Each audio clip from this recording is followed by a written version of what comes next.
6:58. Gukan arrived at the gate of the mansion in the provincial city. There were two white jade lions made by immortals squatting at the gate. They were so majestic that even a starving beggar would not have the courage to go near the gate to beg. Gukan was not in a hurry to knock on the door. Lu Qiqing and Chai Bofu had to stand on the street and drink the northwest wind. Gukan walked up the spotless steps and reached out to pull the door knocker with an animal head. She stopped her fingers and paused for a moment. It was the golden-painted pepper door knocker that could only be used at the gate of the Duke's mansion. Gukan sighed in her heart.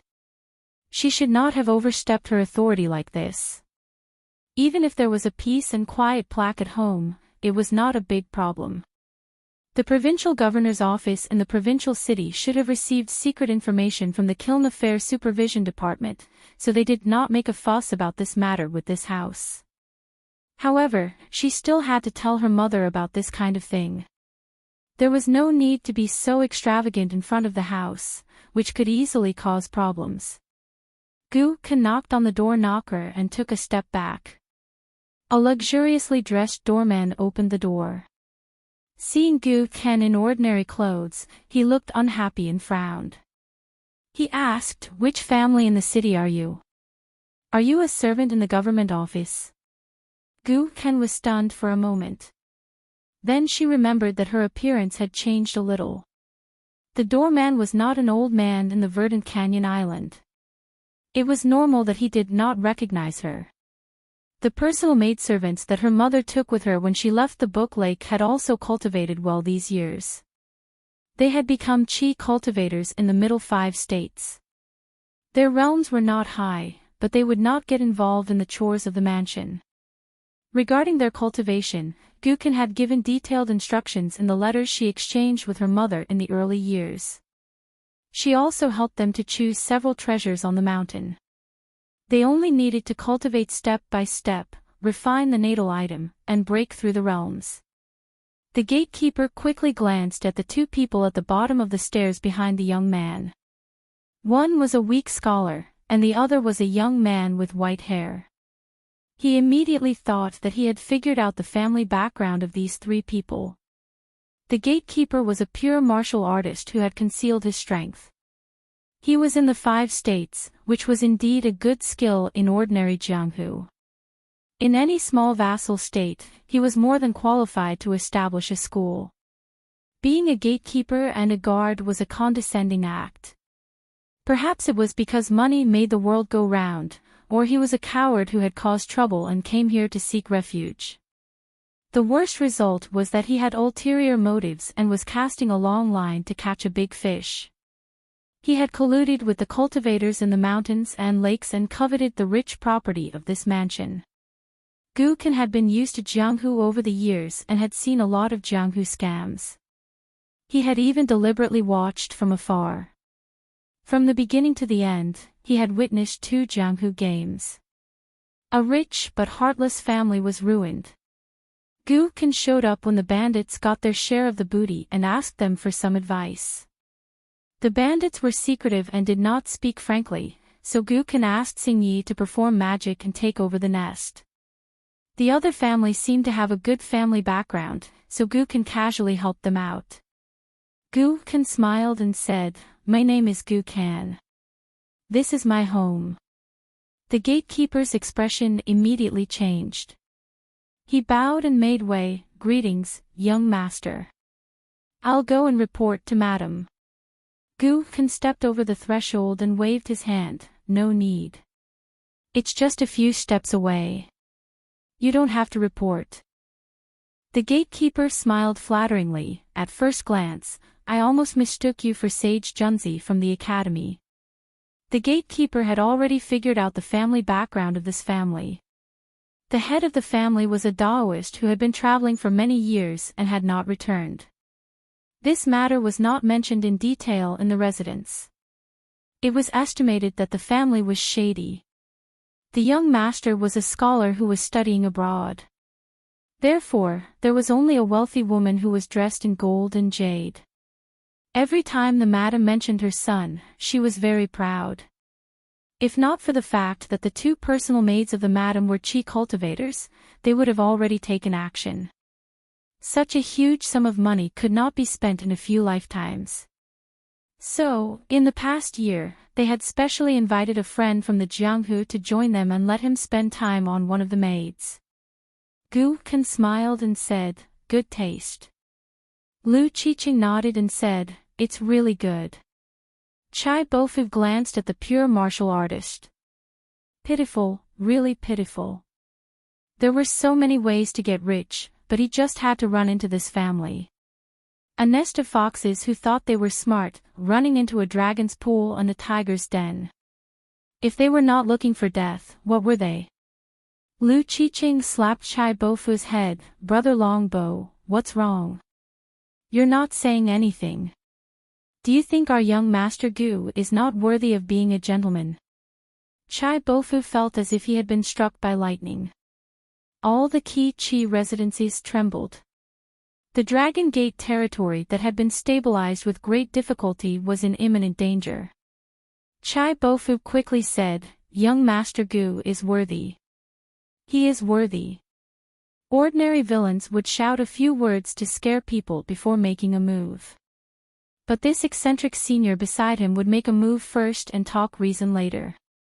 However, after interacting with him for a long time, Chai Bofu's heart became even more determined. He had to become a certified disciple of the Central Divine Continent's White Emperor City. The gatekeeper closed the door and suddenly felt a chill on the back of his neck. It turned out that the slender Gu Kan had stretched out his hand and grabbed the man's neck, pressing his head against the door. Blood had already seeped out between Gu Kan's fingers. It was clear how ruthless he was. He asked softly, "You don't have to worry about being laughed at by outsiders when you close the door. Tell me, inside and outside, how many people are there? Who is the one with the highest cultivation?" Gu Kan suddenly withdrew his hand and turned around. He looked into the distance with a smile, showing his back to the pure martial artist. A woman quickly ran over. She stepped on the hem of her skirt several times. Seeing Gu Kan, whom she had not seen for many years, she immediately burst into tears. She had endured hardships to live, enjoyed happiness, and earned money. In the end, it was all for this heartless little bastard who only knew how to send letters home. Gu Kan quickly walked over. The madam hugged her son and began to sob. Gu Kan gently patted his mother's back. His expression was as calm as ever as he smiled at the two maidservants who were given all the glory and wealth that belonged to him. The two young women only exchanged a glance with Gu Kan before immediately lowering their heads. Their hands and feet were cold, as if they had fallen into an icy cavern. The woman let go of Gu Kan and wiped away her tears. She began to carefully examine her son. At first, she was gratified, but who knew how much Gu Kan had suffered outside by himself? The woman covered her mouth and began to sob. She blamed herself in her heart. She blamed that damned man who had mysteriously become the mountain god. She blamed that Chin Pingon for abandoning Gu Kan and killing that charcoal snow. She blamed the heavens for not having eyes. Why did they let Gu Kan suffer so much? After Gu Kan and his mother went to the hall to reminisce, he stepped into his own study for the first time. Lu Qiqing brought Brother Longbow to stroll around the mansion. Gu Kan called over the two servant girls and the gatekeeper who had not dared to fight to the death. Gu Kan moved a chair to the window. He put his elbow on the armrest and rested his chin on one hand. He asked, "A tall tree attracts the wind. It's inevitable. I won't ask the two of you for this matter. After all, my mother also had her faults. It's just that it's not good to forget one's roots. Does my mother know that outsiders have infiltrated the mansion to set up a trap?" The two servant girls had already knelt on the ground. One servant girl was at a loss. The other servant girl nodded and said, "I told the madam." The madam said to just treat it as a way to relieve boredom.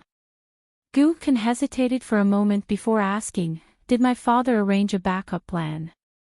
The servant girl said sternly, "The master is extremely worried about the madam's safety.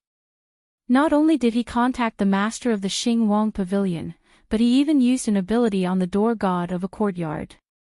There's an elderly 7th realm martial artist in the estate. He was once from the frontier army, and his hometown is in the territory of the old mountains of Dali. As a result, he got to know the master and was invited here by the master. He's now living in seclusion, taking on the role of a guard. He's been keeping an eye on the people at the gatekeeper the entire time." The gatekeeper's mind blanked out.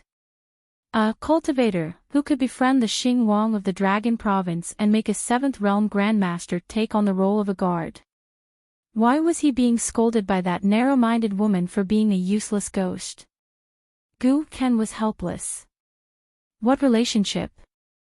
What 7th realm martial artist in Dali? They were all recorded down. The imperial government was keeping a close eye on him. He was probably in existence on par with the mountain god of the fallen mountain, Song Yuzhang. Protecting the Gu estate was true, but it was more of an open surveillance. The father of the mountain god that Guken had no impression of would obviously not tell her about this and make her worry for nothing. Guken looked at the pure martial artist who was still thinking about how to survive and said without rhyme or reason, "The person behind all this might really be a master. As for you, forget about it. You probably still don't know who's behind all this, and whether they're behind it or not." Guken muttered to herself, "Men die for wealth, and birds die for food. Why are there so many idiots in the world?" A smiling voice rang out. "Isn't that a good thing? In a game of chess, how can you talk about making the first move if you throw pieces around carelessly? Only the younger, smarter people can rise above their peers and surpass those who come after them." Guken stood up sternly. There was no one else in the room, but Guken remained polite, clasping her fist and bowing. A man in white appeared beside Guken. "Pack up." Perhaps in the middle of Jia Cheng's cultivation, he would logically go to the 5th world. "Whichever day I die, I'll change my skin. This cycle goes on and on, I'll never get tired." The white-clothed man smiled and said, "There's no need to think too much. It's just that he's always been playing around. After he put away his sword in his early years, he completely changed. He was good at deceiving himself and didn't like to bully others. He died many times on the mountain and at the foot of the mountain, but I didn't see him protect himself once. In the vast world, there are 9 continents. They will stay for hundreds of years. Moreover, although I am his disciple in name, White Emperor City was founded by me. It has nothing to do with him." Guken suddenly said, "Then I don't need to visit Yellow Lake Mountain. I won't disturb Senior's cultivation. I'll just follow the city lord to the central divine continent." The white-clothed man smiled and said, "If you can say that, then you really should go and see him." Guken asked, "How should we deal with the 3 people in the room?" 2 maidservants and a gatekeeper. The 3 of them didn't move at all.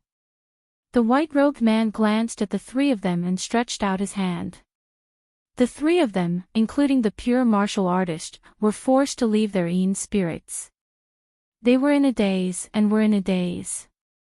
Their feet left the ground and they slowly swayed to the white-robed man before stopping in front of him. He stretched out his hand and casually tapped the space between their eyebrows twice. The 3 Yin spirits returned to their bodies one after another. Guken focused his gaze and realized that the space between the 3 people's eyebrows was the starting point for threads to spread out. Then, the 3 of them suddenly woke up. As a pure martial artist, the gatekeeper suddenly burst into tears and knelt on the ground. "Young master." A maidservant kowtowed with all her strength. "This servant greets the sect master." The other maidservant prostrated on the ground and said in grief, "Master, please forgive us." The white-clothed man flicked his sleeve and the 3 of them fainted on the spot. He explained with a smile, "It's like you've been sleeping for a long time. When you wake up, you're still the same person. You've just deleted some of your life experience." Sweat seeped out of Gu Kan's forehead. This was the demonic method of White Emperor City. It wasn't until this moment that he understood why Lu Qiqing would be so respectful whenever this person was mentioned. The other party could casually make a person no longer the same person, but still firmly believe that it was them. Then, what were all the grudges and the so-called cultivation of the great Tao worth? The white-clothed man smiled. Life and death are the most important things. Then, what is life and death? I just understood that there were people who didn't want me to leave White Emperor City. He finally said, that old man came to Pearl Grotto Heaven not to completely sever karma, but just to stroll around. Master finally has a bit of a master's demeanor. He finally surprised me once. Beside a thatched cottage on Yellow Lake Mountain. In the depths of the mountain. The blind old Taoist walked out of the thatched cottage during a break in cultivation and sighed. After his good brother Chen Lingjun left, there was no one to accompany him to chat about the mountain. It was really lonely. The so-called cultivation was actually just an excuse for him to move. He was no longer holed up in the straw shop in Riding Dragon Alley. In any case, he was closer to Luopa Mountain. In the future, he would return to Riding Dragon Alley. With this, his status as an honorary consecrator would become more and more solid. If the shopkeeper of the shop next door saw him in the future, would he dare to look down on him? Wouldn't he be inferior to him? Jia Qing suddenly felt a little frightened. Shi Chuanjia is nostalgic, so you are nostalgic. You are nostalgic, so all your classmates are nostalgic with you. Bien Wen Mao has high standards but low abilities, but he sincerely treats his wife, Shi Chuanjia, who comes from a poor background. Bien Wen Mao is understood by you. This Hanlon scholar from Dali's capital, if he encounters any difficulties in the future, you are willing to help. You choose to help, even if you are not experienced enough and make some mistakes. How could your father sit idly by and do nothing? But don't forget, if you are like this, then everyone else will be like this. What kind of cultivation base will attract what kind of karma? This thing called realm is usually very useful, but it is the least useful at critical moments. Lin Shui, let me ask you, are you still willing to meddle in other people's business? Cui Dong gently pushed 2 fingers, as if he had cleaned up those meridians. Lin Shui thought for a moment, then answered, things have already come to this, and they are close at hand. It is better to take care of things one by one. Lin Shui sighed. In the future, don't meddle too much. Cui Dong smiled knowingly. Your father's unreasonable and shameless behavior was not in vain. He had me give you such a good name. Lin Shui suddenly stopped and bowed again. Gathering his courage, he asked in a trembling voice, may I ask Martial Uncle, why did you stand idly by and let Sir die alone? This question really made Lin Shui feel aggrieved, and he had to get it out of his mouth. Even if he angered this imperial tutor, who was unwilling to acknowledge his status as Martial Uncle, Lin Shui still had to ask him today. Cui Dong didn't mind. He clearly wasn't angry that this young man didn't know what was good for him. Instead, he was somewhat gratified. He said, if you speak of great principles, you don't have to pay a great price. What's so valuable about that? If you can't speak of it, then what's the point of studying? Of course, I won't give in. If you don't study, you won't be able to do this kind of stupid thing. It's just that books are divided into inside and outside. With Confucian teachings, where isn't there an open book of sages? Cui Dong lightly patted the young man's shoulder and laughed. That's why in life, you should curse half-baked scholars more and curse less sages. Cui Dong looked around. In the early years, when you were traveling to study, Chen Pingon traveled with you and remembered your terrible impression of your father. So even though Chen Pingon later had enough confidence to dig up old scores, including many old almanacs about the Moth family in Apricot Blossom Lane, Lord Lin of the Kiln Supervision Department stopped. Because he trusted you, he was afraid of those rumors, and he didn't trust the hearts of people he hadn't seen with his own eyes. He was most afraid that once the inside story was revealed, it would cause his friend Lin Shui to be drenched in blood. This is called once bitten, twice shy. After suffering at Book Slip Lake, he really didn't want to go through it again in his hometown. Cui Dong laughed. Although it was Chen Pingon who thought wrongly, it's a good thing.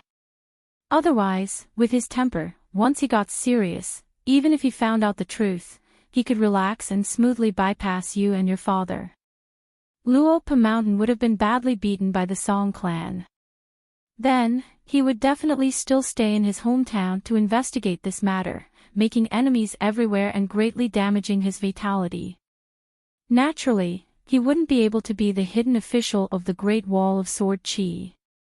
The Su family of Qingfeng City, Xingyang Mountain, and many other forces would spare no effort to hit Luopa Mountain when they were down. Cui Dong said, "You don't have to go back to Cliff Academy for the time being. Ask Li Baoping, Li Huai, and the others again." He bowed and said, "Mr. Cui." Cui Dongshan did not respond. Li Baozhen stood up and looked at Lu Qingfeng. He smiled and said, "Mr. Lu." Lu Qingfeng smiled and gestured for him to sit down. Li Baozhen sat beside Lu Qingfeng. Cui Dongshan turned his head and joked, "It's hard to meet each other. After all, it's Jianghu. I won't disturb you two from catching up. I'm going to have some fun." Cui Dongshan stood up, grabbed the child's collar and left with the wind. Cui Dongshan quietly landed in a city at the foot of a mountain hundreds of miles away. He and Brother Gao sat side by side in the shade of a tree. There were many people around. They watched a game of wild chess on the roadside for half an hour. It was not Go. The chessboard was simpler. Otherwise, how could it attract so many onlookers when the common people had not even touched half a book of Go?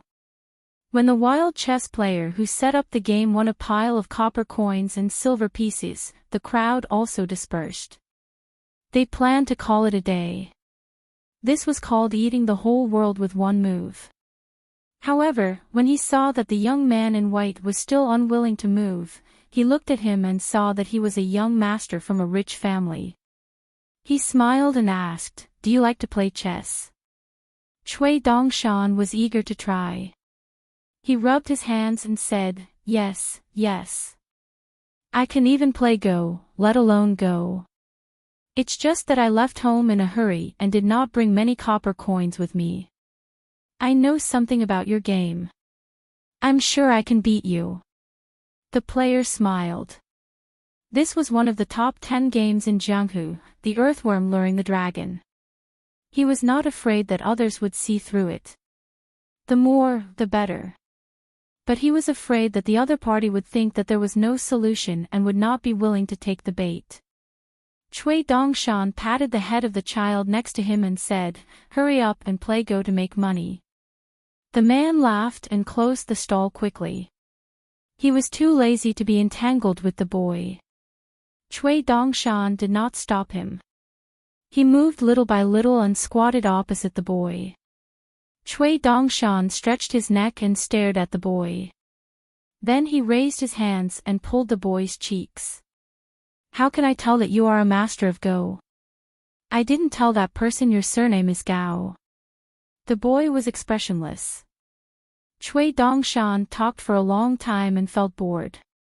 He stood up and wandered around the city with the boy. He met a young man who came out of the capital to pick up scraps. Most of them were apprentices who were trusted by the shopkeeper of the antique shop. They were sent from the capital to various places to search for rare treasures, antiques, calligraphy, and paintings. In this line of work, one had to have sharp eyes and a strong character. Otherwise, once they got a valuable treasure, they would run away and start their own business. Cui Dongshan followed that Jing Liuzi as he strolled around the street stall. Whatever that man weighed and quietly paid attention to, Cui Dongshan also weighed and measured, and stared hard at it several times. That Jing Liuzi was so angry that he had no choice but to stop at a secluded place. He said helplessly, "This youngster, if you lack money to spend, I'll give you some. You think it's fun, but you want to destroy my job." Cui Dongshan looked at the young man's eyes and face and felt a little familiar. Cui Dongshan suddenly smiled and said, "Don't worry. I promise I won't make trouble." The young man was skeptical, but it was not good to chase him away. Fortunately, as he walked around, the young man was indeed quiet. However, this made the young man worried again. Could it be that the Jianghu was dangerous and the young man was here for him? There were many ways in Jianghu and it was impossible to guard against them. However, the boy casually bought a porcelain bowl and put it on the child's head. Just as the two of them were about to fall into the water, the youth laughed loudly. "The wise love water. Dongshan is coming." 659. Lu Xianyang was really just going back to his hometown to take a look. After that, he took the dragon boat named Flipping Ink from Luopa Mountain. He couldn't go straight to Old Dragon City, so he had to transit at an immortal ferry near Shui country in the middle of the Aquarius continent and go south along the Dragon Path. All the direct disciples of the ancestral hall on Pearl Hairpin Island had already moved from Book Slip Lake to the back of the anchovies. It was considered the earliest immortal force to form an alliance with Luopa Mountain. Her Highness Princess Royal, the current island master, Lu Zhongruan, was temporarily in charge of the ferry. It was hard to be at ease without an Earth Immortal Realm cultivator on board. Guan Xiu saw Lu Xianyang off at the ferry of Oxhorn Mountain. The dragon boat was huge and looked like a mountain of gold and silver. Lu Xianyang sighed with emotion. Among the three of them, the one who wanted to make money the most was not Gu Kan, but Chen Pingan. However, Chen Pingan was different from Gu Kan, who had already thought of how to spend her money. Chen Pingan was afraid of being poor. Only by being able to earn money every day, no matter how much it was, and even if it was just a copper coin more than yesterday, would he be able to make his unstable life become stable, and make his stable life even more stable. When he returned to his hometown this time, Lu Xianyang mostly visited the houses and chatted with those old neighbors who had stayed in the small town. The number of old people decreased year by year. The children who used to wear diapers grew up year by year. They all had their own marriages. Even if they saw Lu Xianyang, they might not know him. Those people of his age were busy doing business in the provincial capital. Therefore, Lu Xianyang didn't have many opportunities to talk with them. Moreover, it was destined to be less and less in the future. Lu Xianyang was a bit surprised. Now, when he chatted with the old people, Ma Kushuan, who had become an immortal in Apricot Blossom Lane, Chen Pingan, who had bought many mountains in his hometown, Song Jisin, who had inexplicably become a dragon's descendant, and Dong Shuijing, who was doing business with the officials in the city, were the most popular people in the town. Moreover, these old people who had survived the hardship seemed to especially like to praise the feng shui of Apricot Blossom Lane and Mud Bottle Lane, saying that they were no worse than Fulu Street and Peach Leaf Lane. Lu Xianyang liked to listen to the old people talking about family affairs, especially those who were not familiar with Mud Bottle Alley. When they talked about Chen Pingan, they talked about him as if he was their junior who grew up every day, which made Lu Xianyang very happy. Indeed, Chen Pingan was good at dealing with people, especially with the elders, since he was a child. He usually did not talk much, but when he saw people on the road, he would take the initiative to greet them. He would never mess up the seniority. Even if the other party ignored him and did not give him a sideways glance, the next time they met, the teenager of Mud Bottle Alley would still respectfully greet them. Some fortunes and sudden riches depended on one's luck. There was no point in being envious. However, there were some things that relied on the accumulation of little bits and pieces over a long period of time. It seemed like it could be learned casually, but it also seemed like it couldn't be learned. Lu Xianyang waited for the dragon boat ferry to dock. He still needed to unload and load the goods. Nowadays, the dragon boat business was related to the linen sect and spring dew garden in the North Continent. This was something that many people in the small town could not imagine. Lu Xianyang suddenly asked with a smile, "The child named Xiaoling on the mountain looks quite strange." It had always been the custom of the small town to have a hidden meaning. Guanxiu grunted and said, "Yes, he's just a child." Lu Xianyang was somewhat gloating. Guanxiu said, "You can't control Guken." Lu Xianyang nodded and said, "At most, I beat him up, but Guken didn't fight back. He can't change the fundamental nature of a slug. I've known this for a long time, so I didn't think about how to control him. This little bastard finally has some conscience and knows who is really good to him." Guanxiu and Lu Xianyang were old friends. In fact, Lu Xianyang had entered the sword forging shop by the Dragon Whisker River earlier than Qin Pingan. Moreover, he was an apprentice, not a temporary worker like Qin Pingan. Whether it was making porcelain, forging swords, or forging iron, it seemed that Lu Xianyang was faster than Qin Pingan. When in Rome, do as the Romans do. Lu Xianyang was like paving the way. Whenever there was a path to follow, he liked to drag Qin Pingan along. In life, many people wanted their friends to live well, but they didn't necessarily want their friends to live better than them, especially much better. Lu Xianyang was not like this, and neither was Qin Pingan. This was probably why two people with very different temperaments could become true friends. Moreover, after both of their lives had undergone earth-shaking changes, they became even more friends. Guanxiu held an embroidered handkerchief in one hand and picked up a peach blossom cake. She asked, "Didn't you go to Mud Bottle Alley to say hello to her and have a chat?" Lu Xianyang sighed. The love of youth was so vivid. "When I look back, it's a beautiful memory." When Lu Xianyang finished, Guanxiu had finished eating a piece of cake. She picked up a piece of almond cake and said, "What did you talk about with my father?" "My father seemed quite happy." Lu Xianyang laughed and said, "Master Wan drank, and I scolded Qin Pingan." Guanxiu nodded. Lu Xianyang was not lying, but there was something important that he couldn't tell Guanxiu. Back then, Qin Pingan went out to sea. After he returned, he found Lu Xianyang and asked him to go back to his hometown and pass a message to the Song clan of the Aquarius continent.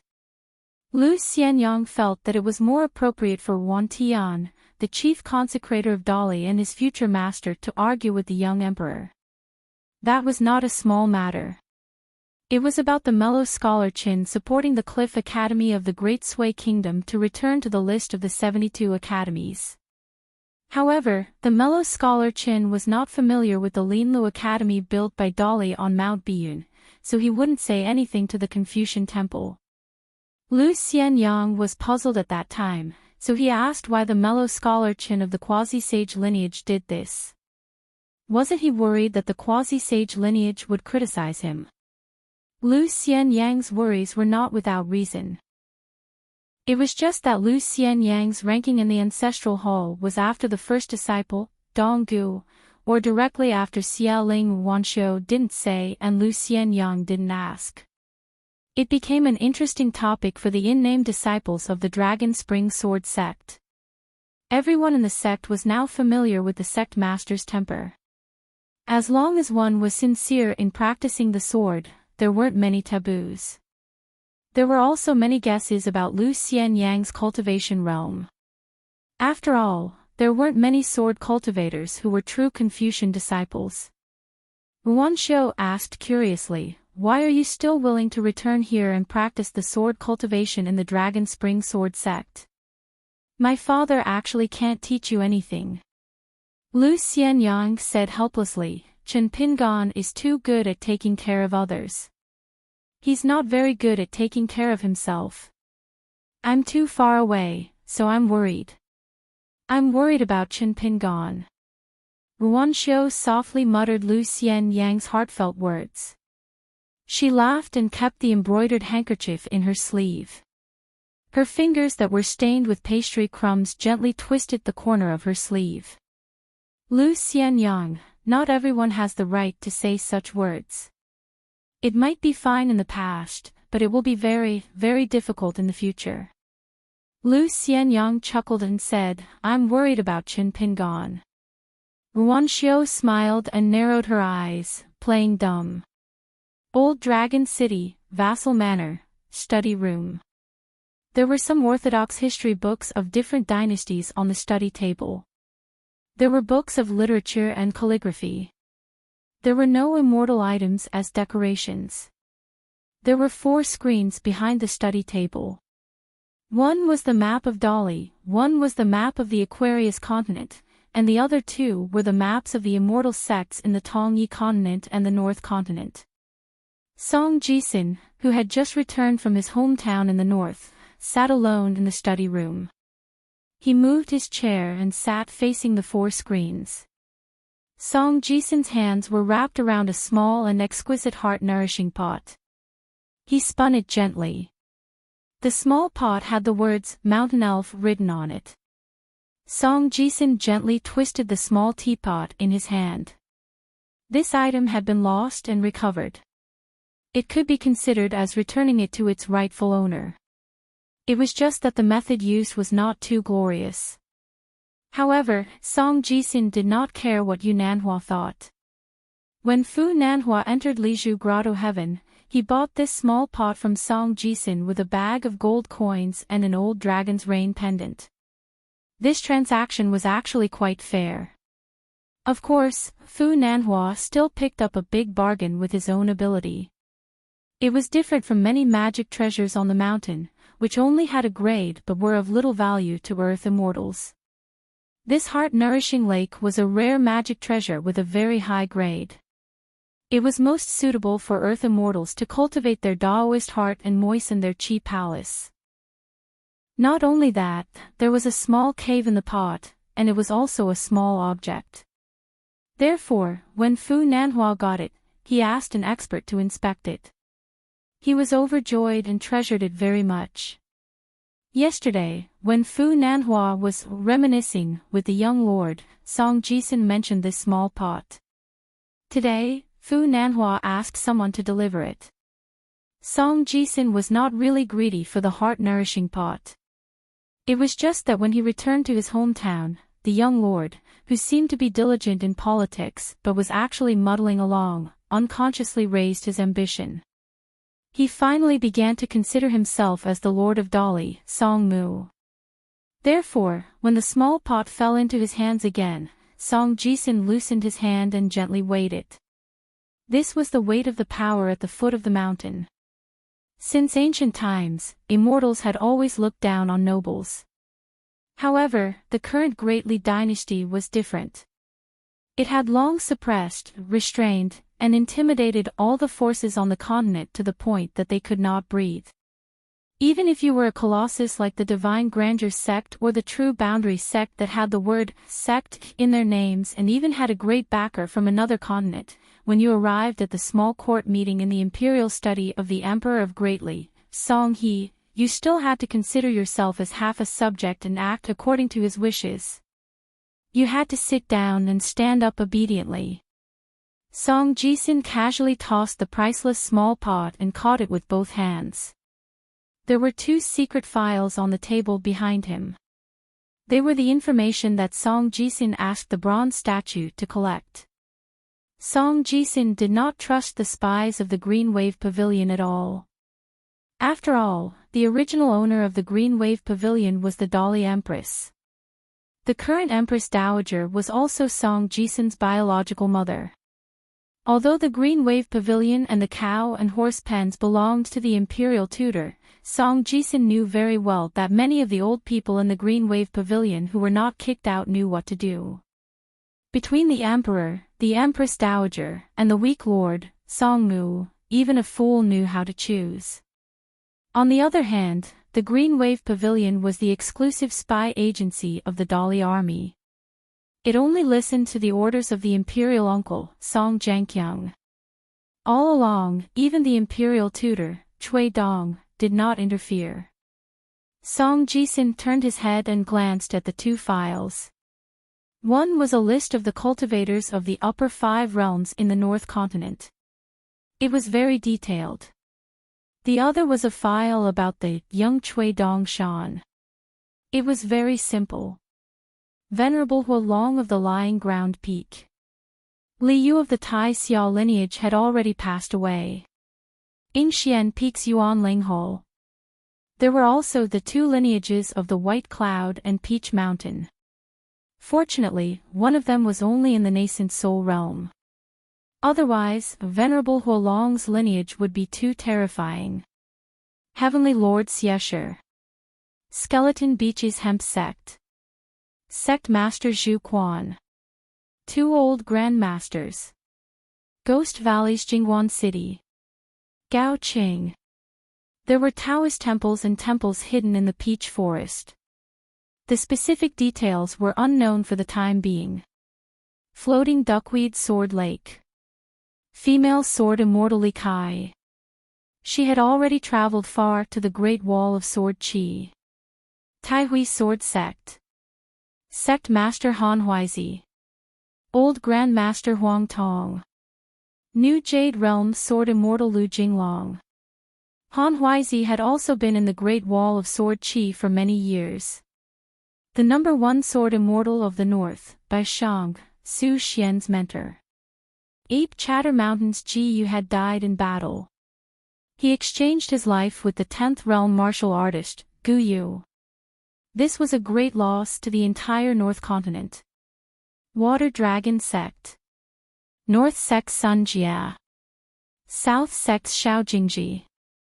Qianglin Sect Master.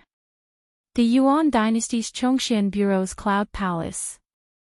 Yang Family's Master.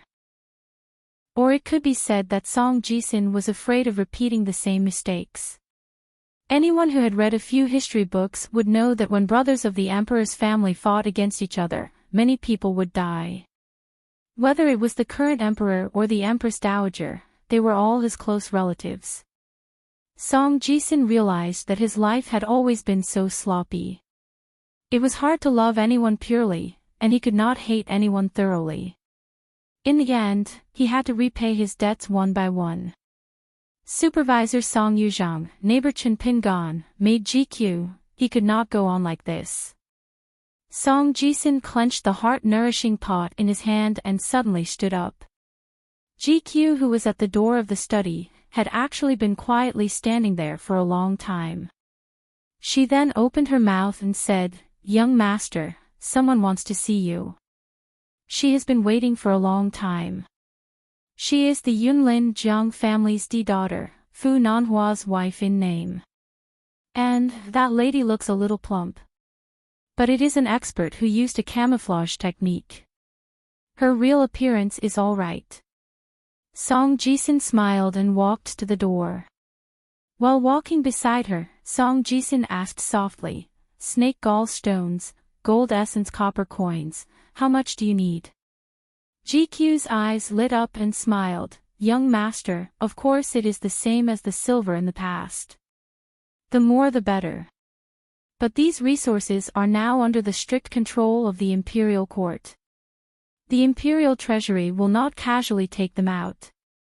Song Jisin smiled, "Don't worry, it is just a small matter. I can make a deal with Nanyu Mountain Monarch and use Fan Junmao as a cover. I will try to get half of it for you." GQ seemed surprised. She secretly glanced at Song Jisin. Young master was somewhat different now. She continued to look around, but did not reveal any secrets.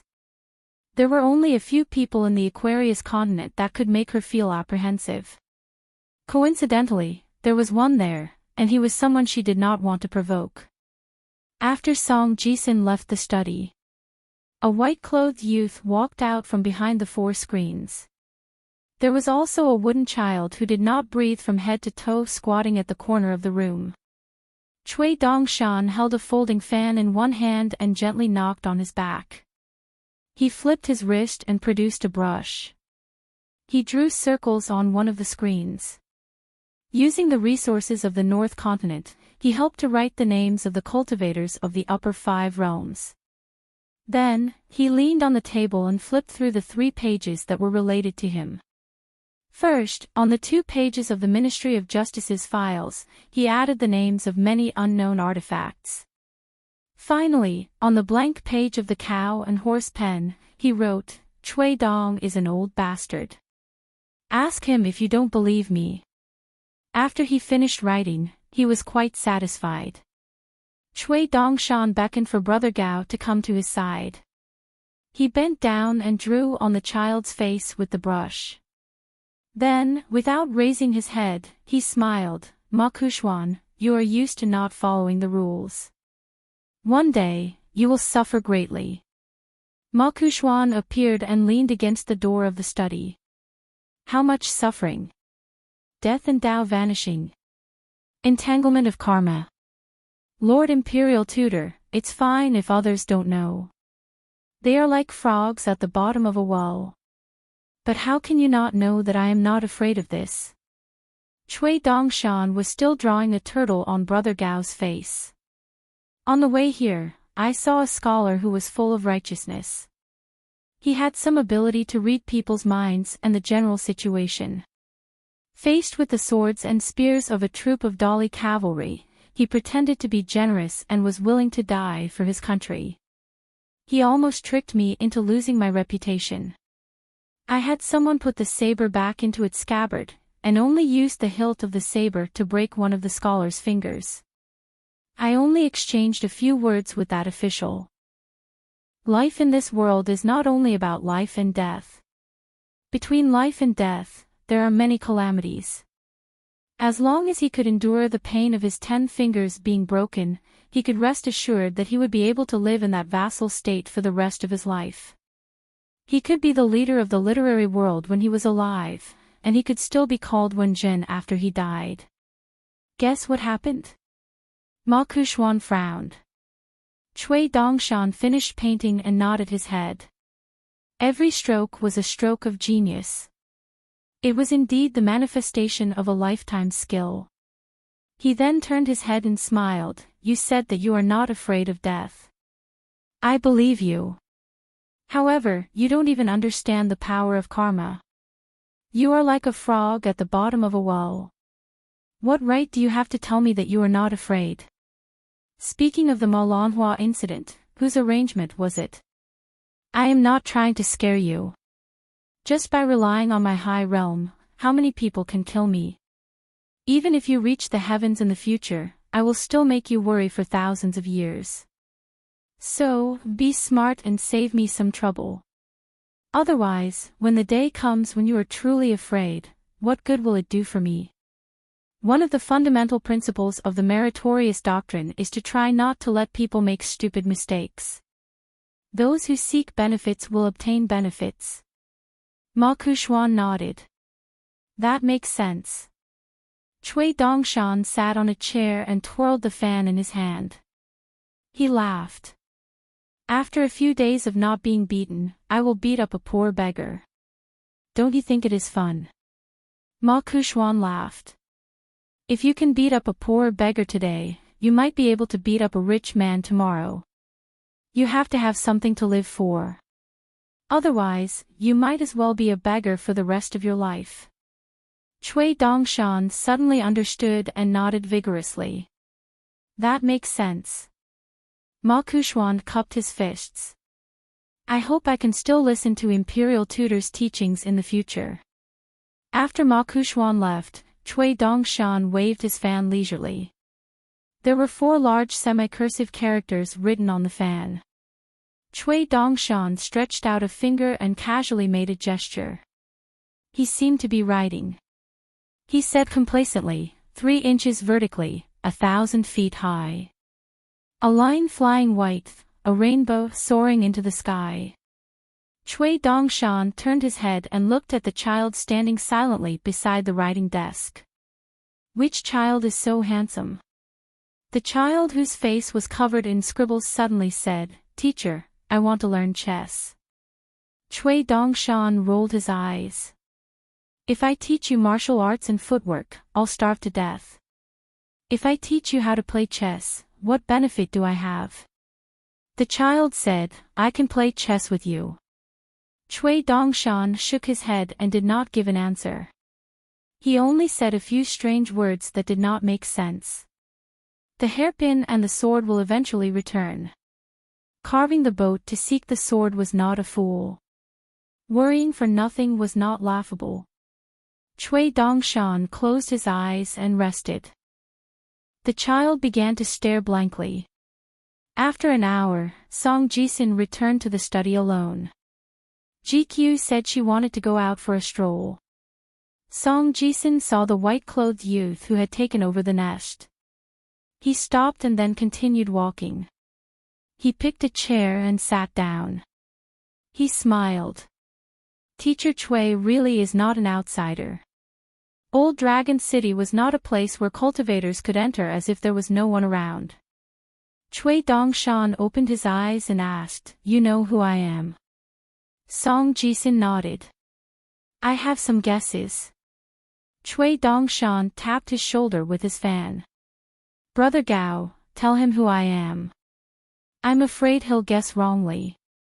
The child said methodically, My teacher is Dongshan. Cui Dongshan closed his fan and suddenly burst into laughter. The whole chair swayed with his laughter. Cui Dongshan suddenly restrained his expression and stood up. Song Jisin could not help but stand up. He was intimidated by Cui Dongshan's aura and invisible force. Cui Dongshan said in a low voice, Now that things have come to this, I won't mess with you. My name is Cui Dongshan. That Cui Dong is my most unpromising disciple's disciple. Song Jisin bowed and said softly, Imperial tutor, why are you so mean to yourself? Cui Dongshan fanned himself with his hand. The breeze brushed his face. How can I relieve my worries? I can only laugh at myself. The 3 pieces of paper on the table turned to ashes and dissipated with the wind. Cui Dongshan walked around the table to the window near Song Jisin. He said softly, Qi Jingchen has high expectations of you. Why haven't you worked hard all these years? Song Jisin was silent. Cui Dongshan sighed. Song Jisin, do you know that in many novels, you're the first one to appear in the beginning or the last one to appear in the end? Why are you the one who's disappointing? Is your brain not working well? Look at Ma Kuxuan from Apricot Blossom Alley. He has a cat with him. You're even more amazing. Before you left, you brought Wang Zhu with you. For example, Xiao Ling from Peach Blossom Alley. Even their ancestors can walk out from the first few pages of the genealogy records. People like you are all little gods blessed by the heavens. Song Jisin's expression was ugly. What was this? The white-clothed youth raised his head and looked like he was crying silently. He seemed to feel that the atmosphere was not good enough, so he snapped his fingers. Brother Gao understood and began to sing that little song. It was a happy story about how delicious stinky tofu was. In Cui Dongshan's opinion, there were 2 good ways to live. One was to be blessed by the heavens. There were small worries and no long-term worries. One could open and close one's eyes and live a comfortable life every day. The other was to be blessed by the ancestors. With a skill, one did not need to worry about the wind, sun, and rain. With money, one could eat tonghulu and stinky tofu. One could even eat a tonghulu or a piece of stinky tofu in one bite. The poor young king stood in place, not knowing what to think. In the square outside the gate of the ancestral hall of Ji Se Peak, a grand martial arts assembly was held. To show the importance of the assembly, a table and 4 benches were placed there. The table was filled with fruits and pastries. Of course, the gate of the ancestral hall could not be opened casually, and people could not casually move things out. Therefore, the tables and benches were specially moved from Luopa Mountain's ancestral mountain. Everyone present was now the leader of the Donghua Mountain branch under Longquan County's headquarters. The head of the branch, Pei Qian, sat on the main seat with her back facing the gate of the ancestral hall. Her arms were crossed in front of her chest. There was a wooden tablet on the table in front of her. It was the alliance leader's token of Longquan County's headquarters. Sister Bao Ping had handed it to Pei Qian for many years. The right guardian of Luopa Mountain, Zhou Mili, who had just been promoted to deputy head of the branch, and Chen Wanshu, who was worshipped by the branch, attended this assembly. Worshipped Chen Lingjun was absent, which had already been recorded in the account book by Pei Qian. The girl in a pink dress, who was in charge of all the keys to Luopa Mountain, and the girl in black, who was holding a small golden pole and a green bamboo walking stick, sat side by side on the bench. Li Huai, the head of one of the academies under the branch, and Lu Guan and Ma Lian, students of Cliff Academy, sat on the bench. Lu Guan, Ma Lian, and Li Huai were not only classmates in the Great Sui Kingdom's Cliff Academy, they were also good friends from the same academy. Lu Guan was a descendant of a poor family, Ma Lian was born of a rich family in the Great Sui Kingdom, and the Ma family was related to the Great Sui Kingdom's Gao family by marriage. Lu Guan and Ma Lian were both potential scholars in the Great Sui Kingdom who were highly regarded by the academy's teachers. There was also the right guardian of Dragon Rider Ali, who was originally from Mount Mantu and the City God's Pavilion in Back Dragon State. Because he was the smallest, he was allowed to sit on the table by the head of the branch. He was fortunate enough to be able to sit face to face with the head of the branch. The left guardian of Dragon Rider Ali lay on the bench. The head of the headquarters, Li Baoping, was the head of the Wulin Alliance. The honorary head of the branch, the big white goose, Cui Dongshan, was absent from this meeting. Pei Qian coughed and glanced at the crowd. He said, "I called you here today because there are 3 things to discuss. It's not a game.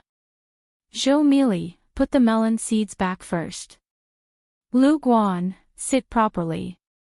The little girl silently put down the melon seeds in her hand. Lu Guan angrily sat properly. The head of the branch was indeed impartial and incorruptible. Pei Qian talked about 3 things. The first thing was to announce a few rules of the branch. They were the fundamental principles of Jianghu. Pei Qian had copied them from the Jianghu romance, and they mainly revolved around his master's teachings. For example, having a skill was the foundation of Jianghu people. Being chivalrous was the martial virtue of Jianghu people. Apart from using fists, feet, and swords, how to distinguish right from wrong, how to solve a situation accurately, and how to end it flawlessly was something that a true hero needed to think about again and again. It was necessary to roar when you saw injustice, but it was not enough. The second thing was to discuss the reasons for a series of changes and promotions in the branch.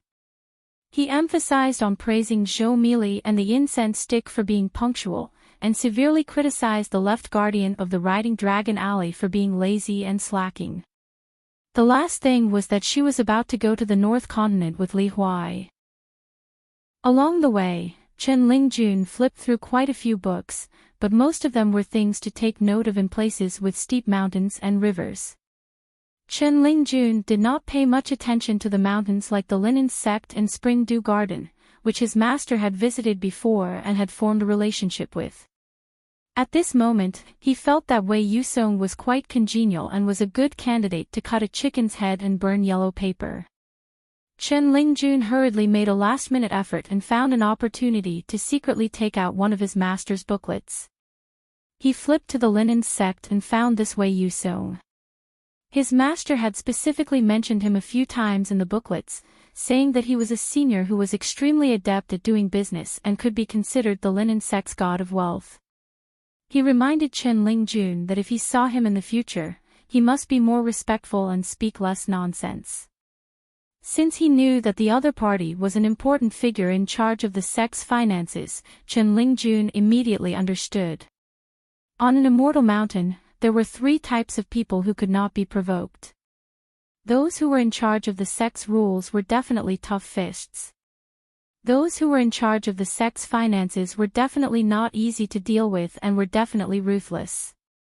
The last type was the extremely young direct disciples of the ancestral hall. After bidding farewell to Wei Yusung, Chen Lingjun tactfully declined the other party's invitation to stay and did not dare to trouble the other party to send him to the mountain gate. When Chen Lingjun went down the mountain alone, he met an average-looking woman who seemed to be looking at him with a strange gaze. Chen Lingjun felt a bit awkward. "I'm not that Wei Pai, what am I looking at?" That woman really did not have good eyesight. She actually sneakily followed Chen Lingjun all the way to the mountain gate. Chen Lingjun was a bit scared and decided to change his mind. He planned to climb the mountain again and stay in the linen sect for a few days. In any case, it would not be too late to leave after shaking off that woman. At the mountain gate, when the woman with a saber at her waist called herself Zhu Quan, Chen Lingjun's knees went weak and his body swayed. It took him a lot of effort to stabilize himself. Zhu Quan smiled and said, "Wei Pai has already sent a flying sword message to Mui Mountain. In the future, if there are any problems when traveling the river, you can use the name of Linen Sect's Zhu Quan. It might not be able to save your life, but it can definitely help you take revenge. Of course, it's best if there are no problems. However, it will be very difficult. Traveling the Jianghu in our North Continent without a bunch of trouble, what kind of experience is that?" Chen Lingjun trembled with fear as he thanked her. Zhu Quan waved her hand and Chen Lingjun said goodbye. Then, he left the ferry midway and went to Escort City, heading straight for the Fire God Temple. Under the secret planning of the Lake Lord of the Dragon Palace of Tsangyun Lake, the Fire God Temple that had once been reduced to ruins was rebuilt. The local government spent a lot of money to reconstruct a colorful statue. Chen Lingjun chose a late night and respectfully knocked on the door to visit. When he saw the man who did not seem to have a high realm, Chen Lingjun took out a lot of immortal wine. The man who had revealed his true body was very happy. However, the man did not ask anything about Chen Pingan's current situation. Chen Lingjun felt that this old brother was very much to his liking. Just like him, he had the most Jianghu aura. Therefore, both parties drank without any persuasion. Not only did the old master write about it in books and booklets, but he also specially reminded Chen Lingjun verbally that this local god was his, Chen Pingan's, friend and owed him a drink.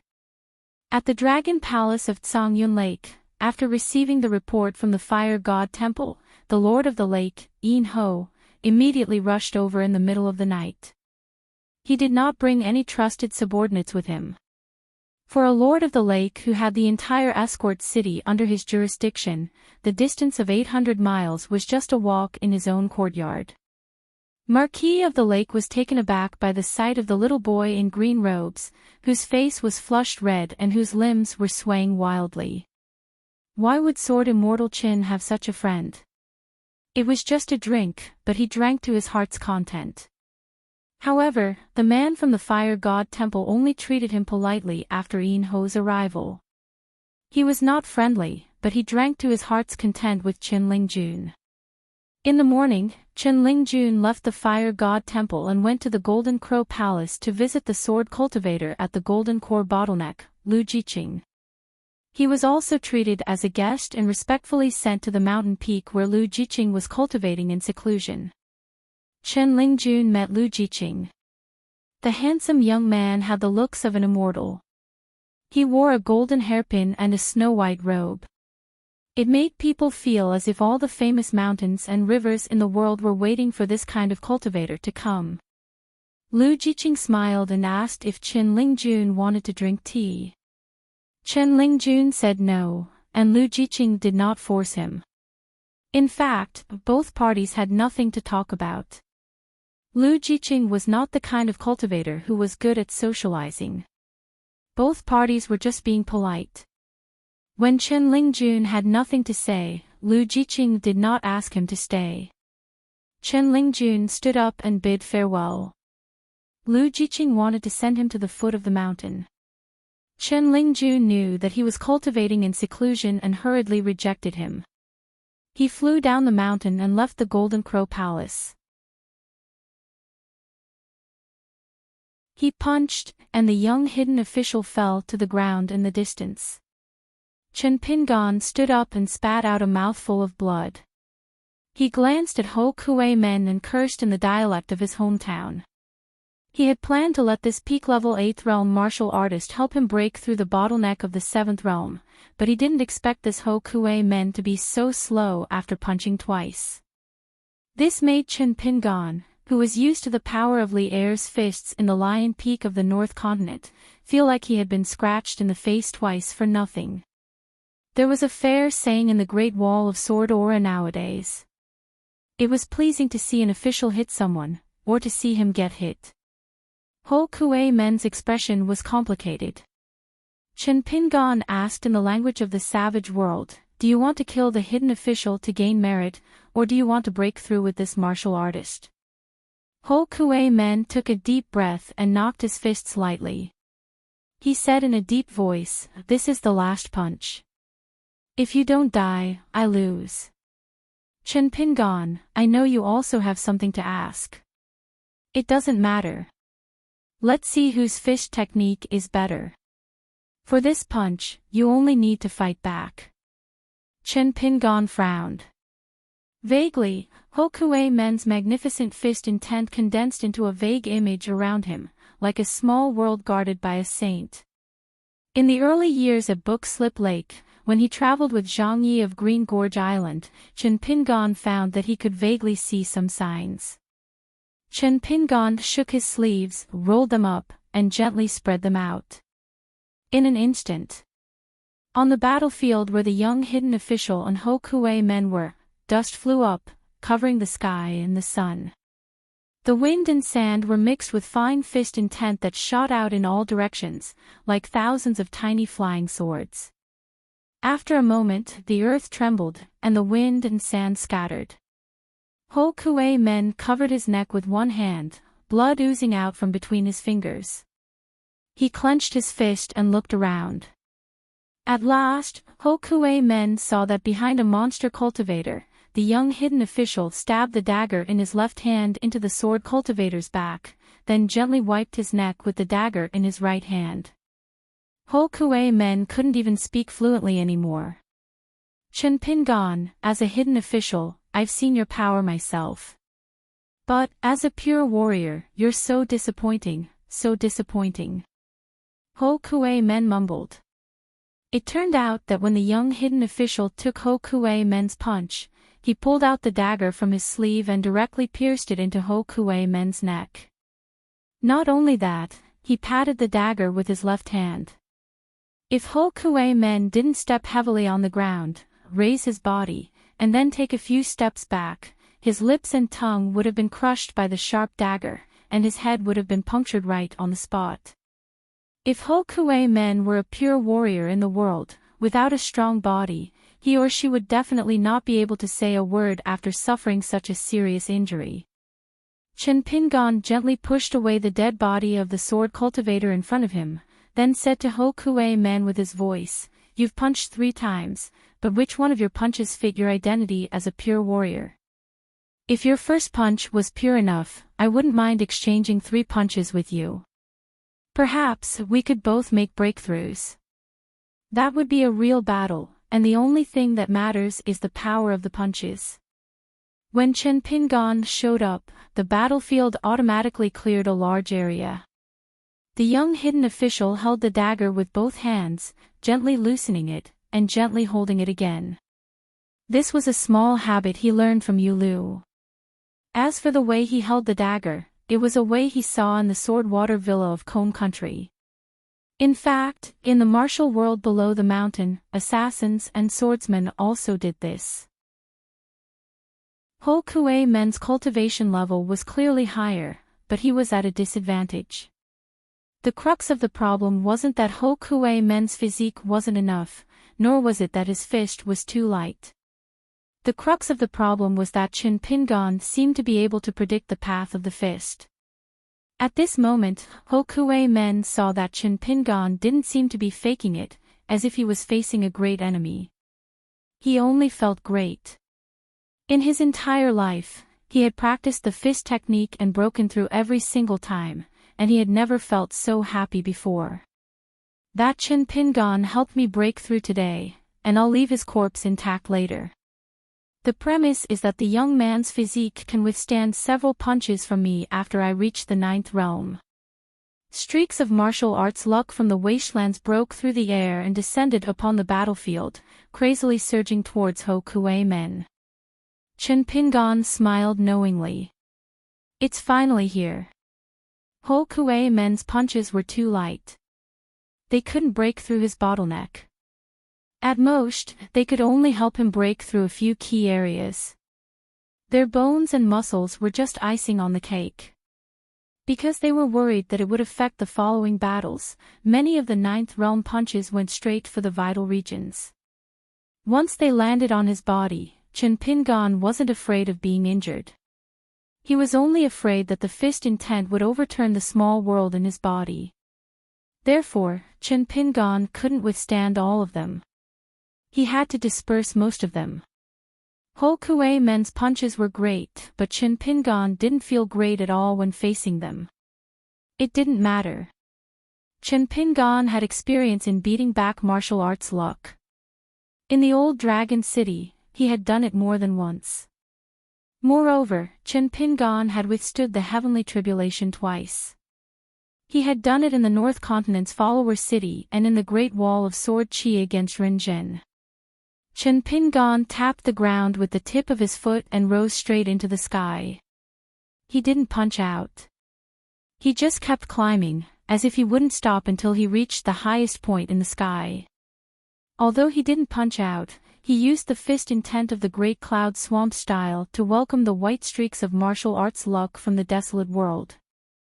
The middle-aged man stopped and looked up. He mumbled to himself, "You can even snatch martial arts luck. Can you do business like this?"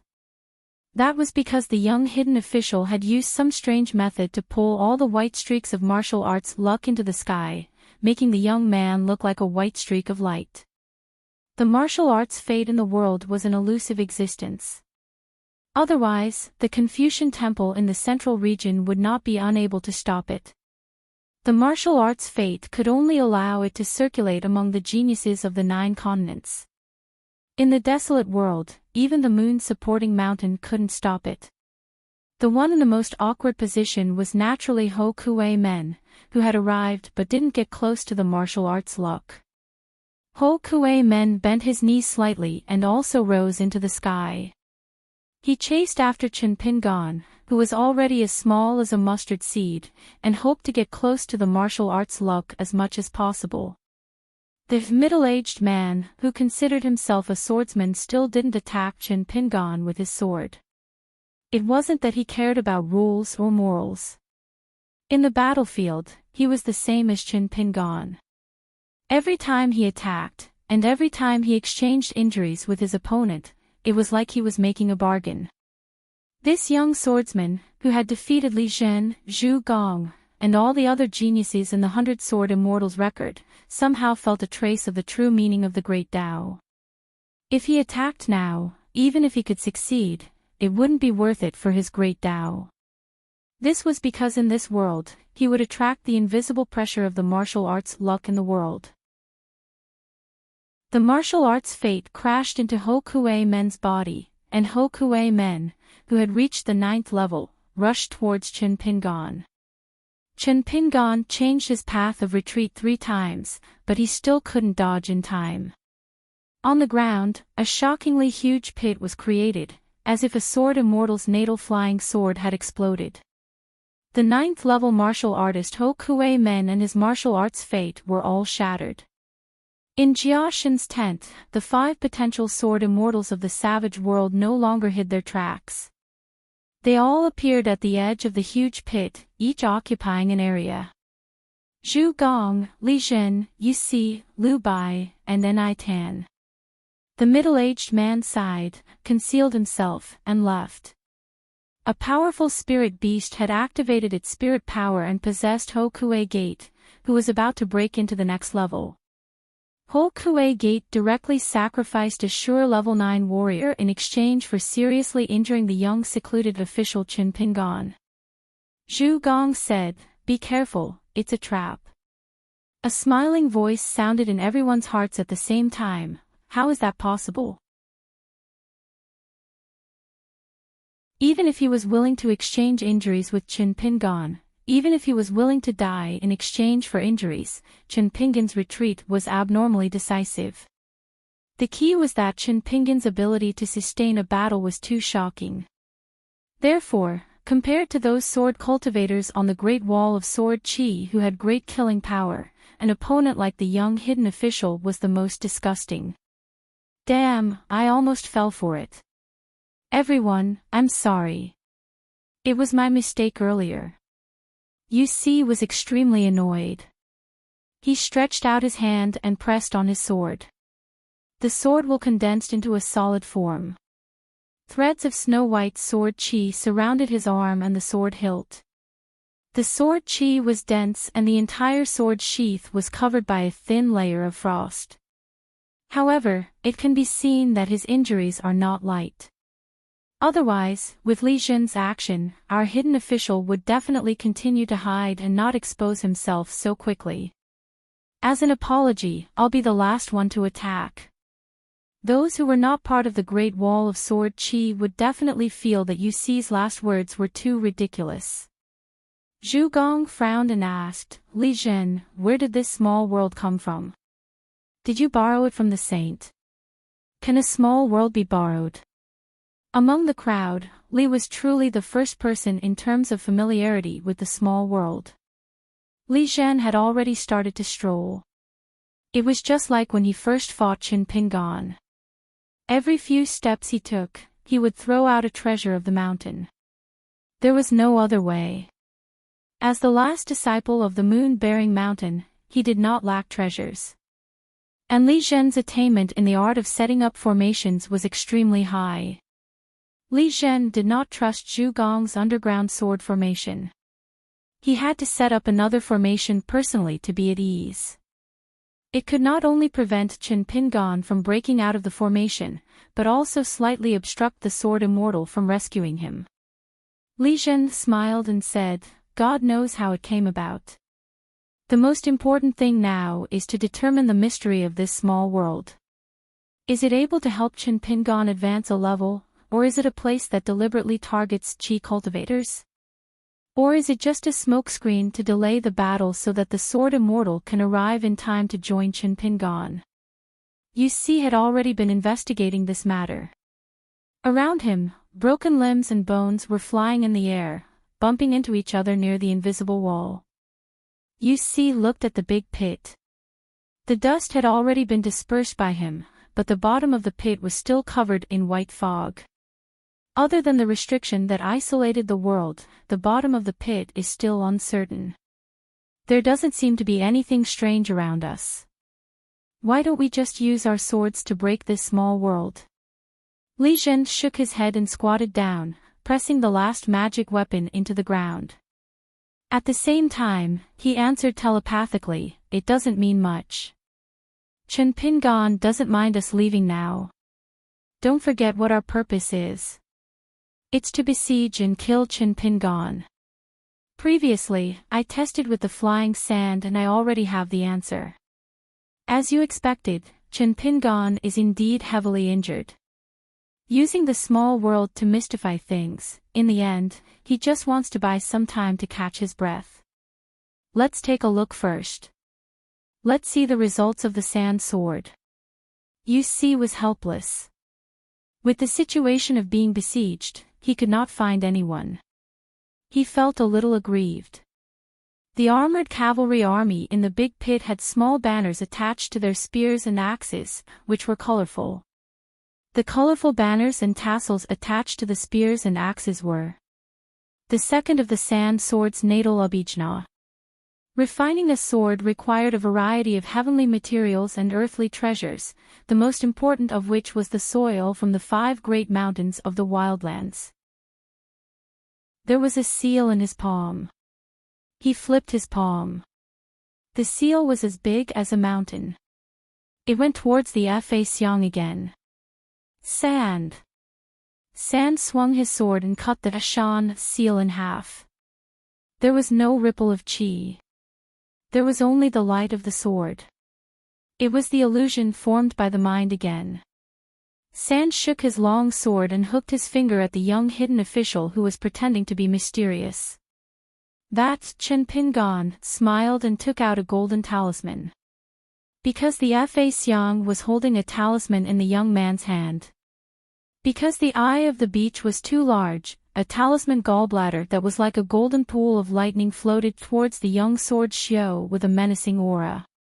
At the same time, Chen Pingan's Fa Xiang raised his left hand. On the ground, a mountain was directly uprooted. From the bottom to the top, it covered the young man's head. Sand's golden talisman flew through the air and smashed towards the young man. Sand's finger touched the body of the long sword. His finger pressed against the tip of the sword. The tip of the sword emitted a bright light. Finally, with the young swordsman as the center, a circle of sword light was produced. It collided with the talisman and the mountain. This time, the young hidden official's attacks were all real. With a stroke of luck, Tan abruptly leaned back and formed a mudra with 2 fingers. The robe on his body shone with a dazzling 7-colored light. Musicians of the heavens with colorful ribbons appeared one after another. They were extremely small and cute, and immediately protected all of the young man's natal acupuncture points. Sand rode his sword away from the original spot. The next moment, when he stopped, a golden figure appeared behind the young man. It was a beautiful fairy. She bent down slightly and held the young man's body with both hands. A long string of blood beads slowly seeped out from Sand's neck. The long sword under the young man's feet trembled slowly, as if it was being suppressed by the Tao of heaven and earth. The golden figure of the female god protecting the young man also began to show signs of peeling off inch by inch. The originally flawless golden figure was being corroded extremely quickly. Sand rode his sword in one hand and wiped away the blood on his neck with the other. It was obviously a place of no return that targeted all the chi cultivators in the world. He even almost had his head cut off by that fellow. The young man finally experienced the feelings of those who fought against the young hidden official. Falsehood and falsehood, truth and falsehood, it was all part of a scheme. On the city wall of the Great Wall of Sword Aura, Wei Jin and the old swordsman asked, "You really don't need me to help you out?" Chen Qingdu laughed and said, "Help? Who should we save? Chen Pingan, or you, Wei Jin? Do you think the other party doesn't have a backup plan? If we only talk about the 5 excellent sword immortal embryos, who will be responsible for guiding them away? If any one of them dies, the 60-year camp will be heartbroken." Wei Jin said, "With Lu Ji's help, I can try." Chen Qingdu shook his head, "Just wait. Whoever makes a move later will have the advantage." Chen Qingdu looked at the many demon tents in the south. Even if Zhou Mi made a move, it would still be fine. Only Lu Cha, if he had a reason to use his sword, the Great Wall of Sword Aura would be a little troublesome. For example, if a direct disciple whom Lu Cha had high hopes for died. At that time, it would be inconvenient for Chen Qingdu to use his sword. Then, who would stop him? Dong San was pinned down by the Golden River. Lu Ji. It was far from enough. Even if the jailer, Old Deaf, had a reason to use his sword, it was still not enough. Distance. At the foot of a mountain far away from the beach, Chinpingan, who had left and returned in the blink of an eye, was now standing on a relatively thin mountain range. Under Chinpingan's feet was the corpse of Ho Kue-men, who had revealed his true demon form after his death. As for the black armor, the purple gold crown, and the 2 feathers, they had been damaged but not shattered after the previous collision. According to common sense, they should have been picked up and put into the pocket of the hidden official. However, this time, Chinpingan did not take all of them. He only put the feathers into the near hand that Yan Ming had temporarily lent to him in exchange for one. Not only that, the things stored in the near hand had been emptied. As for Ho Kue-men's armor and purple gold crown, they were placed far away from Ho Kue-men's corpse by Chinpingan using the mountain-moving spell. Chinpingan was severely injured at this moment. His face was pale, to the point that his entire right arm was already trembling uncontrollably. For Chinpingan, this was an extremely rare thing. Ho Kue-men's previous attack was too vicious. Chinpingan was equivalent to taking a full-force punch from a 10th realm martial artist.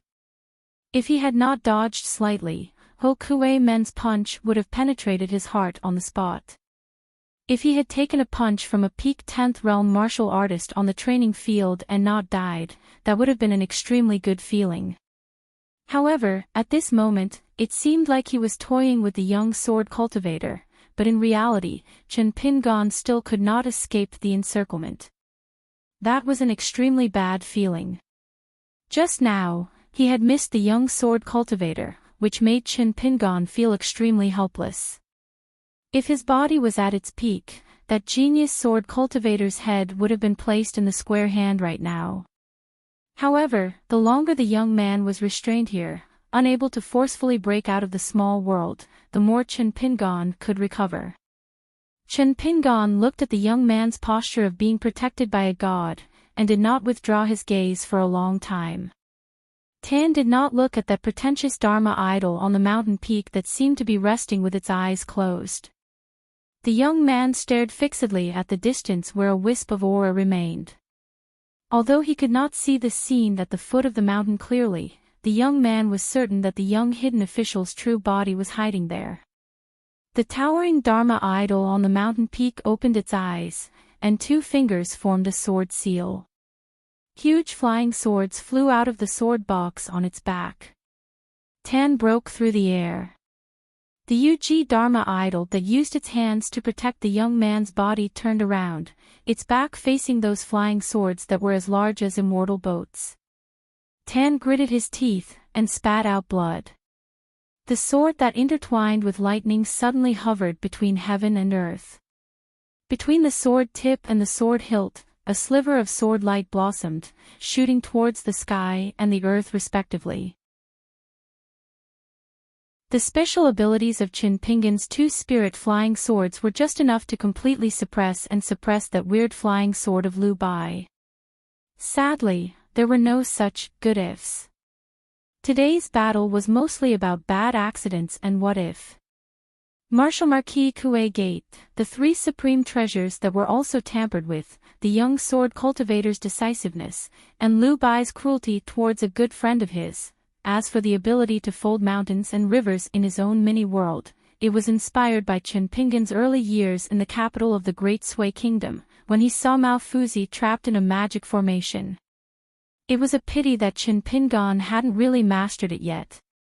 Otherwise, Li Zhen and Zhu Gong would have been able to break the magic formation in less than half an hour. Because the flying sword, Caged Sparrow, was not an inanimate magic formation of mountains and rivers. It was different from the magic formation of the Saints' Academy, Taoist Temple, or battlefield. The magic formation of the Saints' Academy was almost fixed. However, Chinpingan's Caged Sparrow was able to travel between heaven and earth. It was also because Chinpingan was a hidden official, and couldn't really concentrate on cultivating Tao and sword. Otherwise, the division of heaven and earth in the cage would be more flexible and seamless. The world had always been like this. There were endless advantages. If he wasn't a hidden official of the Great Wall of Sword Chi, Chen Pingon wouldn't have been able to make these two spirit flying swords that were compatible with the Great Wall of Sword Chi. Yu Si could guarantee that he wouldn't die for the time being, but he definitely wouldn't feel good. Other than using the flying sword to kill the enemy, the young hidden official would also suppress the opponent's flying sword in this lawless place where his own flying sword would flow more smoothly. He would use pure martial arts to punch out, holding the blade with both hands, appearing and disappearing unpredictably. A large piece of flesh on Yu Si's cheek was cut off by Chen Pingon's blade, and his body was covered with wounds. Fortunately, the sword aura didn't linger in his vital chi residence, nor did the fist aura surged in his acupuncture points. Yu Si was a sword cultivator after all, so there weren't any fatal injuries. However, compared to the handsome Yu Si when he appeared, there was a world of difference. Suddenly, a sword slashed through the sky. The long sword was sent out of heaven and earth, and Zhu Gong found this place with the remnants of the sword will. Chen Pingon's figure disappeared, and he operated heaven and earth. He was waiting for this sword, so he purposely left behind the sword will. Lu Bai's life-flying sword was hard to track, and in Chen Pingon's eyes, Zhu Gong's sword will was no different from fireflies in the night sky. Chen Pingon couldn't touch Yu Si, who was protected by the waterfall of sword aura, so he reversed heaven and earth, and made Yu Si, who was busy blocking more than 100 flying swords, moon in the well, to be in the direction of the sword light.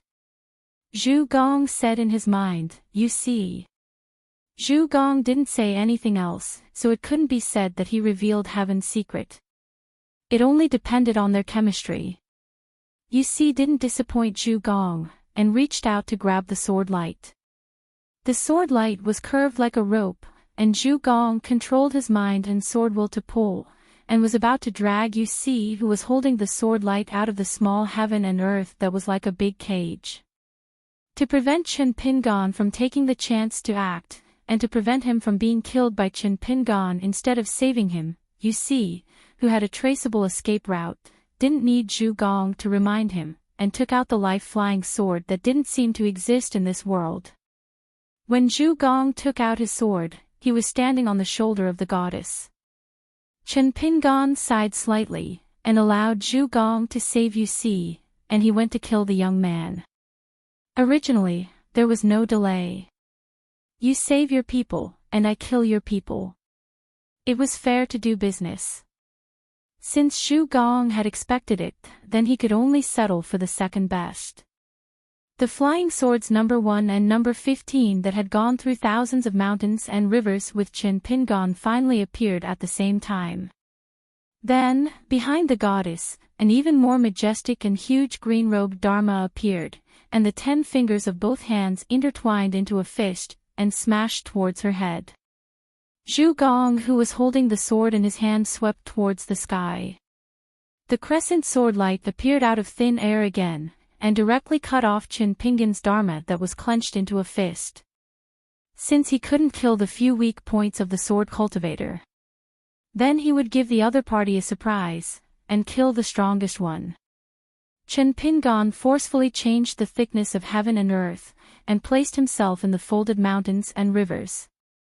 He was even faster than Song Jin's thunder and the contraction talisman, and arrived behind Zhu Gong in an instant. Zhu Gong was punched in the back, and fell off the shoulder of the goddess, and smashed into the ground far away. Chen Pingon was stabbed by Zhu Gong's backhand, and his abdomen took a solid hit. Zhu Gong could have dodged, but he didn't. It was clear that he wanted to exchange injuries with Chen Pingon. Number 1 and number 15 had already clashed with Lu Bai's life source flying sword no less than 100 times. That wasn't all. 2 long rivers of talismans appeared between heaven and earth, sparkling with golden light. They rushed majestically towards Yu Si's direction. Even if Zhu Gong was sent flying by a punch, he still guided the sword light, drawing a large arc in the air, and tried to pull Yu Si towards himself. Lu Bai grabbed She continued to control her life source flying sword to block number 1 and number 15, while she brought Yusi along. She flew far away on her sword, not giving Chen Pingan a chance to fight in close range. Sure enough, the young hidden official followed Yusi. Yusi roared, "Lu Bai!" The female sword cultivator's mind was blank, and she instinctively threw away the young man in her hand. She was going to destroy her own golden core, and then control her life source flying sword to stab herself in the heart, hoping to kill herself first, and then kill the young hidden official. But the other party's 5 fingers grabbed her neck, and pulled her back, leaving the place. Then Chen Pingan twisted heavily, and directly broke Lu Bai's neck. There was also a punch that heavily hit Lu Bai's spine, and the fist aura seeped into his body, causing Lu Bai's chi to collapse, and even his mind was affected. It forced the life source flying sword to fly under its original trajectory, and there was a trace of stagnation. Chen Pingan was about to add another punch, trying to penetrate Lu Bai's entire back. Not only did he want to shatter her entire spine and golden core, but he also wanted to completely break her longevity bridge. Unexpectedly, Chen Pingan's forehead was like being hit by a heavy hammer, and his figure was forced to disappear. Although Lu Bai's body was destroyed, he barely managed to protect half of his foundation. However, if he wanted to enter the upper 5 realms, especially the immortal realm, his hope in this life would be slim. Chen Pingan quickly glanced at the woman's head. It was the young man who quietly left a talisman on the woman's body. In order to cast the life-saving talisman, the young man was injured, and he vomited blood. His face was covered with blood, and his vision was blurred. The young man still tried his best to wave his hand, and wrapped the woman's golden core and soul with the broken talisman, and put them into the young man's sleeve. After doing this, Beach almost fainted. Maintaining the last trace of clarity in his mind, the young man stretched out his hand again. No matter what, he wanted to take back Sister Lu Bai's skin. Unexpectedly, from the canopy of the sky appeared streaks after streaks of light pillars that could not be called sword light or starlight, turning the bamboo box, Yusi. Beach, and Lu Bai's lifeless body were shrouded in it. Chen Pingan just avoided Lu Bai's attack, but in his own small world, there was no way to avoid it, and he was hit by the second beam of light. As for Lu Bai's body, it had been washed away by the beam of light. Chen Pingan was hit to the ground, and his figure staggered in the air. With a roll, he avoided a beam of light that followed like a shadow, and then he folded the mountains and rivers, and instantly went hundreds of feet away. Li Jin's figure hovered in the sky, like an ancient god who crossed the long river of time, and his hands held up the Big Dipper that was supposed to be hanging in the night sky.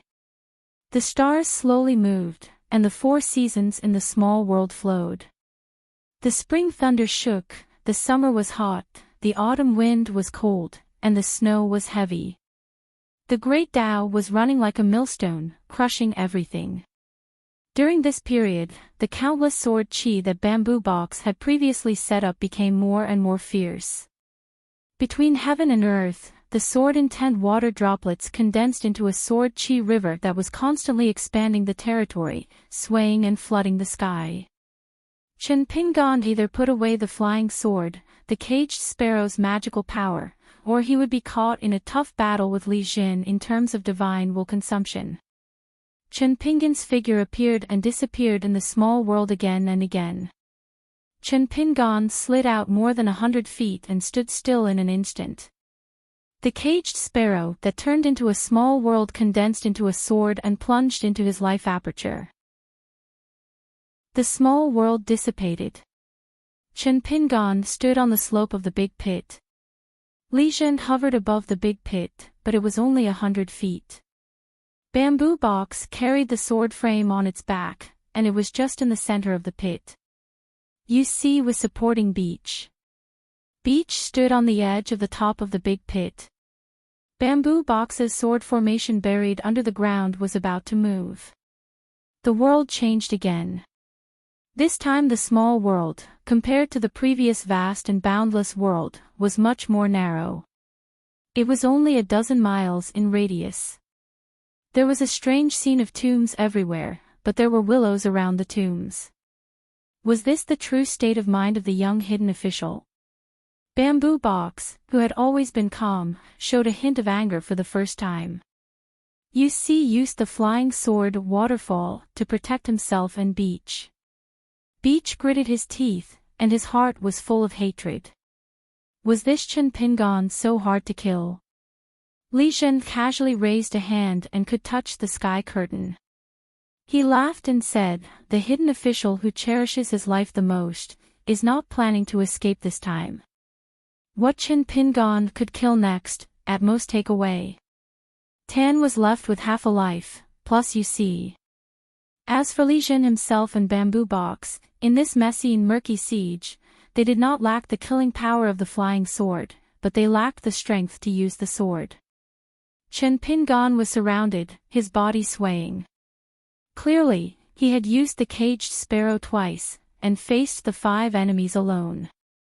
Whether it was the body of a martial artist that was getting worse time and time again, or the spiritual energy of a cultivator that supported 2 natal flying swords, or the spiritual energy of a person, he was already at the end of his rope. Li Zhen shook his head, his eyes full of pity, draining the pond to catch the fish. "You are courting death." Chen Pingon clapped his fists and said with a smile, "Let me send you on your way, rest in peace." Countless, a moon in the well, flying swords appeared from all directions between heaven and earth, slowly advancing toward the 4-sword Xiao from the boundaries of the small world where the sky was round and the earth was round. It was another unreasonable intrinsic flying sword. Li Zhen was horrified. Was this lunatic really going to exchange lives? Bamboo Box frowned. Was this young hidden official unwilling to be killed by a flying sword even in death? So he chose to kill one more person. A moment later, Chen Pingon fell backward. The caged sparrow and moon in the well both returned to their aperture points in an instant. Therefore, after learning the truth, Li Zhen could not help but curse. It turned out that the place where Chen Pingon fell backward was the corner of the Great Wall of Sword Qi. This meant that Li Zhen and all of them had been deceived by this damn young hidden official. Using 2 natal flying swords to fight with their lives was fake. Folding mountains and rivers and changing the battlefield was real. However, the next series of events was a huge surprise to the wasteland and the Great Wall of Sword Qi. First, a sovereign stage great demon that was hiding on the battlefield revealed himself. With a sweep of his sleeve, he collected Zhu Gong, who had already attacked, and Li Zhen and the others who wanted to retreat into his heaven and earth sleeve. At the same time, he flicked his finger. Wei Jin, the sword immortal of the Wind Snow Temple, slashed the great demon's spell against Chen Pingon. Lu Ji was just about to leave the city.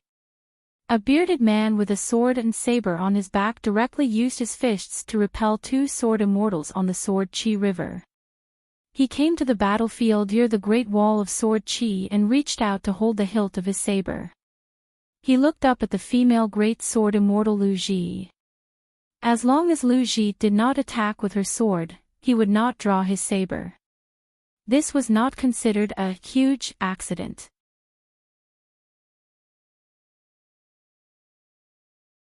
In a flash, the flying sword was pressed down by Alliance's 2 fingers almost like a full moon. The flying sword wasn't a big bow after all. Just as it was about to break, an imperceptible groan sounded in the distance.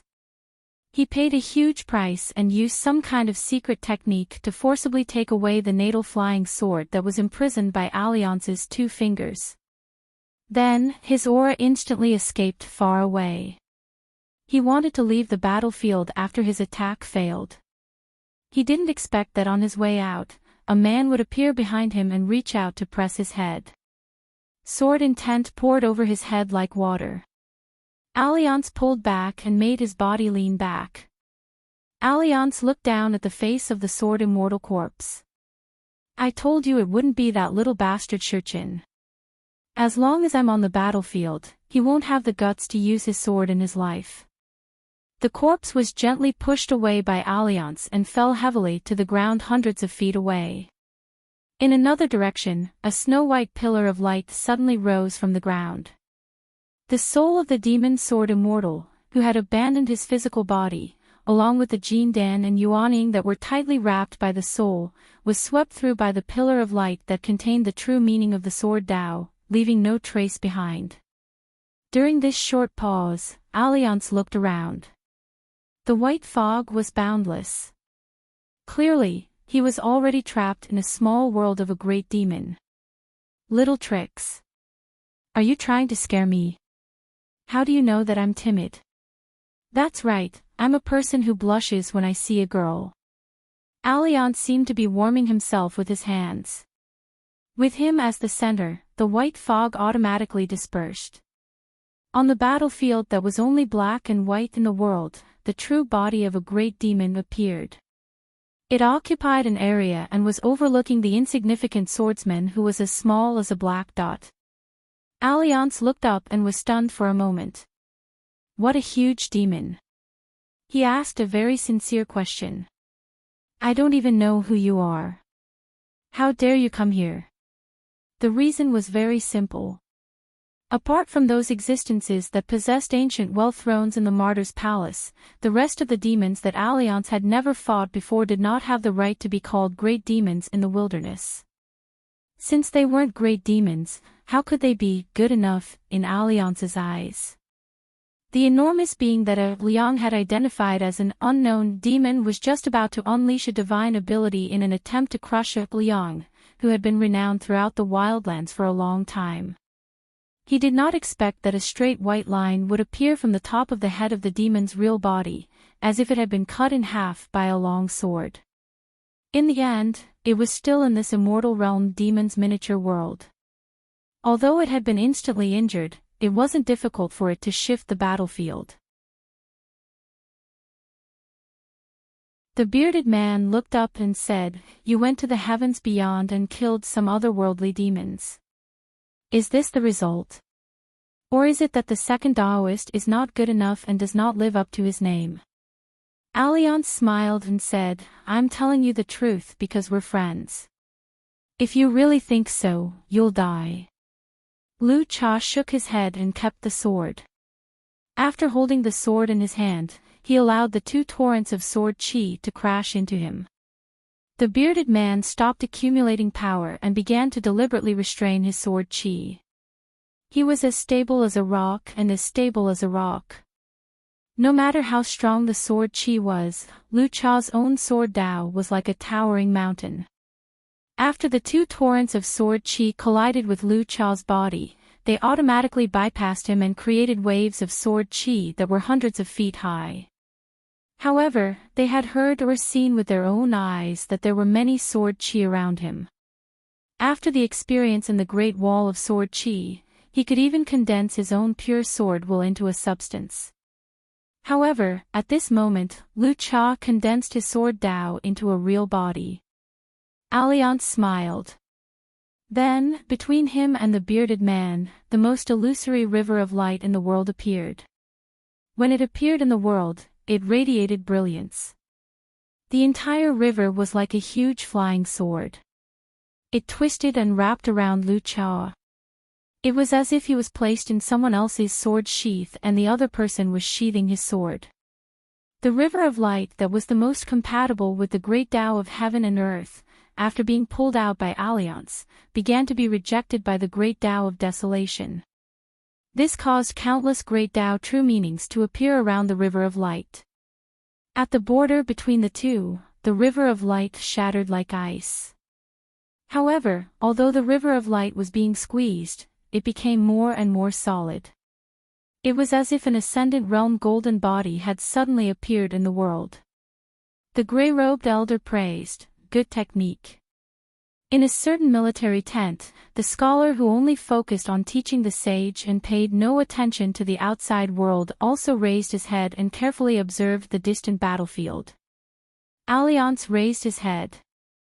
Lu Cha, whose real body was temporarily detained and whose sword Dao was gradually being worn down, would of course not simply wait for death. A Dharma idol stood between heaven and earth. Only half of its body was exposed to the ground. It held a sword with both hands and fell down. The tip of the sword was pointed directly at Alliance. In the ruins of the previous military tent, another Lu Cha appeared. He put two fingers together and condensed a long sword with sword intent. In the beginning, Alliance had laughed and said that he couldn't fight many experts like Lu Cha. However, the sword Dao real body, the young spirit body, and the wandering Lu Cha were divided into three. In the end, it was not equivalent to three-peak Lu Cha's Alliance never fought a fight where he could only take a beating. Even among the opponents he fought, there was Dong Sanging of the Great Wall of Sword Qi and the current Lu Cha of Desolation World. There was also Qing Ming Tian, that shameless real invincible. The next moment, an exaggerated Dharma idol that could be said to be indomitable appeared behind Lu Cha's Dharma idol. It pressed the latter's head with one hand and smashed it into the ground. Before Alliance left the Great Wall of Sword Qi, he had always wanted to tell Lu Cha that it did matter if he had a suitable sword or not. However, as long as his opponent did not have an immortal sword, it did not matter much. They did not meet on the battlefield in the early years and were friends with Lu Cha, so Alliance was embarrassed to say this. If he spoke too straightforwardly, it was easy to lose friends. At the same time, Alliance, who was holding the head of Lu Cha's Dharma idol with one hand, slashed down with the other hand. There were 8 military tents on the line. The 3 sovereign stage demons, Bai Ying, the old man with a long staff on his shoulder, and the golden-armored deity respectively attacked to block the sword. Alliance said with a cheeky smile, "Let's go, let's go." The long river of light that Alliance had condensed into a long sword cracked. At Lu Cha's body, a sword light inexplicably crashed into the wall of the Great Wall of Sword Qi. Even the long golden river was penetrated by the sword. When the sword light dissipated, a person was lying on the wall and slowly slid down. The gray-robed old man came to Lu Cha's real body and glanced at the bearded man who was bleeding from the corner of his mouth. He smiled and said, "That's why the next time you use your sword, don't be shy." Lu Cha nodded. The Dharma idol of the Yin god that was traveling far away and the young god's external body that had returned the sword to All Yang were both one person. The man who was sent to the wall by the sword was at the top of the Meng character at first. As he slid down to the ground, he did not forget to secretly spit on his palm. His head turned left and right, carefully stroking his hair and sideburns. When fighting with others, one had to have a goal. What was the goal? Naturally, it was to be elegant. He remembered that on the other side of the inverted hanging mountain, there seemed to be a little girl who sold wine in Huangliang blessed land. What did she say back then? It seemed that after seeing his face, it was as if a deer suddenly appeared in her heart and ran wildly on the path of her heart. He could accept these words from the bottom of her heart. As for the admiration of the girls, he could forget about it. The man suddenly stopped at a horizontal part of the Meng character and took a step forward. He smiled and greeted a strange old sword cultivator. "Isn't this our elder brother Yin? What are you looking at? If you take a few more glances, how many realms can you advance?" The man slapped the old nascent soul sword cultivator Yin Chen's shoulder and complained, "Elder brother Yin, it's not that I want to criticize you, but all these years when I'm not around, you've only been looking at girls. Otherwise, why haven't you reached the upper 5 realms?" Yin Chen's shoulder tilted, and he felt a wave of pain. The other party did not hold back at all. Yin Chen, who was known for being difficult to deal with in the Great Wall of Sword Qi, still kept a straight face and refused to speak. Alliance slapped the old sword cultivator's cheeks heavily with both hands. He widened his eyes and shook him vigorously. He hurriedly asked, "Elder brother Yin, elder brother Ian, I don't recognize anyone. Are you stupid? Ian Chen said helplessly, I recognize you. I was just too agitated for a moment and couldn't speak. Alliance let go of his hand and stopped smiling.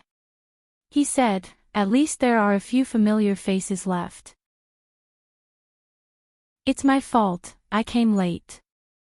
It's always like this, passing by and missing by. Ian Chen knew that things were not good. As expected, Alliance grabbed his neck in the next moment. He was stuck under this bastard's armpit and couldn't break free. He even had to endure the saliva. Elder brother Ian, my heart hurts when I see that you're still single. Alliance suddenly let go of the old sword cultivator and stepped out of the wall. He floated to the city wall and finally came to the side of the sword immortal. On the city wall, Wei Jin cupped his fists and smiled, Elder Alliance. Alliance patted Wei Jin's shoulder and said sadly, what are you talking about, aren't you still single? Alliance sat cross-legged and faced the south. It was rare for him to be so solemn. Even with his interference, it was only a moment of peace. The war continued and people continued to die. On the battlefield, the killing continued.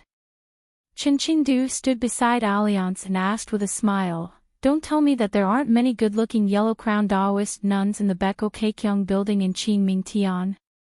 Alliance pointed at the sea of clouds above his head. Then, he rested his chin on one hand and looked at the battlefield. He held his chest with the other hand and silently adjusted his breathing. However, he didn't speak honestly, there are. How can there not be? I just showed my face under the Beko Keikyung building. Just the two junior sisters of my old buddy in the Beko Keikyung building looked at me like they wanted to eat me, not to mention the other fairies. This is the most annoying thing in the world. Chen Qingdu chuckled. Alliance asked, how's that kid's injury? I only glanced at him from afar. It was a little strange and I couldn't see clearly. Chen Qingdu said casually, anyway, he won't die if I carry him back. You'll get used to being half dead. Alliance said, after all, he's just a young man and a foreigner.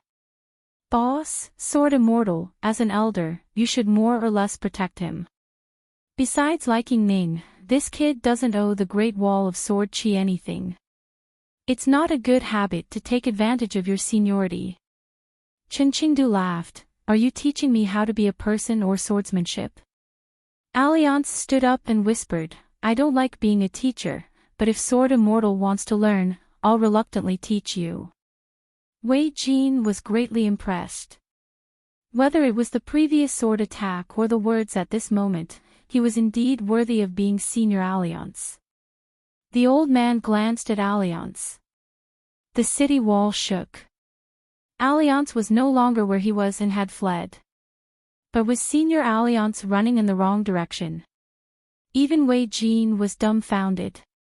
He couldn't help but ask, boss, sword immortal, this is. Chen Qingdu glanced at Wei Jin, can't you tell? It's a fight. Wei Jin was speechless. Chen Qingdu glanced at the rainbow that started from the city wall. Alliance's speed was too fast. He asked with a smile, when he traveled to the Aquarius continent, didn't he tell you that he liked to be ganged up on by a group of Ascendant Realm cultivators? Wei Jin was silent for a moment. He looked strange. Back then, Alliance told this junior that he could fight in the Great Wall of Sword Chi, which was full of sword immortals. In any case, he would definitely be ranked in the top 50. He also told me not to think that he was bragging, very. So at first, Wei Jin thought that he had encountered a swindler. But fortunately, Senior Alliance's insights about the Sword Dao at that time seemed to be nonsense, but it happened to benefit Wei Jin greatly.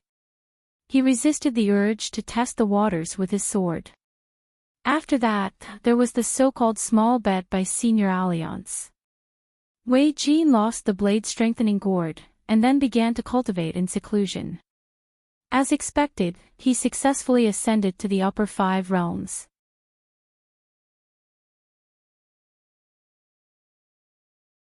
663. The sovereign stage great demon who used heaven and earth in the sleeve and forcefully swept Zhu Gong and the others away from the great wall of sword Qi was Huang Wan, who had refined countless immortal ruins into her own courtyard. Lu Ji left the city wall with her sword and personally intercepted the great demon who was known as the most immortal in the desolation world. In addition, Sword Immortal Mi Hu also intercepted at the Golden River, but Huang Wan still destroyed half of her right sleeve and a heaven and earth in the sleeve. In addition, the great demon Yang Ji personally received Huang Wan, so she successfully escaped back to the Jiaoshan tent. Lu Ji stood on the Golden River where there were fewer and fewer sword immortals. She did not return to the Great Wall of Sword Qi. Instead, she stayed where she was and guarded one side. Previously, her attacks were too restrained because the battlefield was between the Golden River and the city wall. There were too many sword immortals on her side. The old sword immortal Yin Chen sat cross-legged in the middle of the big strokes. He shook his head and looked disapproving. He sneered and criticized in his heart, if I were at this level, Huang Wan would not be able to escape. The battle has already reached this stage, but she still doesn't know how to calculate the score. Lu Ji, how did you become a great sword immortal? A woman will always be a woman, with a woman's heart. This was probably how Yin Chen's reputation in the Great Wall of Sword Qi had come about. Outside the Jiaoshan tent, Huang Wan shook her right sleeve and scattered beans on the ground. A few young sword immortals the size of mustard seeds appeared one after another. Zhu Gong kept his sword and thanked her. Li Zhen's face was gloomy, and Yu Si was in a mess. He supported the unconscious youth and Itan. As for Lu Bai, he suffered the most damage. Fortunately, his soul had already been collected by an Itan. He was not a sword immortal, but the leader of the Jiaoshan tent. After knowing Lu Bai's situation, although he was burning with anxiety, he still bowed and thanked this senior. Huang Wan smiled and said, Wooden Clog, you are the fate of the world. The great Tao is long. There will always be a chance to repay you for saving our lives. Wooden Clog looked determined and said, I dare not forget today's great kindness. If the Jiaoshan tent really lost a sword immortal in battle, then as the leader of the Jiaoshan tent, Wooden Clog's merits and demerits would not only be recorded in the account book. Therefore, Huang Wan's action was equivalent to saving the young Wooden Clog's life. Wooden Clog. Yang Ji waved her hand and detained Yu Si before pushing him back. She stood at Yu Si's original position and gently held the youth in her arms. She stretched out a finger and pressed it against Pei Tan's forehead. The purest water fate in the world flowed out from her fingertip and poured into the youth's qi cavities. At the same time, she rubbed her fingers and condensed a white short sword. It was an ancient relic that she had kept for many years. She pressed it against Pei Tan's forehead. The youth had destroyed her life source flying sword, so she would give him another one. Yang Leslie Master. Immortal, Mother. Tian Ting Master, as. Yang Ji said gently, don't worry about some setbacks. Ni Tan was a young man after all. Although his Taoist heart was not damaged, he was still heartbroken. The young man sobbed, that guy is too cunning. The five of us seem to have been fighting him all this while. What about Sister Lu Bai? In the end, the young man still felt sorry for Sister Lu Bai. Yang Ji laughed and said, that Lu Bai, Master has always disliked her for not being handsome enough and not worthy of you. Now, let Mr. Zhou change his appearance to a better one and you two can become Taoist companions. However, for some reason, after Li Zhen died once, his temperament seemed to be more and more extreme. It could even be said that he was discouraged. Li Zhen rubbed his cheeks with both hands and murmured, have you personally walked through the river of time? Maybe not, maybe you have, but you definitely haven't seen the riverbed of the river of time. I have walked through it, that is my destiny. Zhu Gong listened to Li Jin's murmur and frowned. Yu Si stood there alone. He was even more despondent than Li Jin, who looked gloomy. It was easy for people to feel lonely when they were alone, and loneliness often arose in the midst of a bustling crowd. A figure appeared beside him out of thin air. It was a young woman with scarlet eyes. The robe she was wearing was intertwined with fine green threads, which were rivers and streams that she had refined over the years. She softly consoled, "Young master, it's fine. I'm here." She then stared at the slender figure of Yang Ji. The two opposing sides were the old and new Yelluo lords. Yu Si pushed aside the young woman's hand and took a step forward. "Let's go." The woman followed closely behind. Black Beach was stunned when he saw this. Seated in the tent, Wooden Clog raised his head and then lowered it again. Wooden Clog had always known the sex of Li Jin, Zhu Gong, and Lu Bai, but only today did he learn of Xiao Tan and Yu Si's true backer. The youth scratched his head. When would he be able to take in disciples and become their backer? Chen Pingan woke up with a start and sat up on his bed. Fortunately, this was the Ning residence that he had not returned to in a long time, not the corner of the Great Wall of Sword Qi. Chen Pingan pressed a hand to his forehead. His head hurt like it was about to split open, and he exhaled deeply. Just this small action had caused his entire world to turn upside down. This shouldn't be a dream. The immortals on the mountain had countless arts, and there were far too many strange things in the world. He had to be on guard. Chen Pingan looked in a daze at the door. A man was sitting on the threshold, holding a wine pot and drinking with his head raised. Not even the thick smell of medicine in the room could cover up the aroma of wine. The man stood up, leaned against the door, and smiled. "Relax. A person like me should only appear in Mrs. Dreams." The man wiped his mouth and began to chuckle to himself. The affairs of the world are as short as a spring dream, and the spring dream leaves no trace. For example, in a spring dream, the unripe yellow millet leaves the banana deer. The scholar was just thinking of some beautiful poems in a book. It was very serious. Chen Pingan felt like a weight had been lifted off his shoulders. This should be the real person. Chen Pingan and Alliance looked at each other for a long time.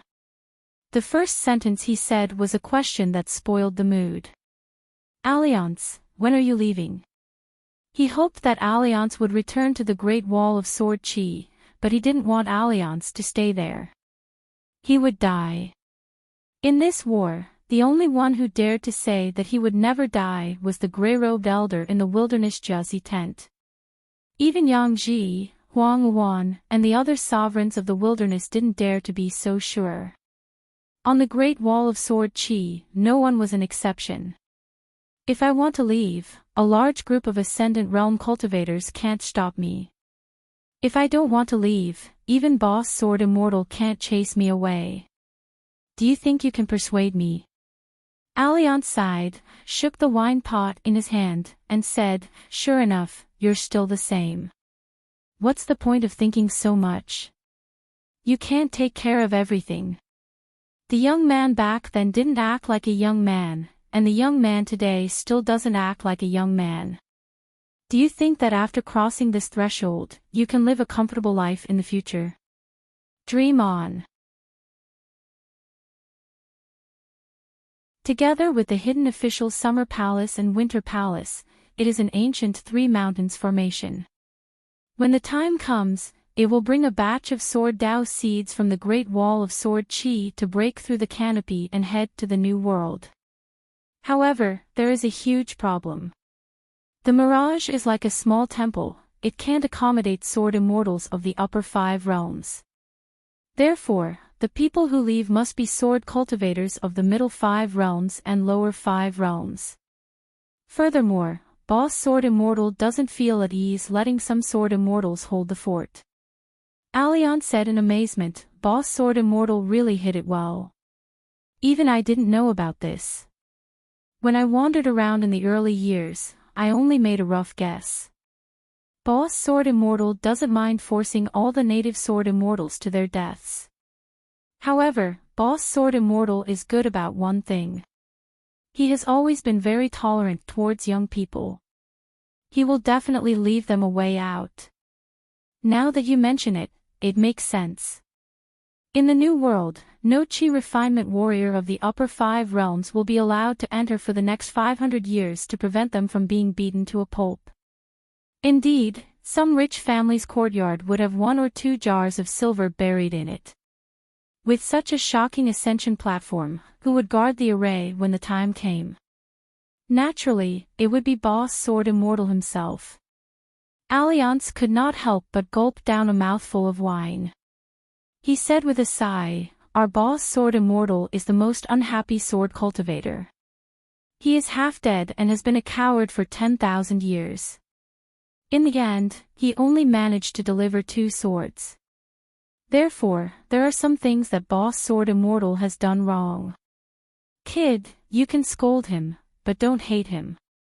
Chen Pingon shook his head and said, "I won't hate him. I don't dare to scold him." Alliance said with a smile, "It's fine to scold him every now and then." Chen Pingon said helplessly, "Boss Sword Immortal holds grudges. I can't run away even if I scold him." Alliance nodded and said earnestly, "Drink and chat, flatter, rub shoulders and knock on the back.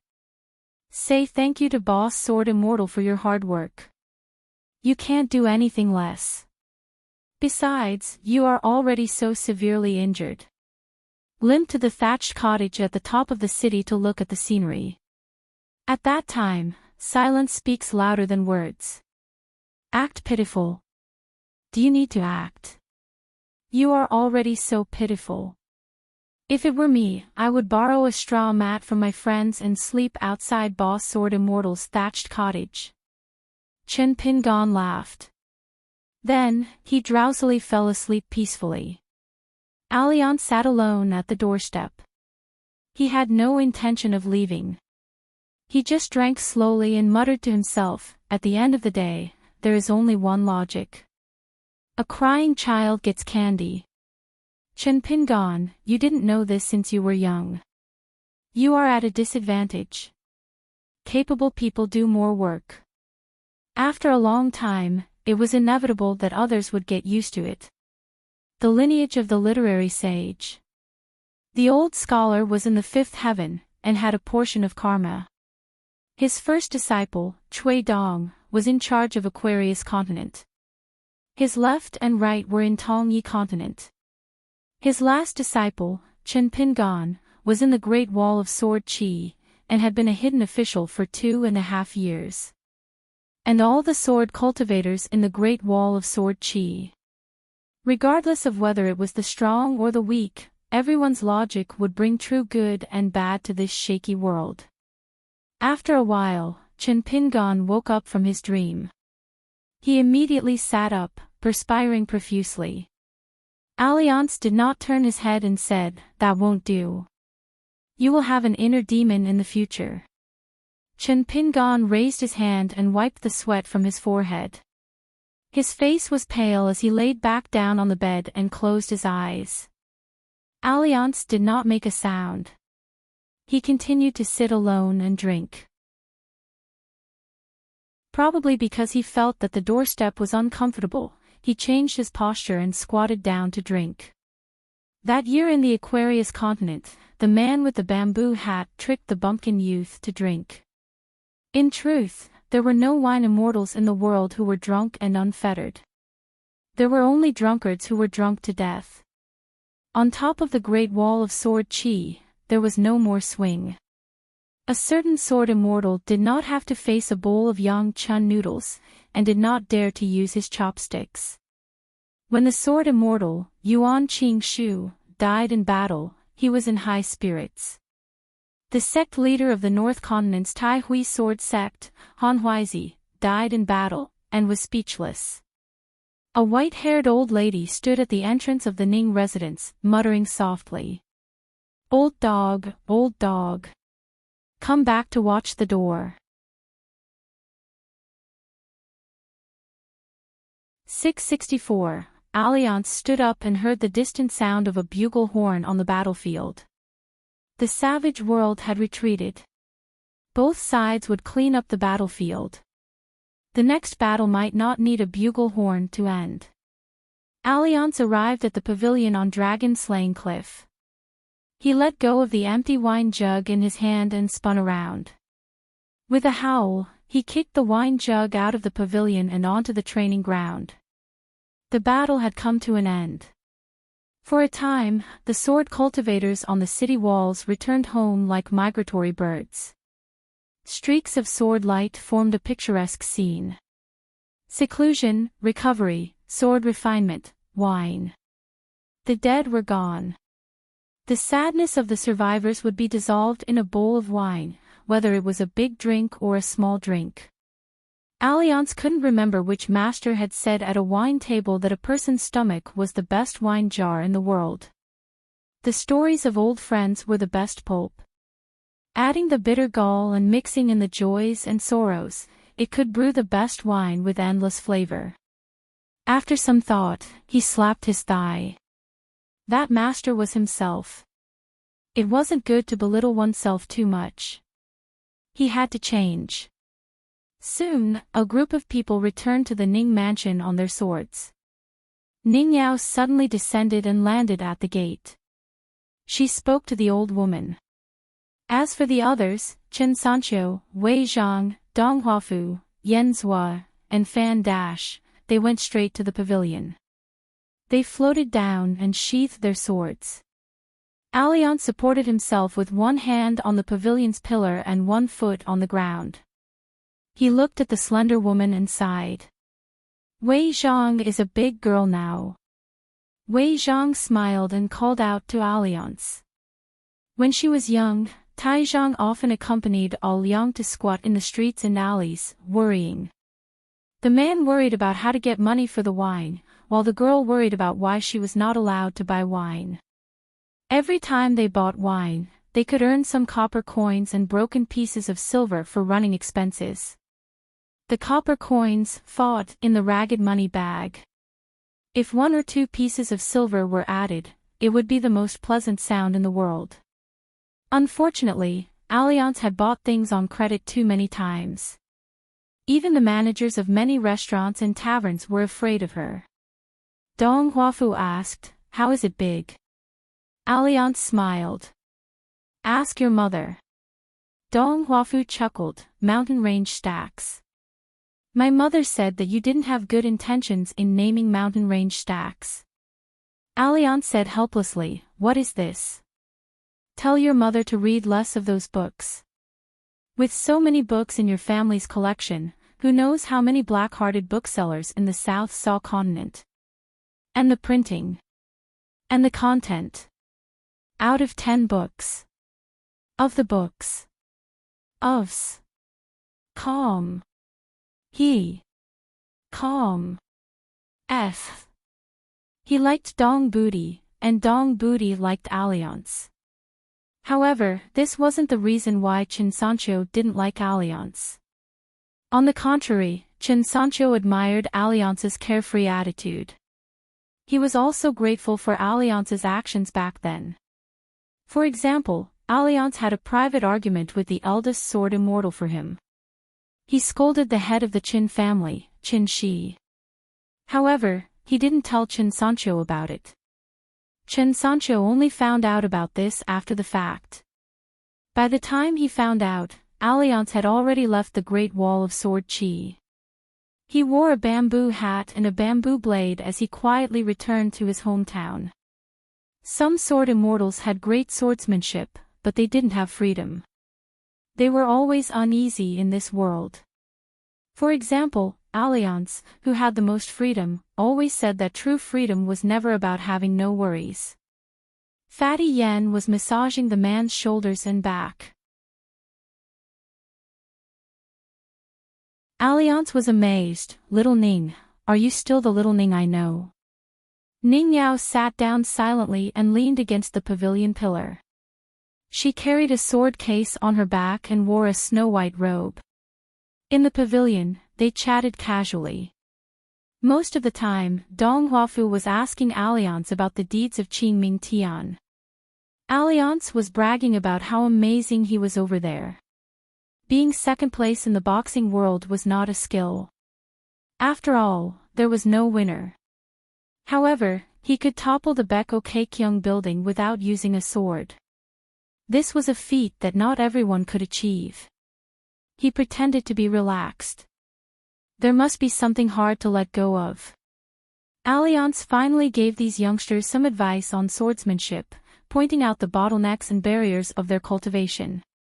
Then, he got up and said goodbye. I'm going to find someone I know to drink some wine. You guys should hurry back to your homes. Ning Yao got up and watched as Alliance and all his friends left on their swords. She walked down the dragon-slaying cliff alone and went to the small house. She gently pushed open the door, crossed the threshold, and sat by the bed. She gently held Chen Pinggan's left hand that had stretched out from under the blanket. It was still trembling slightly. This was a sign that his soul was trembling and his qi was still unstable. Ning Yao's movements were gentle. She put Chen Pinggan's hand back under the blanket. She bent down and reached out to wipe away the sweat on Chen Pinggan's forehead. With a finger, she gently smoothed out his slightly furrowed brows. Ning Yao was very happy that Chen Pinggan liked her. But Chen Pinggan liked her, so she had to be so tired. Ning Yao was a little angry with herself. So, when Chen Pinggan, who was sleeping soundly, just relaxed his brows, she frowned again. What should she do? She couldn't not like him. She couldn't bear for him not to like her. These feelings of sorrow, before she could frown, came to her heart again. Alliance returned to the top of the city wall directly. However, he didn't go to the thatched cottage. Instead, he sat beside Wu Qingpei, who was still diligently refining his sword. Wu Qingpei looked at the battlefield. The Golden River had been kept by the saints of the three sections. On the ground, there were still some scattered fights. He didn't look sad at all. Everyone had their own indescribable suffering. For many sword cultivators who came to the Great Wall of Sword Qi for the first time, almost all of them had strange tempers and were difficult to get close to. Alliance didn't say anything. Wu Qingpei finally spoke. I heard from Mi Hu that before Zhou Qing died, he said, there's no point in living. Let's just watch. Tao Wen said that it was a good death. I envy them. Alliance said, indeed, not everyone can choose how they want to live. They can only choose how they want to die. But I still have to say that a bad life is better than a good death. Wu Qingpei said, in the years that you weren't around, all the sword cultivators from the outside, regardless of whether they are dead or alive, regardless of whether their realms are high or low, made me look at them in a different light. I no longer have any resentment towards the righteous world. Alliance took out a pot of immortal wine. He opened the mud seal and shook it gently. The fragrance of the wine assailed his nostrils. He lowered his head and sniffed it. He smiled and said, another autumn has passed in the wine. The wine's taste is better than the osmanthus fragrance every year. The wine of the righteous world and the green netherworld are indeed inferior to the Great Wall of Sword Qi. Wu Qingpei suddenly asked, Alliance, have you ever had a girl that you truly liked? Alliance thought for a moment. Just as he was about to speak, Wu Qingpei shook his head and said, there's no need to answer. I already regret asking this question. I'll probably regret it even more after hearing the answer. Alliance smiled. In the pugilistic world, there's no need to drink if you don't have any romantic feelings. Look at those infatuated people.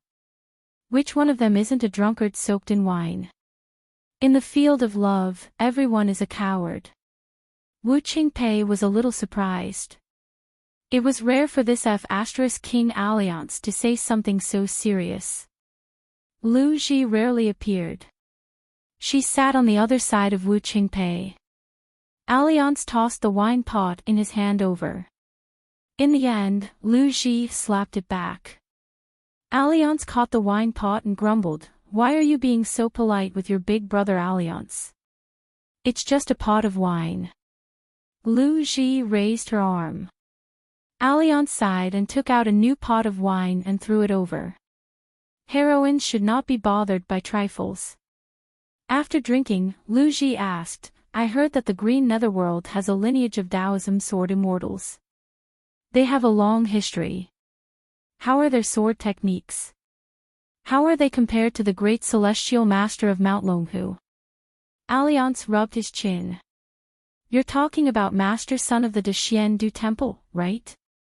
I've never met him before. It's a pity. The nuns of the Dexian Du Temple. Oh, no, it's the peach forest in the Daoist temple. Whether there's people or not, the scenery is superb. As for the great celestial master of Mount Longhu, I'm quite familiar with him. The nobles of the celestial master's residence are especially enthusiastic when they receive guests. It can be said that they bring a lot of people with them. There was no need to speak when meeting. Of course, they were very enthusiastic when they first met." Alliance pushed Wu Qingpei's head away and smiled at Lu Ji. "If you're interested, you can first mention my name when you visit the Celestial Master's residence." Lu Ji sneered. "Mention your name.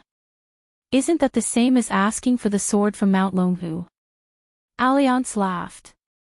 "No one knows me better than Lu Ji on the Great Wall of Sword Qi." Wu Qingpei said, "Gentlemen, I'm refining a sword. I'm drinking and chatting. Go somewhere else." Lu Ji said, "You can't refine a good sword before your heart dies." Wu Qingpei said, "You don't have to worry about that. I only know that the flying sword, Sweet Rain, is still in the top 3 of A grade even if I don't refine it.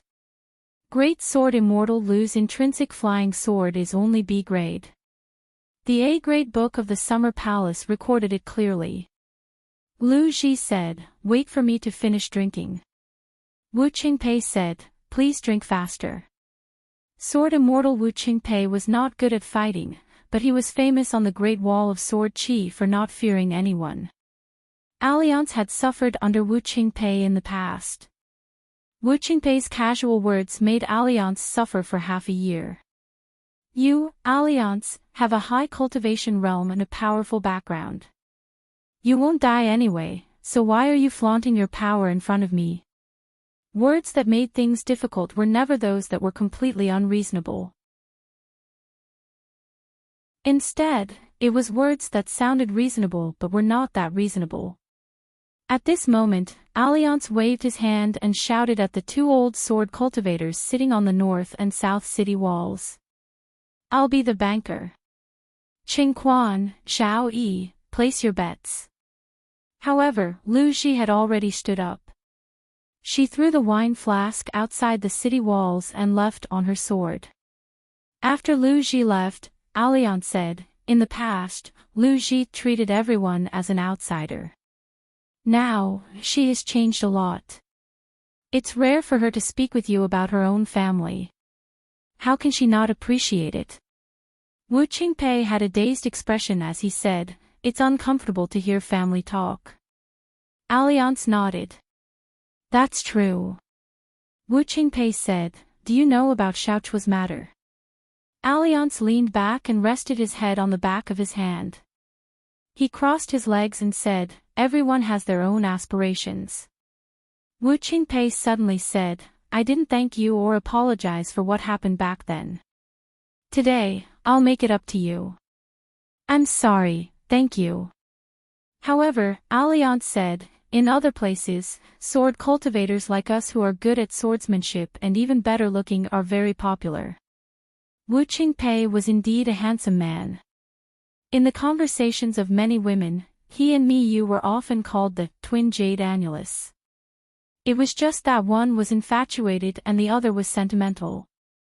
After seeing with their own eyes the beauty of the two raw jade stage sword show, those foreign women who felt that this trip was worth it suddenly realized that men could also be so good-looking. Beauty, beauty, beauty, it wasn't only women who enjoyed the word beauty. Wu Qingpei placed the sword of the sword workshop horizontally on his knees and looked into the distance. He said softly, "When the water reaches the end, sit and watch the clouds rise."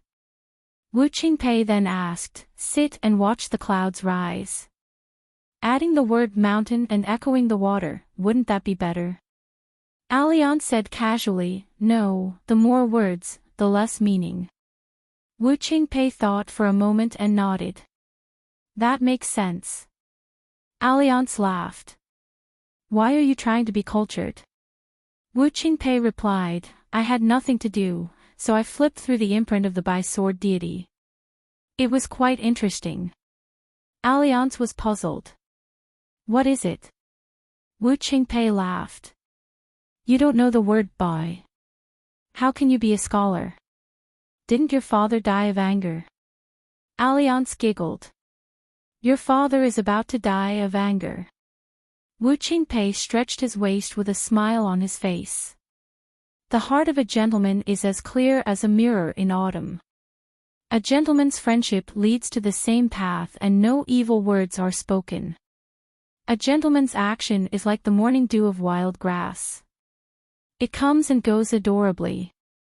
Alliance was stunned. "Did I say that?" Wu Qingpei laughed. "A scholar said it." When Chen Pingan woke up again, he could already walk. Knowing that the wilderness had stopped attacking the city, he did not relax much. Not being able to find Ning Yao, Grandma Bai was hiding at the Winter Palace to teach martial arts. Chen Pingan went to the Summer Palace on his sword and found Alliance sitting at the doorstep, chatting with Chou Miao. Chou Miao, Dong Budi, and the other local sword cultivators were very familiar with Alliance. But for Lin Junbai and the other sword cultivators, they only had a name for Alliance. Everyone had heard of him, but no one had seen him. Alliance had stayed at the Great Wall of Sword Qi for more than 100 years. To the young cultivators of the vast world, Alliance's story could only be passed down by word of mouth. Jiang Shangjin and the North Continent had many stories. Alliance, who had already been to 3 continents, had even more stories. Because the 2 landscape paintings spread out in the Summer Palace could not touch upon the battlefield south of the Golden River, none of the sword show of the hidden official lineage had personally witnessed Liang's first 2 strikes.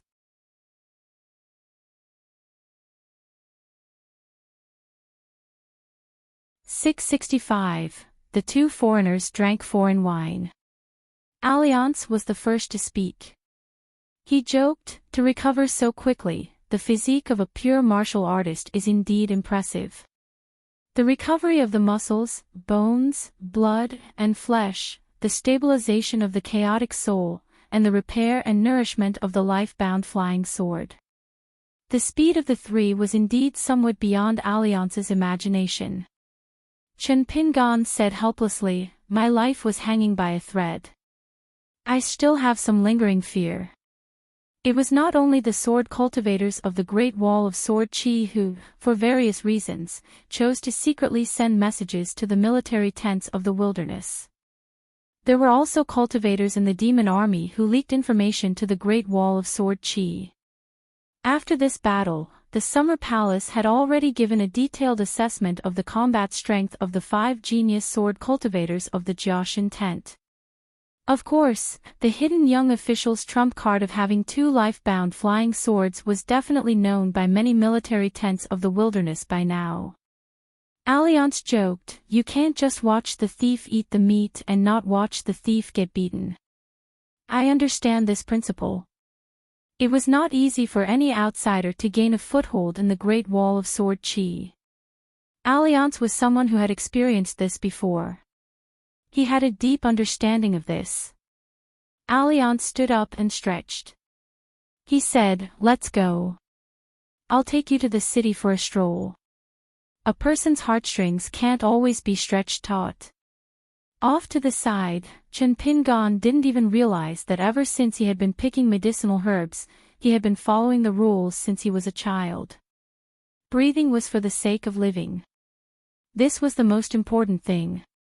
Since almost all cultivators had dedicated their lives to longevity, they would naturally work hard on the two words, breathing and breathing. In the shop of the Yang family in Lizhu Heavenly Cave, the old man with an extremely high seniority had taught Chen Pingan a long time ago. The method was not brilliant, and its quality was average. However, it was neutral, peaceful, and orderly. Therefore, it was a kind of food supplement, not a medicinal supplement. Although it was natural for Chen Pingan to get used to it, it would not cause any physical burden on his body. On the contrary, it would only benefit him for a long time. It was like a gurgling source of living water that nourished his heart. However, cultivation was cultivation, and being a person was different. Between the heart, there was a clear ridge and there was a path to walk. It was as if every step he took did not exceed the rules. Every day, he could guard the harvest. Such a restraint was naturally a good thing, but it would make a person feel bored. Therefore, the young man with straw shoes in the mud bottle alley always imperceptibly gave people the impression that he was young and mature. After Chen Pingan learned the fist art, he liked to deliberately control his breathing and footsteps every time he traveled alone in Jianghu. He used a higher realm to disguise himself as a lower realm. He could always do it at his fingertips. He was more experienced than an experienced Jianghu veteran, and it was not purely because of his talent. Chen Pingan followed and stood up. He smiled and asked, "Can I bring a little follower?" Alliance nodded and said, "Then each of us will bring one." Chen Pingan called for Guizhuzhou. She was still Chen Pingan's little disciple. However, at Chen Pingan's age, he was only 30 years old. To a cultivator, his age was just like a child in the marketplace. The possibility of Guizhuzhou becoming the last disciple of Luopa Mountain was extremely small. Guizhuzhou carried the book box again and held the mountain walking staff in her hand.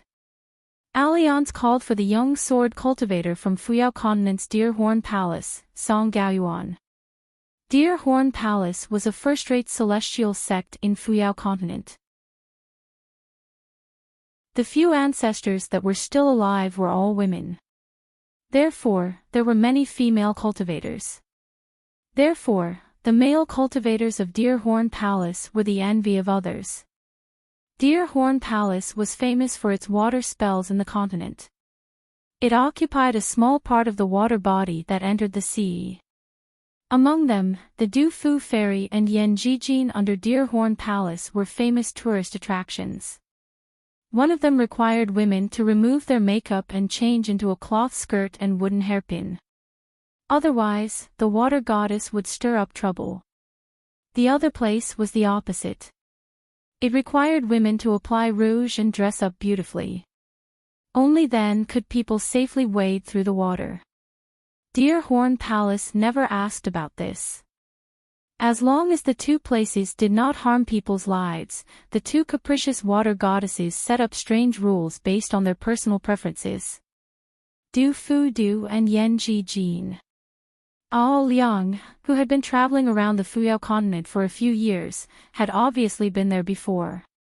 She even got along well with the two water goddesses. One was lively and the other was shy. They were both good ladies. As for the chance encounter in Deer Horn Palace, it was on a night with bright moonlight. Alliance had promised to give the water goddess, who was Du Fu Fairy, a gift for their first meeting. He helped that pitiful woman recover her shattered appearance. Then, he went to the ancestral lotus pond of Deer Horn Palace. Every lotus leaf there had great uses. There were countless female cultivators who were dissatisfied with their appearance. They had bitterly begged Deer Horn Palace for a lotus leaf, but they could not get one. There was a price, but there was no market. They could not buy it. The mountain and water restrictions of Deer Horn Palace were very interesting. At that time, Alliance could only crawl forward, twisting here and there. Only then did he sneak to the side of the lotus pond. He stuck out his butt and lay down, peeling the lotus heads and picking the lotus leaves. Unexpectedly, on a lotus leaf as big as a green mattress in the distance, a lady suddenly sat down. She widened her eyes and looked at the sloppy man who had a few small lotus leaves in his arms. He was lying on the ground, peeling the lotus heads and eating the lotus seeds. Seeing her, Alliance extended his hand and asked if she wanted to try it. The lady treated her guest well. An extremely beautiful water spell came crashing down on his head. The past could be recalled and recalled. The four of them left the summer palace on foot. Chen Pingan had always been meticulous. He noticed that among the people in the room, Dong Buji and Pang Yuanji seemed to have some subtle changes in their state of mind. He just did not know what Alliance had talked about with them before he arrived. Outside the door, Song Gaoyuan gathered his courage. Then, the man noticed Guozhuzhou, who was staring at him with her eyes wide open, and Song Gaoyuan, who seemed to have been immobilized. He quickly ran his fingers through his hair and muttered, "I've lost my composure, I shouldn't have lost my composure." After Chen Pingan asked, he finally solved the mystery of the Great Wall of Sword Aura. It turned out that the old sword immortal had a strange supernatural power that was best at finding the seeds of swordsmanship. In fact, half of the young geniuses in the Great Wall of Sword Aura were chosen by the old sword immortal at first glance. It was fine in the rich and powerful families like Taixiang Street and Yuhu Street, but in the streets and alleys like Lingxi Alley and Straw Hat Alley, once a sword immortal who had the potential to nurture a natal flying sword appeared, it was inevitable that some of them would be missed. In the world, not only sword immortals, in fact, all qi cultivators would naturally enter the path of cultivation as early as possible, the higher their future achievements would be. For example, Alliance had used the technique that the old sword immortal had imparted to him to find a good seedling. Many sword immortals who would become sword immortals in the future did not have obvious talent when they were young. Instead, they were extremely secretive and did not show their talents. Alliance once had a drink with the old sword immortal who was severely injured and did not have long to live. He casually chatted with the old sword immortal about the story of a scholarly family in the vast world. Their ancestor had repeatedly failed in the imperial examinations and was humiliated by his peers who passed the imperial examinations. He returned home angrily and taught them personally. He made all the men in the family wear women's clothes and studied hard. As long as they did not pass the imperial examinations, they could only wear women's clothes until the age of 40. In the beginning, they were treated as a joke in the imperial court. However, in the end, there really was a family of 6 scholars and 3 of them were awarded titles. Alliance smiled and said, "Do you think it's child's play?" It caused the 3 young geniuses to be laughed at for decades. The 3 of them felt that as long as they could go out and wield their swords, they would be willing to die on the battlefield to be free. Alliance continued, "The old sword immortal's line of swordsmanship has always been a way of killing the enemy and injuring oneself. Therefore, it was easy for one to not live long. It was fast to become a sword immortal, but it was also the fastest to die after becoming a sword immortal. When the old man was still alive, he could still protect some of his disciples.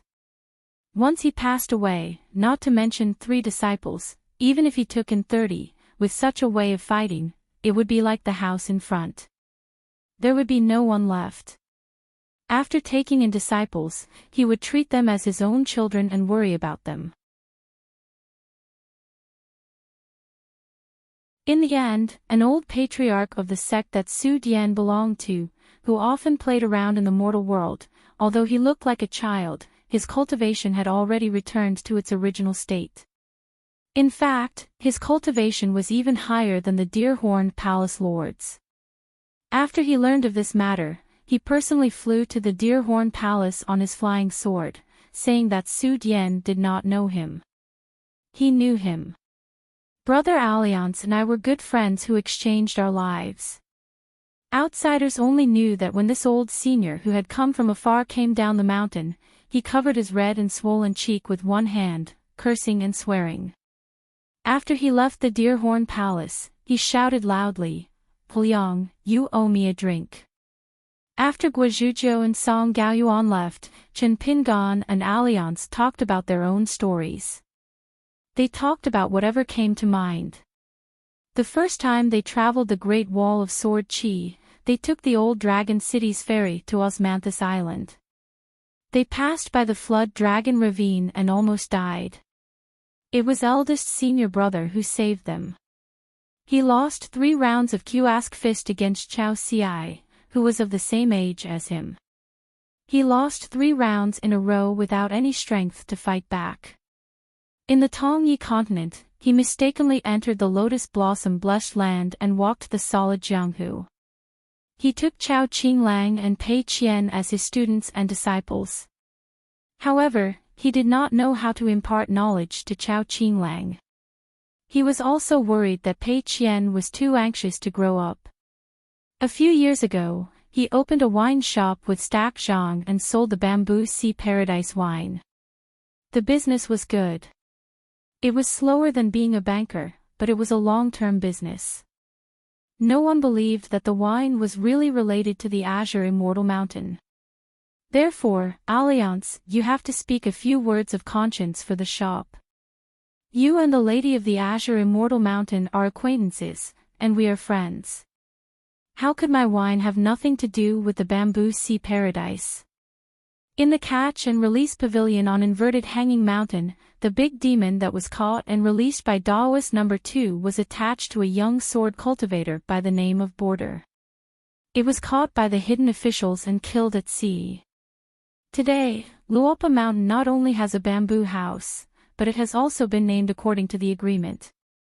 There is also an ancestral hall on G Peak. Alliance, you have to go and take a look in the future. The two of them walked through many streets and alleys. Alliance was familiar with every place. He listened to the stories of the young people. Alliance was mostly listening. Occasionally, he would ask questions that interested him. For example, which one was more beautiful, the female crown of Taiping Mountain, Huang Ting, or the Great Spring Dynasty's Yao Jinji? Chen Pingan smiled and said, "They are both beautiful. But in my eyes, they are not as beautiful as Ning Yao." Alliance said, "Ning Yao is not here. You can talk to me like a man."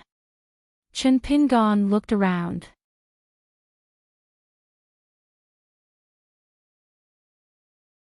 Alliance clicked his tongue and said, "You and Ning Lass are becoming more and more like husband and wife." Chen Pingan raised his wine bowl and suddenly turned his head and asked, "Lady Boss, are there any free dishes to accompany the wine?"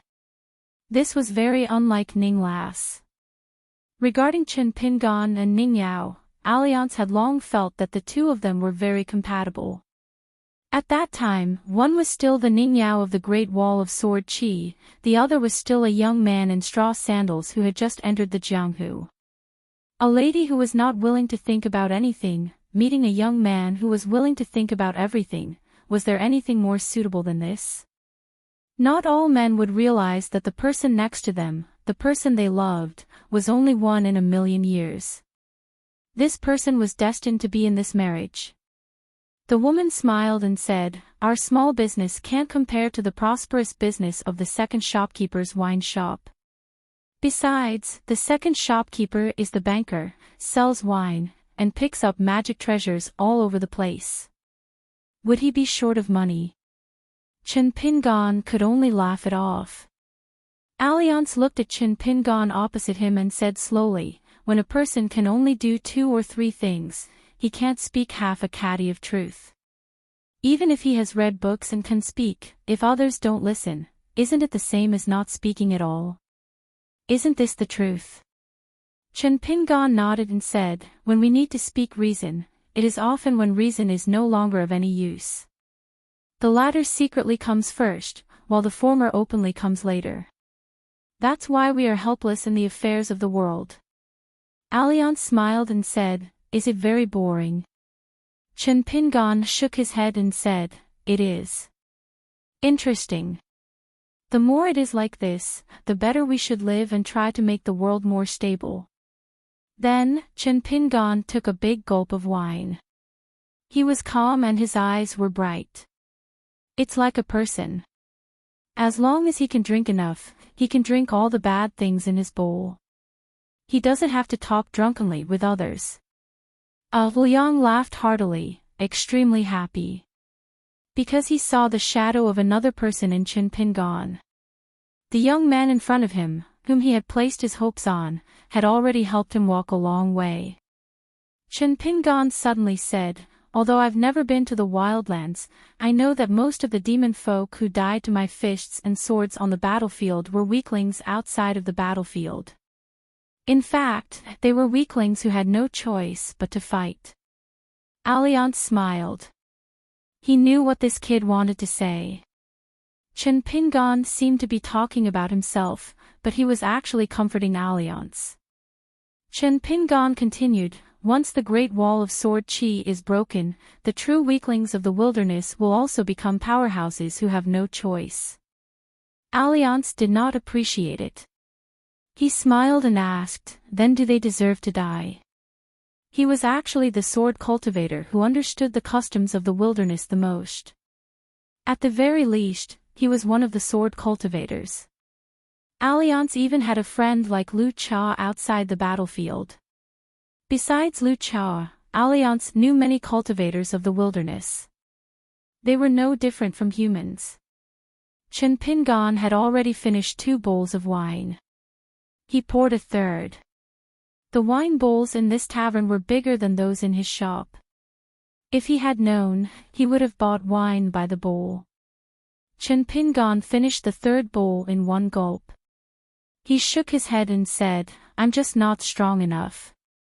Otherwise, if anyone dares to approach the Great Wall of Sword Qi, I'll kill all the demons on the battlefield with a single punch or slash them with my sword. Screw the sovereign demons. If I have the chance to return to the vast realm in the future, I'll meet all those who are lucky enough to stay out of this and pity the wilderness. After burping, Chen Pingan started pouring more wine. Alliance was the one who had urged him to drink. As for what would happen if he met one, he did not say anything. Alliance did not stop him. Alliance only smiled and said, Chen Pingan, what can you do if you meet those people? They have their own reasons. Anyway, no one forced the Great Wall of Sword Qi to sacrifice so many people. Chen Pingan stopped drinking. He folded his hands in his sleeves and leaned against the table. Alliance, tell me, what will you do? I want to learn. Learning from others had always been Chen Pingan's specialty. When it came to accounting, he had learned it from Zhong Kue at the small inn in Hure town at the border of the Great Spring Dynasty. When it came to being a bag dealer and secretly picking up junk, Chen Pingan's horizons were broadened when he learned it from Sun Daozhang, who was traveling with him in the North Continent. A long time ago, Lin Shuyi had unintentionally said that while they were away from home, they could take care of things, but they didn't need to care too much. The more Chen Pingan learned, the more he empathized with Sun Daozhang, and the more he found it interesting. Even earlier, Chen Pingan's skill was regarded by many experts as too much craftsmanship but not enough spiritual energy. In fact, he had learned it from Lu Chen's 3-page prescription. Back then, Lu Chen had mentioned 3 things, but only 2 of them were to try his luck by picking up snake gall stones.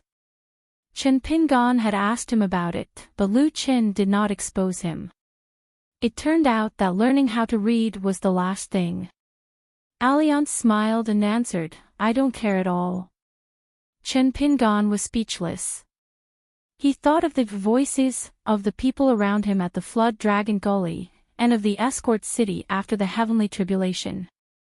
Chen Pingan reached out his sleeve and took a sip of wine. He held the bowl with one hand and scratched his head with the other. It's a little hard to learn. Alliance smiled and said, "There's no need to learn."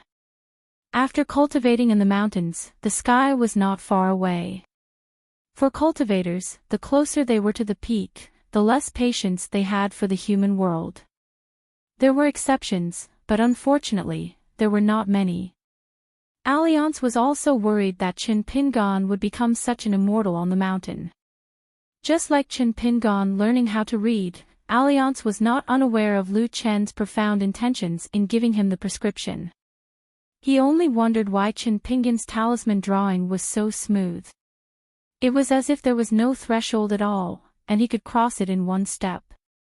One must know that the path of a talisman, regardless of whether one was a Qi refinement warrior of the Daoist lineage, was viewed as a natural barrier. It was the same as a swordsman. However, Alliance could not speak about such matters. Chin Pingon had to figure it out himself. Did one think that everything in the world was easy just because one's swordsmanship was high? There was no such thing. Alliance was no exception.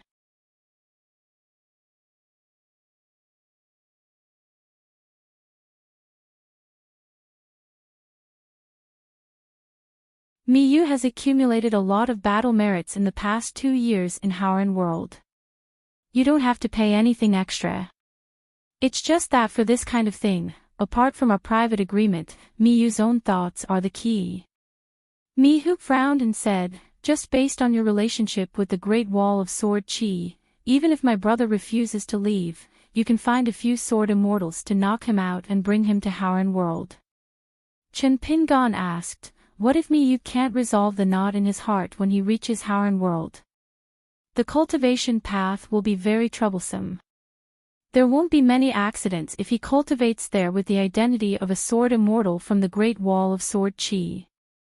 However, as long as there is, it will be very big." Miyu said firmly, "Being alive is more important than the heavens. Every day that he could live was a day that counted. Besides, don't underestimate my brother's Dao heart. It's not as weak as you think." Chin Pingon nodded and said, "That's true." Chin Pingon said, "Then let Miyu go to the North Continent, Taihui Sword Sect, or Li Kai Sword Immortals Floating Duckweed Sword Lake. Both places need a sword immortal as a consecrator, and Miyu doesn't have to fight. As for where he goes in the future, let Miyu choose for himself." Miyu was puzzled. "Why not go to your mountain?" Chin Pingon shook his head and said, "I have a lot of old debts. Even if Miyu leaves Inverted Hanging Mountain and goes to Luopa Mountain, he won't have many days of peace. There's no need." But Miyu said, "Then let Miyu go to your Luopa Mountain to be a consecrator, and worship like a genealogical record." Chin Pingon said helplessly, "Great Sword Immortal Me, you are a straightforward person. Then let me be frank with you. If it's just a business deal, only an idiot would reject a sword immortal as a consecrator. I see your brother as a friend, so I won't let him go to Aquarius Continent. In the North Continent, where Great Wall of Sword Qi has the most connections, Miyu's identity is the best protection. The other 8 continents don't have such benefits." Miyu said, "You're nagging like a woman. Miyu will go to Aquarius Continent's Luopa Mountain." "Cut the crap. You and I have a deal. I'm trying to reason with you, Great Sword Immortal Miyu, but you still want to scold me." Chin Pingon was about to say a few words of fairness, but he did not expect Miyu, the Great Sword Immortal, to say softly with a gloomy expression, "That brother of mine always felt that he was the one who embarrassed me." But did he ever think that if it wasn't for his good talent in swordsmanship, and the only thing he was good at was swordsmanship, then he would have become a jade unpolished realm sword immortal? How would he be embarrassed? How would he be laughed at by the entire Great Wall of Sword Qi? So who is the one who owes who, can't you understand? I, Miyu, only hate that my swordsmanship isn't high enough. Even when I reach the immortal realm, I still have to go through a lot. I can't make people laugh at me." Chin Pingon took off the blade-strengthening gourd and drank a mouthful of wine. He said softly, "It's better to say these words to me you face to face." Mi Hu shook his head and said, "Forget it. Keep it in your heart. If you really meet him, you won't be able to say it." With that said, Chen Pingan did not try to persuade him any further. Mi Hu suddenly started scolding, "A bunch of drunkards and bachelors who don't even know what a woman tastes like. How dare they laugh at my brother? All of them look like they've been run over by a car. How can they compare to my brother? This bunch of bachelors can't take their eyes off a woman's big breasts and big buttocks." Chen Pingan turned to look at Mi Hu. "You, Mi Hu, have the nerve to talk about others." Mi Hu was a great sword immortal after all. He immediately understood the meaning of the young hidden official's gaze. He changed his words and said, "Some people are better than bachelors.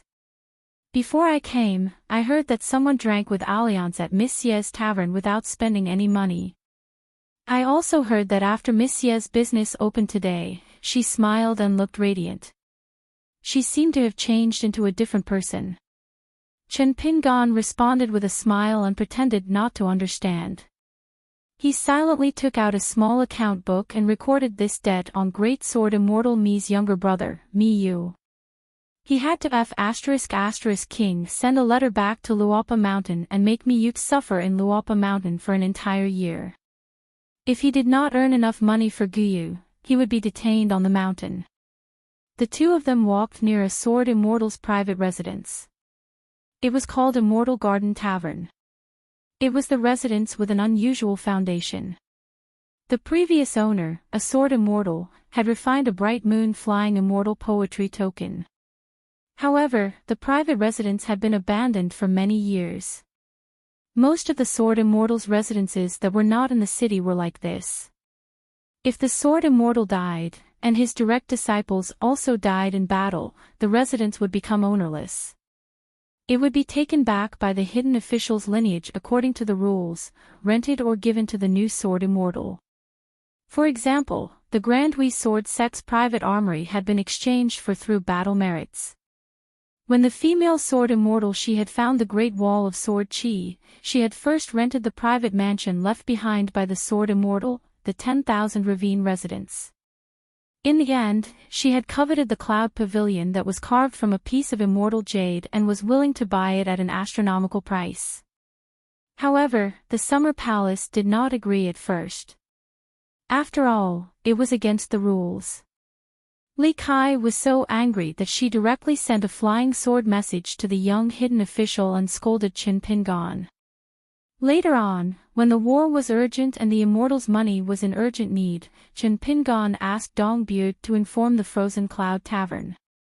As long as the price was doubled, he could buy the entire Frozen Cloud Tavern. Later on, when the ferry from Osmanthus Island arrived at the inverted hanging mountain, there were boxes of snow shipped by the Jiang family of the Jade Gui sect.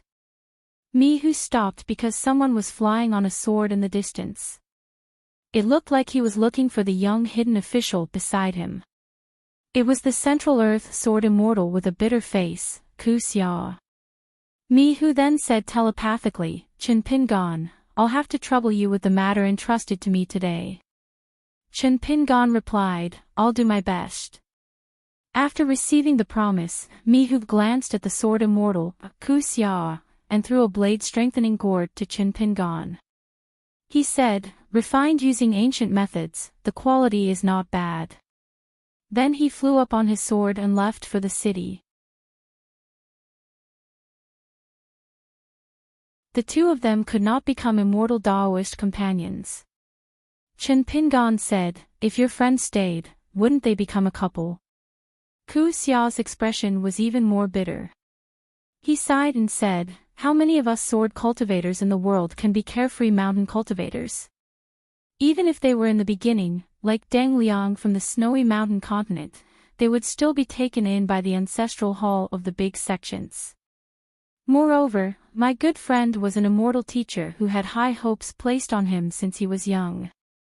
How could he give up so easily?" In the sect, there were also elders that my good friend respected. Chen Pingan said, it's difficult to have both. Ku Xia turned his head and said, therefore, my good friend and I admire the hidden official very much. Chen Pingan laughed and said, Ku Xia Sword Immortal, since you can't lie, then don't lie. He did not have any good friends, nor was he a disciple of a sword immortal. It was clearly Ku Xia herself, the female sword immortal.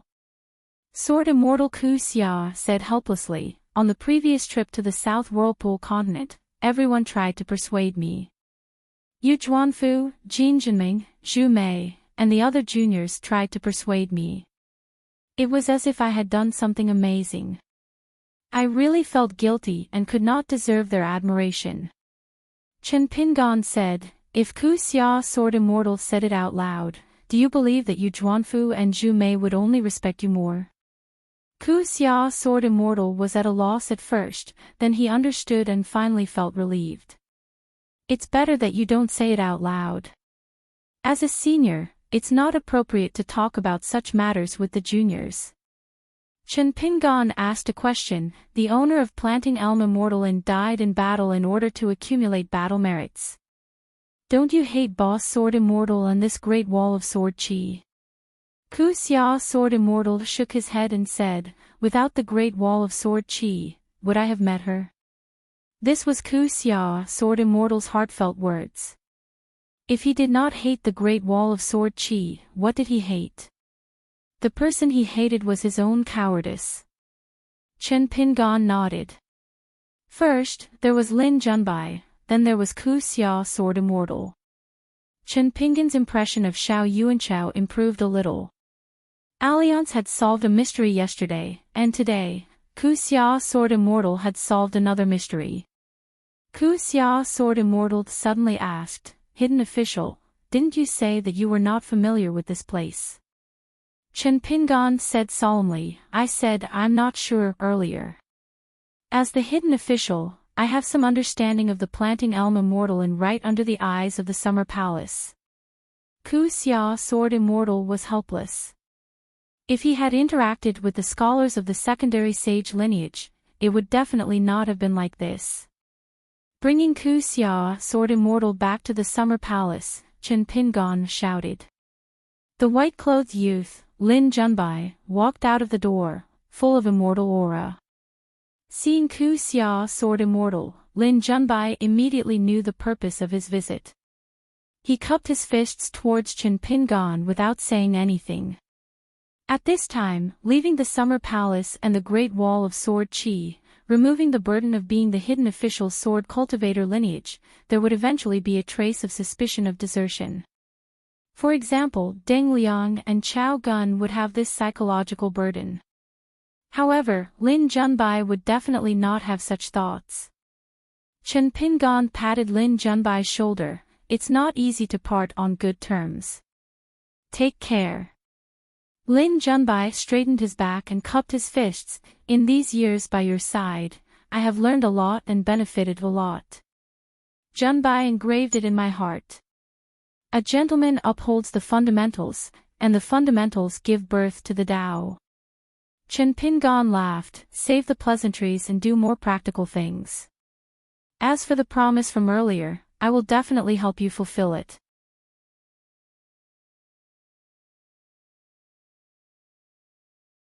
Not to mention the martial arts, just the matter of storytelling was something that Guozhuzhou had received a true inheritance.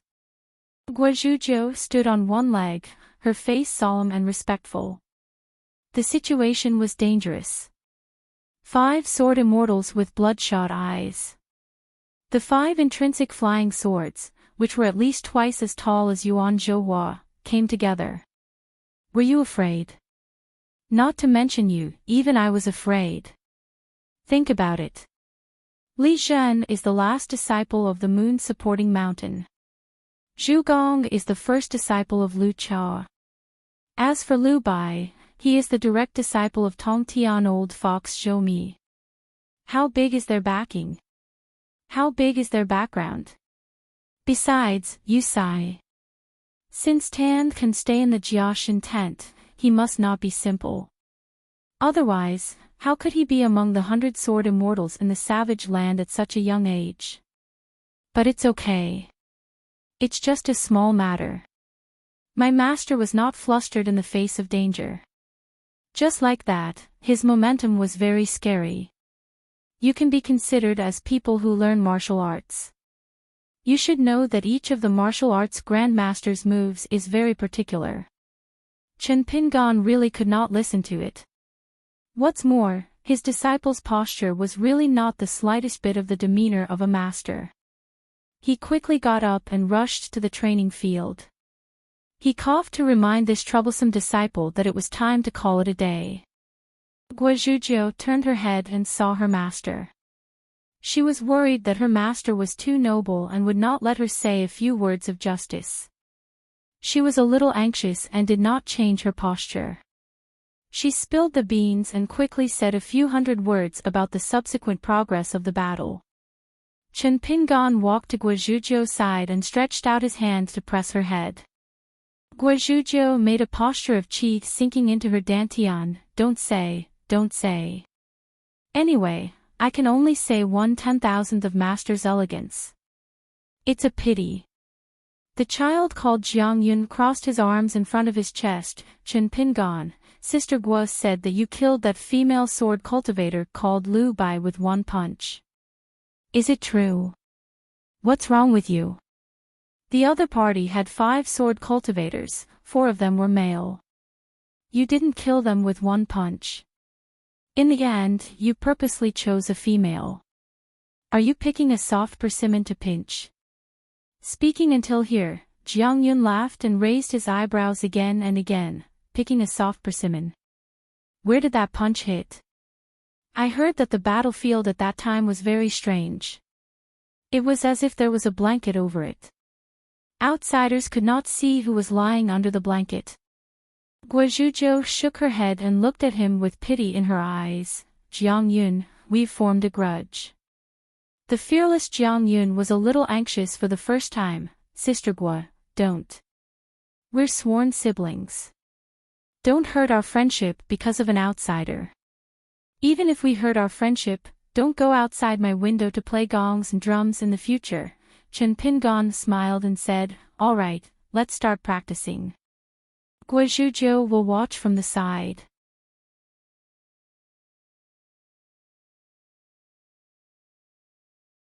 The old woman agreed and said softly, that's the only bad thing about young master.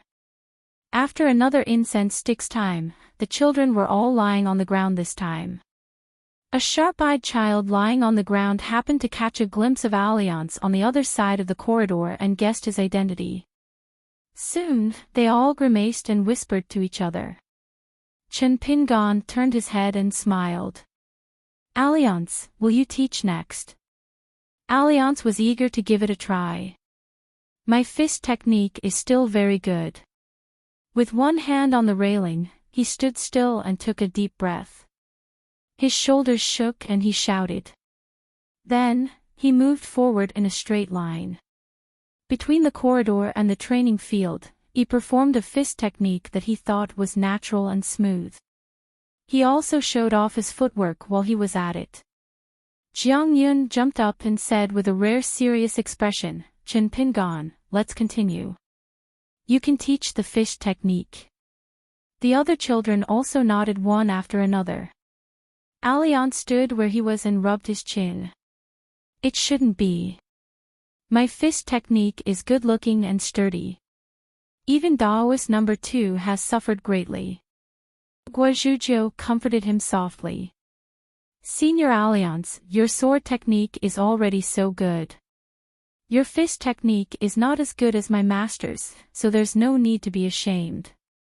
Alliance asked, you can tell that my fist technique is not good?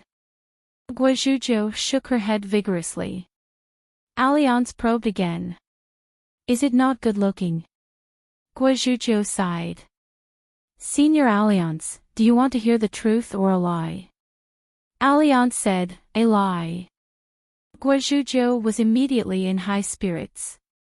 Senior Alliance was chatting like this and it didn't hurt their feelings. She didn't need to be hit by her master. So, she raised both her thumbs and praised loudly. Senior's fish technique is amazing, amazing. It's as good as Senior's appearance. Alliance didn't care at all. It was still nice to hear. He smiled and asked, Zhujiu, do you want to learn sword technique? Uncle Alliance isn't bragging. My fish technique might not be as good as your master's, but my sword technique, TSK. Guo shook her head. No. Alliance asked, why? The little girl stepped on the spot. Her shoulders shook and the small bamboo box bounced up and down. I only have one master.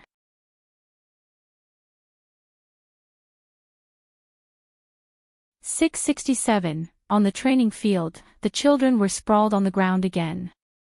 Their faces were all bruised and swollen. It was definitely not comfortable to train one's muscles and bones at the beginning of learning martial arts. When it was time to suffer, one should enjoy happiness. When it was time to enjoy happiness, one should suffer. Since he was born in the Great Wall of Sword Chi, he had entered this cold shelter palace and learned martial arts. He had to adapt to hardships and learn a skill. Not all hardships in the world could be followed by happiness. The martial guts of a pure martial artist could only be extracted from the bitter guts. The hidden official in a long green robe was still calm and composed. He said, rest for 2 incense sticks time. Chen Pingan sat cross-legged and folded his hands, palms facing up. He closed his eyes and began to rest. All the children struggled to get up and formed a circle. Their sitting posture was exactly the same as the young hidden official. They closed their eyes and slowly adjusted their breathing. Chen Pingan opened his eyes and commented on everyone's punches. He said that he would not favor Jiang Yun because he came from a rich family in Taixiang Street and had the strongest martial arts foundation. He would not scold him when he was tired of punching. He would not neglect Zhang Pan because he had the weakest physique and was the slowest to learn martial arts in Copper Coin Alley. He would not praise Zhang Pan when he punched well. He would also not deliberately reduce the strength of Sun Tian and the tomboy from Yuhu Street because they were young girls. All in all, Chen Pingan wanted all the children to remember a principle. Pure martial artists had to be their enemies first. Learning martial arts, one must be a man first. Those who teach martial arts, regardless of whether they have the title of master or teacher, still need to teach people first. Teaching people is not an empty talk. Even if it is a bookkeeper in a rural school, he may bow his head and say some flattering words to a rich man, or he may cast a sidelong glance or sneer at a poor child, and then the child will silently see it and remember it in his heart. In the end, it will kill the hundreds and thousands of sages' teachings in the book. There was logic in both the books and the books. Everyone was a teacher. Chen Pingan did not say anything else.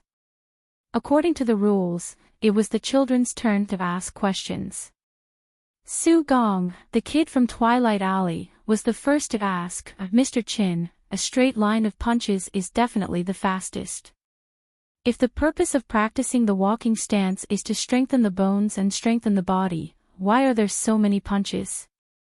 Chen Pingan raised his hand and punched out. He suddenly punched out and stopped abruptly. Su Gong, what you mean is that punching in a straight line is the fastest way to touch the enemy, right?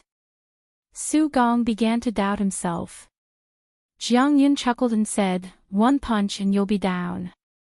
Who in the Great Wall of Sword Chi didn't know that the young hidden official was the most protective of women? Otherwise, how could he have the nickname of knocking down the second shopkeeper with 1 punch? As for why he was so ruthless towards Wild World's Liu Bai, it must be because that female sword cultivator was not as good-looking as Yu Zhuanfu. However, Jiang Yun suddenly recalled the scene of Yu Zhuanfu being held down and slammed against the wall. He sighed and felt that he might have wronged the second shopkeeper. Su Gong panicked. He did not mean that. He would not dare to disrespect Mr. Chin even if he was beaten to death. He did not dare and did not want to. In Su Gong's mind, Mr. Chen's image was like a god, flawless. The children chatted with their two good friends in private. They admired Mr. Chen to the bone. Therefore, when Guozhujiu was telling the story, the three of them were the ones who believed it the most. Su Gong, who came from Twilight Alley, knew that he was not a child of a large clan like Jiang Yun. Since he did not have Jiang Yun's talent and background, he, Zhang Pan, and Tang Chu would often secretly practice the walking stance at night. They would often meet that tomboy, Yuan Zhouhua. However, going too far was as bad as not going far enough. These fellows trained so hard that they almost damaged their vitality. From beginning to end, Chen Pingan maintained the same punching posture. Then he raised his left hand, using his right arm as a path, pointing and pointing. Starting from the right fist, he moved on to the wrist, the forearm, the shoulder, the spine, and finally the waist, pointing out the acupoints one by one. He explained in detail the path of pure Jinqi flow in this straight-line punch. Every tendon, every bone, and every muscle's minute changes were explained to the children in detail. During this time, in accordance with the changes of the fist and palm, he dissected the back of the elbow and the front of the fist, pushing the elbow forward, hitting the shoulder, and so on. He explained in detail the mysteries within, how to exert the force, and why to exert the force.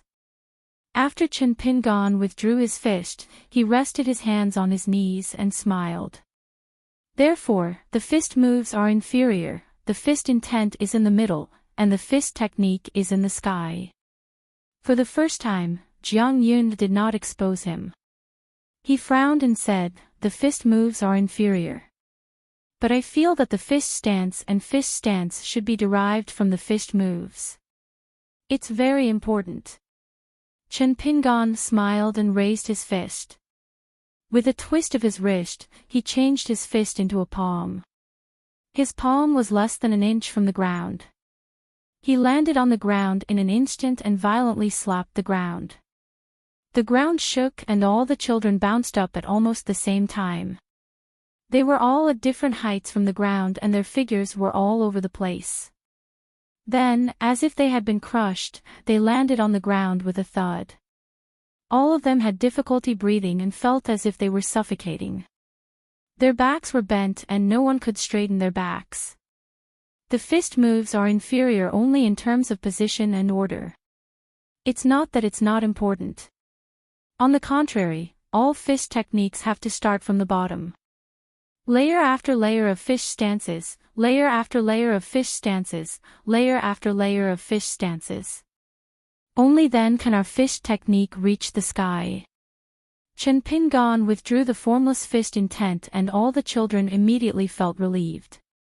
Chen Pingan said to Yuan Zhaohua and Zhang Pan, when learning fist techniques, one must always be attentive and careful. This is the theory of fish techniques. As the saying goes, the master leads the way, but the disciple has to be careful. Yuan Zhaohua, Zhang Pan, the two of you did well just now.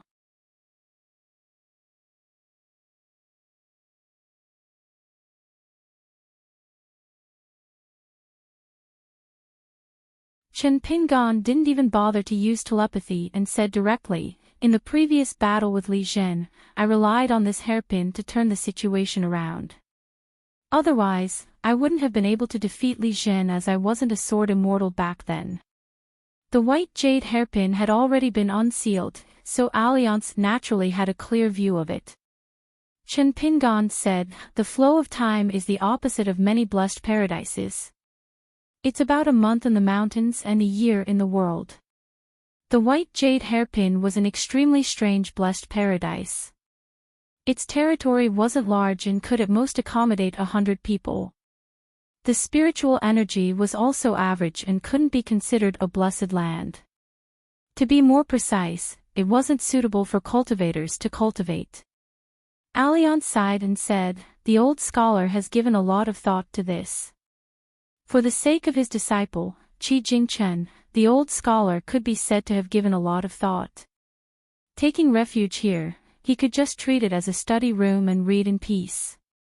After hundreds of years, the world would change.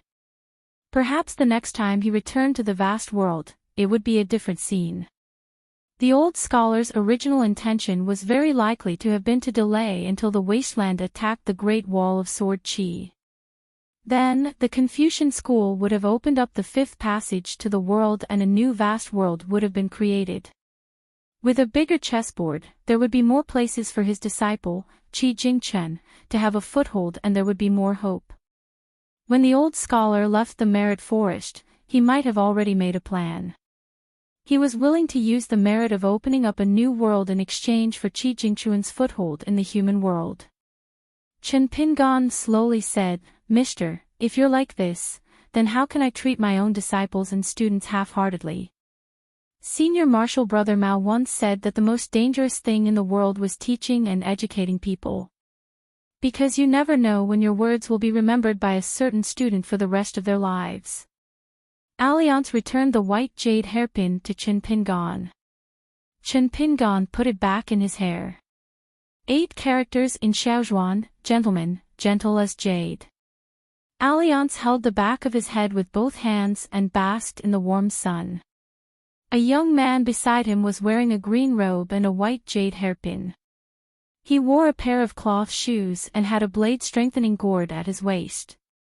Chen Pingan suddenly asked, "Alliance, did you get injured in 2 consecutive battles?" Alliance had left the city twice. The first time, it was fine. Even the sword immortals on the city wall could roughly see the situation. However, the second time he returned to the battlefield, one of the sovereign-level demons attacked with all his might and isolated the world. Chen Pingan could not help but be worried. Unexpectedly, Alliance shook his head and said, "I didn't get injured. I only used some of my trump cards. The next time I go to the battlefield, I will definitely be targeted. Just like your 2 flying swords' innate divine powers, if outsiders don't know, it will be the key to victory. Once they know, it will be difficult for it to work next time." After all, it wasn't as if we were roaming the vast expanse world and constantly running into unfamiliar faces. The battlefield of the Great Wall of Sword Qi could be said to be huge, but it could also be said to be small. I was already familiar with those great demons, so I was well aware of their general movements. We are also fighting against the entire wasteland. The problem is that they do not lack magic treasures or weapons. Even if they don't have them, they can borrow them. Chen Pingan said in surprise, "You didn't get injured." Alliance smiled and said, "Let me show you my skills. After that, you will know why I was able to escape unscathed." Chen Pingan looked around. "Forget about it on the streets." Alliance grumbled, "There is no one around, and we are staring at each other. What's the point of showing off?" Chen Pingan nodded and said, "If you dare to show off, I dare to learn." Alliance stopped and lightly stomped on the ground with the tip of his foot. Chen Pingan did not understand and stopped as well, waiting to see. Suddenly, on the second floor of a restaurant not far away, someone shouted angrily, "Son of a B***TCH, return the money." I have seen bankers scamming people, but I have never seen a banker like you who runs away after losing money. Instantly, the customers all around cheered loudly. Chopsticks knocked on bowls, palms slammed on the table, and boos sounded everywhere. Chen Pingan held his hands in his sleeves with a calm expression. It was a small scene. Alliance stretched his neck and scolded back, "I am not returning the money. I am helping you save money. Saving money is saving wine. You still have the face to scold me." The old sword cultivator was speechless. Anxious, the old sword cultivator wanted to spit on that B***TCH's face. Unexpectedly, Alliance stomped his foot lightly. A golden word appeared at the tip of his foot. Then, the words connected into a small circle and appeared at Alliance's feet. They were all teachings of the sage. The first circle was a sentence from the Confucian school's most sage teacher. Then, it was the Taoist school's explanation of the great Tao of yin and yang. After that, there were the Confucian classics about heaven, earth, and man. Then, there was an even bigger circle. Different articles and poems circulated through the 4 seasons. The 5 elements. The 24 hours. The 24 solar terms. The fundamental knowledge of the 72 sages in the Confucian temples of China. Circle after circle of golden words, from the inside to the outside, layer upon layer, countless. The 3 sects, the 100 schools of thought, the scriptures and classics, the opening or closing words of the scriptures and classics, the generosity of hundreds and thousands of poets, virtuous and virtuous people, famous ministers and generals, sword immortals, and heroes, were all manifested in words. Chen Pingon lowered his head and looked. The golden words appeared too quickly, and the meaning of each sentence was too great. Even Chen Pingon felt that it was too much for his eyes to take in. In the blink of an eye, the entire city was filled with densely packed golden words. Chen Pingon even saw many beautiful sentences that he had once engraved on bamboo slips. He saw many words in Buddhist scriptures and legalist classics, as well as the words that Li Shixing had drawn on the bamboo walls. Alliance's thoughts moved slightly, and the phenomenon disappeared. He smiled and said, "I just need to learn the general idea. After all, no one can become another person, and there's no need to do so. I, Alliance, am Alliance, Shao Qi is Shao Qi, and you, Chen Pingon, are Chen Pingon." Chen Pingon nodded. Alliance then turned to look at the second floor. "What were you yelling about just now?" The old sword cultivator said sincerely, "Alliance, do you want a drink?" "It's my treat." Alliance said, "What kind of person do you think I, Alliance, am? Am I the kind of person who owes money and asks for wine?" However, his eyes were fixed on the old sword cultivator, and he had no intention of leaving. "No way." The old sword cultivator said righteously, and one of his hands shook vigorously. A friend hurriedly threw a pot of wine over, and the old sword cultivator caught it. The old sword cultivator held the wine pot with both hands, and gently threw it out of the restaurant. "Brother Alliance, we haven't seen each other for a long time, and I've missed you. When I'm free, I'll set up a big table at the second manager's wine shop, and drink to our heart's content." After Chen Pingon and Alliance, who had gotten a pot of wine for free, left. At the restaurant, the old sword cultivator sat down and smiled while stroking his beard. "In the entire Great Wall of Sword Qi, who can collect debts like me, and make Alliance put on such a big show to avoid paying his debts? You guys have benefited from it, so I won't pay for it today. Who's going to pay the bill?" Alliance walked on the road, drinking that pot of immortal wine that no one could stop. He suddenly said, "That big matter, have you told little Ning about it?"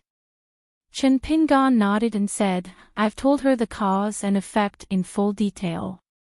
I feel that the closer you are to someone, the more you should explain things clearly." Alliance smiled and said, "No wonder you're not the only one in the line of the literary sage. There's a reason for that." Chen Pingon smiled and didn't reply. When they reached the wine shop, business was booming, and it was far better than other places. Even though there were many tables, there were still no empty seats. There were many people squatting and drinking by the roadside. Alliance and Chen Pingon squatted and drank by the roadside. In front of them was a bowl of noodles and a small plate of pickled vegetables. It was noisy all around. The big and small drunkards who came to this shop to drink were all big-hearted. If they weren't, they probably wouldn't be returning customers, so they didn't take Alliance and the young hidden official too seriously and didn't treat them as outsiders. Alliance held the wine bowl in his hand and picked up some vegetables with his chopsticks. He shuddered. It was so *king salty. He quickly rolled up a large portion of yang chun noodles with his chopsticks. Hearing some people bragging about the good wine and dishes here, many people who had just been pulled here to drink felt that the taste of the wine was really good. Alliance was puzzled. Nowadays, people didn't take money to act as shills. Chen Pingan held the wine bowl with both hands and took small sips. After drinking a mouthful of wine, he looked at the bustling street. Back and forth, walking and stopping, in a leisurely and hurried manner. The people around him might leave tomorrow. The people who came from afar might return home tomorrow.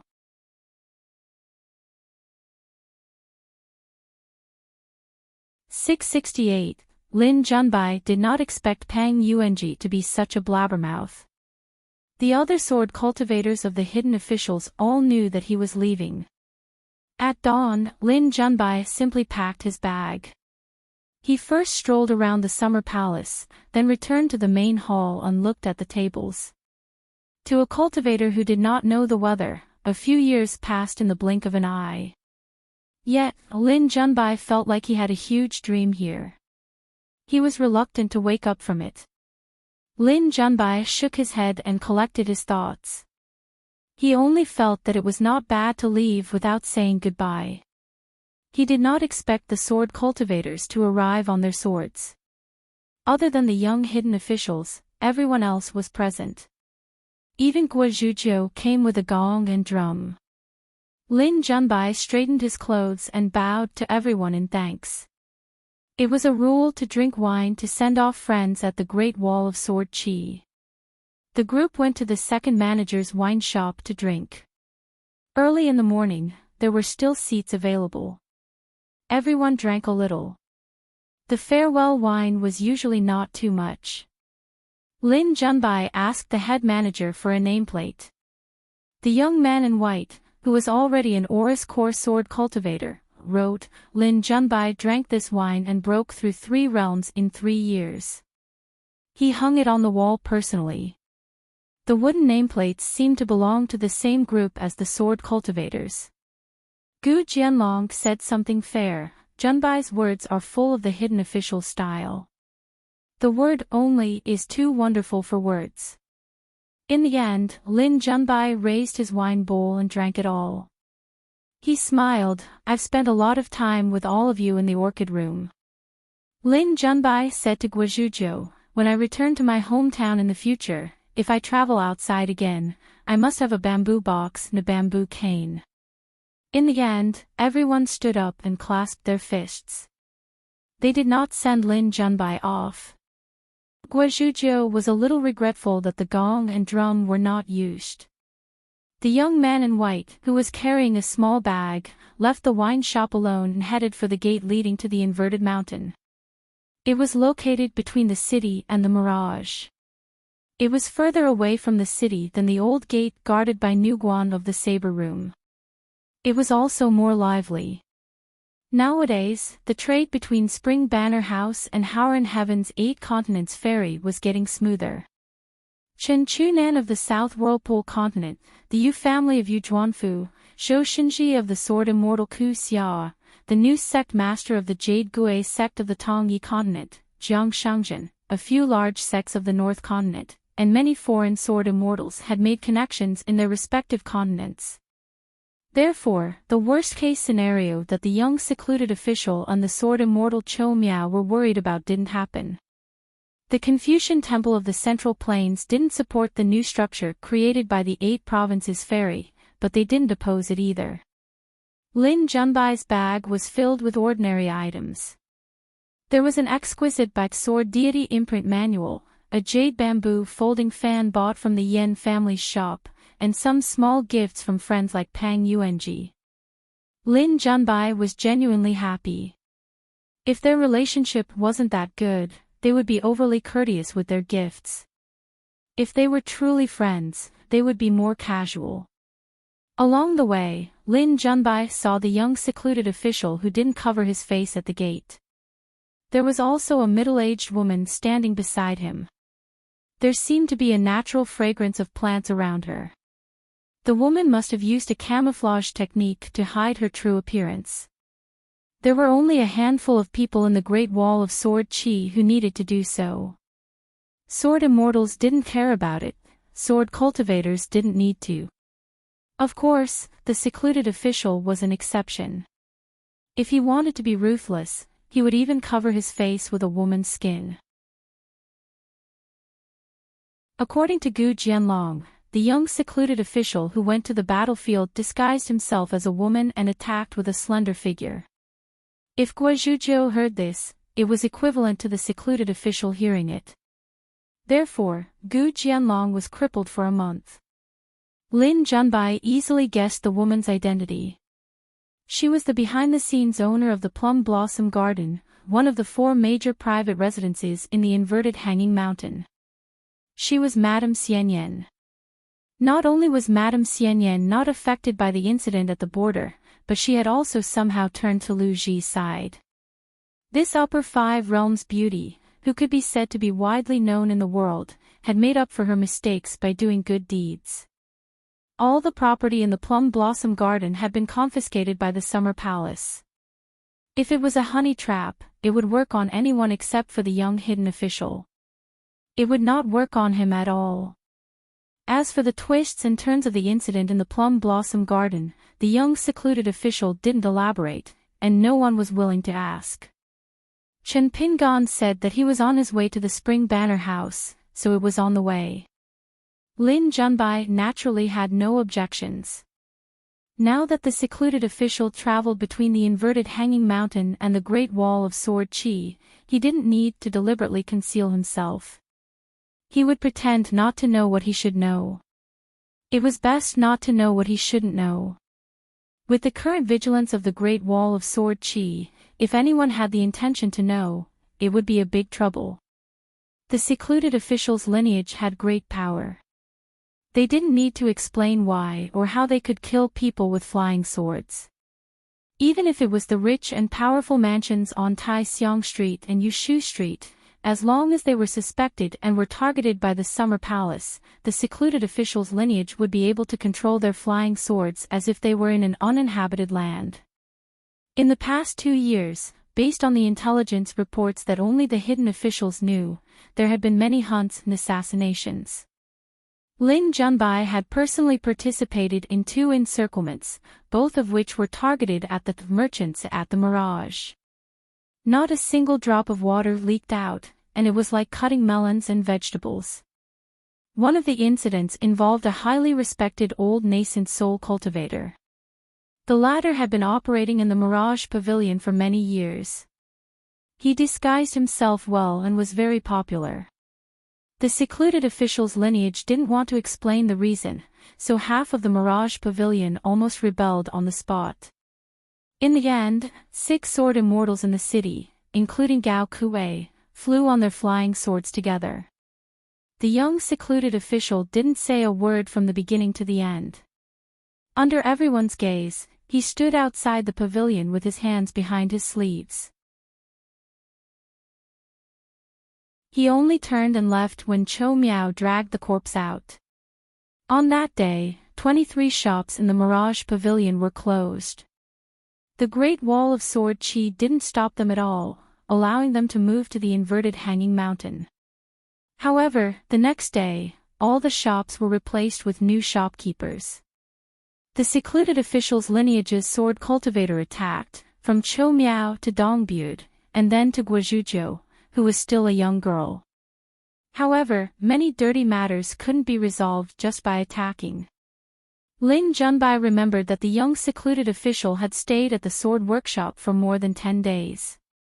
When he returned to the Summer Refuge Palace, he didn't tell the sword cultivators what had happened. He only said that he had resolved a rather big problem. Sometimes, Lin Junbai would let his imagination run wild. If they were the secluded official's lineage, and this Summer Refuge Palace was a sect that had taken root in the vast world, what would happen? The young secluded official would be the mountain lord, Sword Immortal Cho Miao would be the judge, Sword Immortal Mi Yu would be in charge of the genealogy, and Wei Wenlong would be in charge of the money. The rest of the sword cultivators would practice their swordsmanship in peace. At the same time, each of them would be in charge of a peak and a lineage. They would take in disciples according to their preferences. It would definitely be a spectacular sight. At most, in less than 100 years, the entire vast world would look askance at them. It was a pity that this was Lin Junbai's wishful thinking. Madame Huayan was silent along the way. She only took a few more glances at the youth. That boarder had once mentioned this little junior brother and thought highly of him. When they arrived at Inverted Hanging Mountain, Lin Junbai followed his teacher's instructions in the secret letter. He went to the Yuanzhou residence to meet an old friend of his teacher. After that, he would take a cross-continent ship back to the Central Divine Continent tonight. At the entrance of the Yuanzhou residence, Chen Pingon took out a wooden box from among the items close to him. He said, "This contains the relics of an old friend who drank wine at the wine shop. Cherish it well. It might be useful in the future. I only hope that you are worthy of the relics inside. Don't let me make a mistake and give it to the wrong person." Lin Junbai took the wooden box with both hands. He guessed that it was filled with the nameplates taken from the walls of the wine shop. This parting gift was extremely valuable. As long as Lin Junbai had the heart, he could immediately convert it into incense, reputation, and even actual benefits once he returned to the Central Divine Continent. Lin Junbai said in a low voice, "Secluded official, rest assured. Junbai will act with propriety in the future." Chen Pingon said softly, "One matter is another matter. Let's focus on the matter and not the person. When we return to the Xiao Yuan dynasty, I hope you can study and cultivate. Let's not make any mistakes. Once you enter the crowd, the innocent will easily be corrupted. Junbai, you have to think carefully." Lin Junbai took a step back and bowed. "Junbai bids farewell, secluded official." Chen Pingon returned the bow with a fist salute.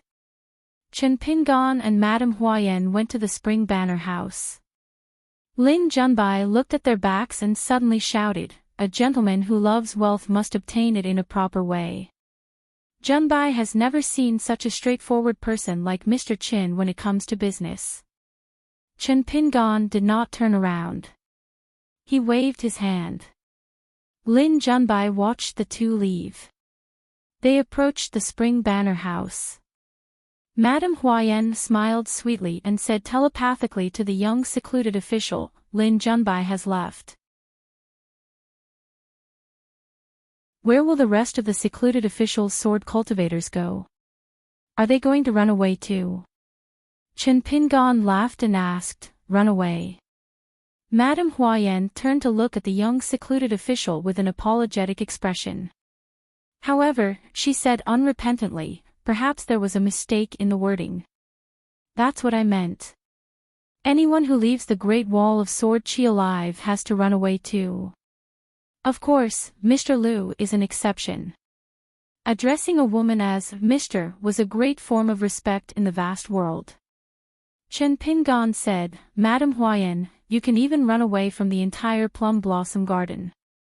How dare you call us, the secluded officials, foreigners?" Madame Huayan changed her tone. "To be honest, I am quite impressed by these young people's methods and boldness. When they return to the vast world, they will all be heroes and great people. The reason why I am making sarcastic remarks is because I am envious. These young people are sword cultivators and have great prospects. Every time I look at them, I feel jealous." After entering the Spring Banner House, Chen Pingon said, "Do you know why I asked you to go to the Inverted Hanging Mountain?" Madame Huayan's eyes were full of resentment. She bit her lip and said, "How could I have guessed? The secluded official has a high position and power. Whatever he says is the truth. Chen Pingan said straightforwardly, find a few people and move the entire plum blossom garden to the Great Wall of Sword Chi. If it is useful, the Summer Palace will remember your merit. Madame Huayan complained, the secluded official won't even let go of an empty plum blossom garden. But bullying a woman like me is not appropriate, is it? Can't you let me have something to remember? When I reach the South Saw continent in the future, I have to do my part to let Mr. Liu have a quiet place to cultivate. Chen Pingan said, with or without that eye-catching plum blossom garden, Liu Ji will take the initiative to help you cut off your past grudges and let you cultivate in peace. You don't have to do anything unnecessary. As long as you can reach the immortal realm, you will have the power to protect yourself in the vast world. Even if Liu Ji is not by your side, no one will dare to underestimate you. All the academies will treat you with respect. Madame Huayan complained, there will be no more flowers and moonlight, only daily necessities. I am a sad soul of the human world. Chen Pingan said, those who know themselves will not blame others. Madame Huayan rolled her eyes.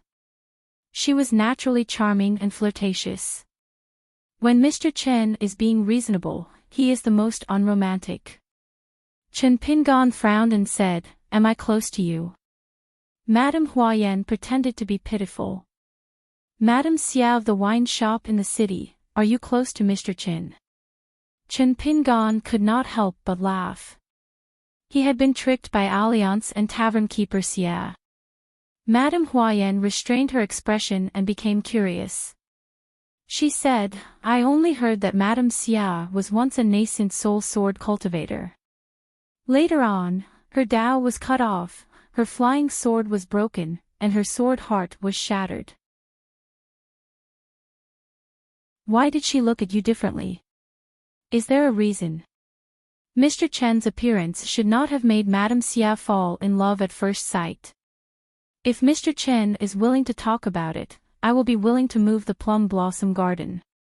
Chen Pingan turned a deaf ear. He had never seen such a boring spirit of the upper five realms. Wei Wenlong was the only one in the room. Xiao Yunyan, Miyu, Yan Ming, and Nailan Saihuan were discussing business with a group of ferry managers in the meeting hall. In the next room, there were a few disciples of Xiao Yunyan from Chun Qian Zhai helping to settle the accounts. Madame Huayan removed the camouflage spell and leaned against the door in a lazy posture. She faced the sky with no makeup. Naturally, she was at a disadvantage. Unfortunately, Wei Wenlong gave up after a glance. There was no ripple in his heart. The woman was beautiful, but she was not as cute as the account book. After Chen Pingan sat down, he randomly pulled out a book from the mountain of account books. As he flipped through the account books, he asked Wei Wenlong about the recent business situation. Madame Huayan had nothing to do and it was not appropriate for her to sit down and flip through the account books. She could only sit on the threshold with her back to the room, leaning forward and resting her chin on her hands. After Wei Wenlong answered the young hidden official's question, he inadvertently glanced at Madame Huayan's back on the threshold and could not move his eyes away. It turned out that there was another scenery beyond the account books. Chen Pingan caught a glimpse of Wei Wenlong's strange behavior and did not disturb this guy's enjoyment of the scenery. Anyway, Wei Wenlong was a bachelor. It did not matter if he took a few more glances. Maybe he would be enlightened. However, Chen Pingan had only flipped through 2 pages of the account book before Wei Wenlong came back to his senses. He seemed to think that the account book on the table was more interesting. Miyu returned alone from the meeting hall, cursing and swearing all the way. He was really hurt by that bunch of money-minded ferry stewards. He did not expect to be pleasantly surprised. When he saw Madame Ruoyan, he immediately felt the wind under his feet and his spirits were rejuvenated. Unexpectedly, Madame Huayan had already stood up, keeping him at arm's length. She did not give Miyu a chance to get close to her. She said to Chen Pingan, if you trust me, I will move the plum blossom garden myself. Chen Pingan nodded. Madame Huayan disappeared in a flash. Mi Yu stood at the door, gently waving his hand to fan the breeze. He smiled at Wei Wenlong. Silly goose, have you seen enough of the scenery? If I were you, I would have sincerely asked Madame Huayan if she needed to use her hands as a small bench. Wei Wenlong was speechless. Chen Pingan got up and walked with Mi Yu in the Spring Banner House. There would be 2 groups of merchants coming together today. Chen Pingan planned to sit in on the second meeting and wait for the first group of ferry managers to disperse before he went to the meeting hall. Mi Yu said something unexpected. Madame Huayan of the Plum Blossom Garden is also a woman with a hard life. That's why she hates people like me the most. Chen Pingan did not hang up the Haoyang of blade strengthening gourd. Since Mi Hu and Mi Yu were the 2 sword immortals, Chen Pingan would not go over the top. Mi Yu suddenly said, I have been afraid to return to the Great Wall of Sword Qi because I don't know what to say. Chen Pingan knew that this infamous pure Jade Realm sword immortal in the Great Wall of Sword Qi was aware of his brother Mi Hu's plan. Mi Yu was silent for a moment, but I still have to go. I can't hide from it. Chen Pingan then took out the blade strengthening gourd and handed it to Mi Yu. Mi Yu glanced at it and shook his head. My brother gave it to you. Why are you giving it to me? Hidden official, you should keep it.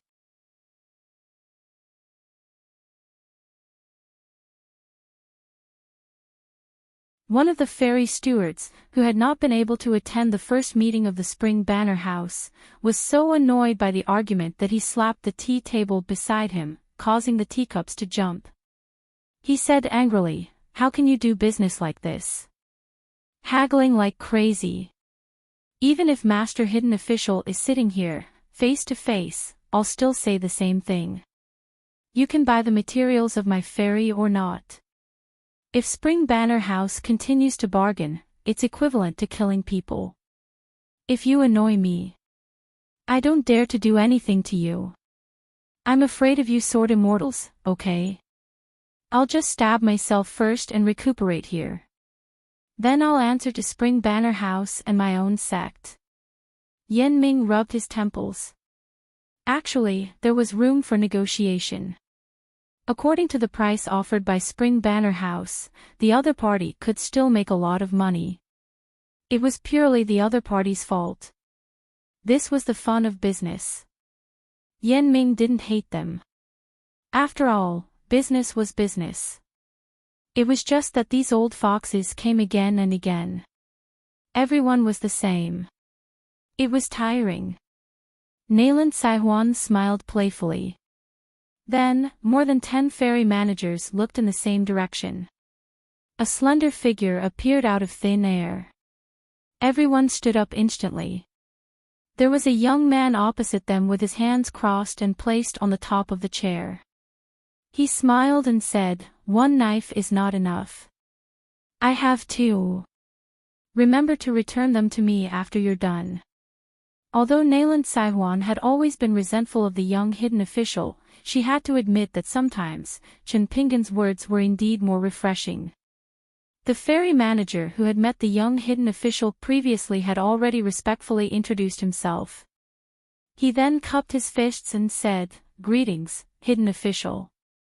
The manager who was clamoring to stab himself was speechless as if he had been struck by lightning. Chen Pingan didn't really make things difficult for the manager. Instead, he took the initiative to give him a share of the profits and then left the hall. This time, after leaving Spring Banner House and returning to the Great Wall of Sword Qi, Chen Pingan didn't take the long route as usual. Instead, he walked through the earliest door. It was still the little Daoist boy who was reading on the futon. He didn't even raise his head when he saw Chen Pingan. The man holding the sword on the other side of the door didn't show up. Chen Pingan also didn't greet the familiar sword immortal named Zhang Lu.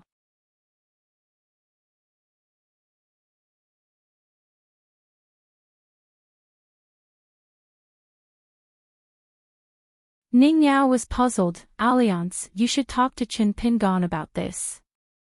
He can answer. Alliance smiled. I won't add more burden to him. Ning Yao, you'll forget after you hear it. That's why it's right to talk to you. Alliance twisted a jade-like seal in his palms. There were no engravings on it. He said slowly, when it comes to cultivation, it's ultimately suppressed by the Tao of heaven and earth. In addition, on the path of cultivation, one has to be used to not losing. One can only take and not give. One can only accept and not let go. Of course, there will be endless troubles. The sages of the past climbed mountains to cultivate. They drank poison to quench their thirst. They had to drink. We, the younger generation, are just greedy for wine. In our thinking, the people of the past and the present are really two different people. That's why there's such a saying. The people of the past were externalized but not internalized. The people of the present are internalized but not internalized. These are the words that the old people can't help but scold from the bottom of their hearts when they're really angry. However, deep in their hearts, the old people actually hope that the young people in the future can prove that their angry words are wrong. Alliance put the seal back in its original position and said with a smile, no matter what, words have to be recognized, books have to be read, Tao has to be cultivated, the road has to be walked, and food has to be eaten. Ning Yao said, don't persuade Chen Pingon to drink. Alliance stood up and said, just drink, just drink. I promise I won't drink too much. But I have to drink. If the wine seller doesn't drink, then he must be the shopkeeper. Blackheart, I have to help the second shopkeeper prove his innocence. Today, at the Ning mansion, there were 4 people at the table eating together. They were all home-cooked dishes. Chen Pingon could only drink a bowl of wine. Alliance didn't stand on ceremony. He sat at the head of the table and asked with a smile, since he's your senior brother, he hasn't been to the Ning mansion. Chen Pingon said helplessly, he mentioned it. Senior brother said that teacher hasn't been to the Ning mansion before. As a student, he came first and put on airs. What's the matter? After asking and answering, during the sword practice on the city wall, senior brother used a lot of force. He probably blamed me for being unreasonable. Alliance took a sip of wine and shook his head. You're also stupid. Don't you know that when the time comes, you'll vacate the head of the table for the old scholar? Old Xiao will be sitting in advance. As a student, how dare he not sit with him? Even if teacher isn't by your side, you have to keep him in your heart. Chen Pingon felt that it made sense and felt deeply regretful. With his senior brother's temper, he believed that as long as he mentioned teacher, it would be useful whether he was there or not. Alliance was indeed experienced. He was still lacking in skills. Nanny Bai complained, son-in-law is an honest person. He's not as scheming as you, Alliance. Alliance quickly raised his bowl. Miss Bai, I'll punish myself with a cup. You drink with brother Alliance. Bai Lianshuang glared at Alliance and ignored him. She only helped Ning Yao and Chen Pingon get some food. She was an old woman. Was it appropriate for her to call someone Miss in front of Miss and son-in-law? Alliance looked at the white-haired old woman and couldn't help but feel a little sad. He remembered that when he first met Bai Lianshuang, she was still a slim and graceful young lady. Women were purely martial artists. Compared to female chi refinement warriors, they were at a disadvantage. It was hard to tell the real age of the female sword cultivators in the Great Wall of Sword Chi. When Nalin Yexing, who was in charge of the Ning mansion, saw the young lady Bai Lianshuang for the first time, he didn't look old.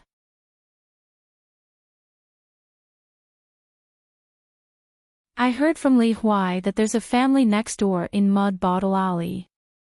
There's a little girl there, and she's very pretty. This is the so-called childhood sweetheart in the book. How bad could their relationship be? Li Huai said that you get up early every day to help fetch water.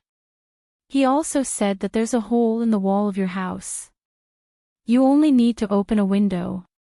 Every day your ass. Chen Pingan cursed in his heart, but he said, Lu Xianyang likes her, but I don't. Also, when Li Huai saw you, Alliance, he never went to the mud bottle alley.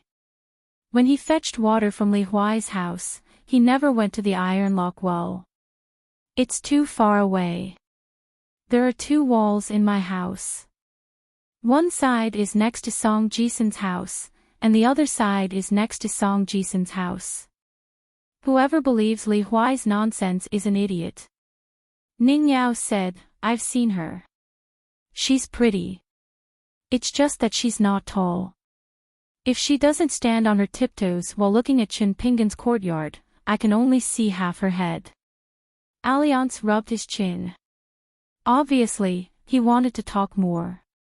Chen Pingan raised his wine bowl and drank it. After drinking, I'll eat. During this meal, Alliance bragged about his past deeds in the Jianghu. He talked about the interesting mountain gods and water immortals he met. He said that he once met a ghostly scholar who was fat from eating. He really knew how to eat books and could really improve his cultivation. He was also lucky enough to attend a banquet in the mountains called the 100-Flower God Banquet. There, he met a little girl who was hiding and crying. It turned out that she was a little banana spirit. She was complaining about the scholars in the world, saying that there were very few banana spirit poems in the world. Because of this, her realm was not high and she was not liked by her sisters. Alliance was filled with righteous indignation. He cursed the scholars with the little girl. Then, Alliance was full of ideas. He wrote a few poems on the spot and wrote them on a leaf. He planned to give them to the little girl. In the end, the little girl did not accept a single leaf or poem. She ran away and cried even harder for some reason. Alliance also said that he once saw the mirror's flower, moon in the water with a few skeletons in the mountain tombs. He said that he recognized the fairy in the painting, but no one believed him. He once saw a mountain woman who was as cold as ice on a small bridge in the market. When she saw that there was no one around, the corners of her dress fluttered in the wind. She was very cute. He also once met a group of gossipy female ghosts on a mountain path that was overgrown with weeds. It scared him to death. He also once met a lonely little girl in a dilapidated tomb.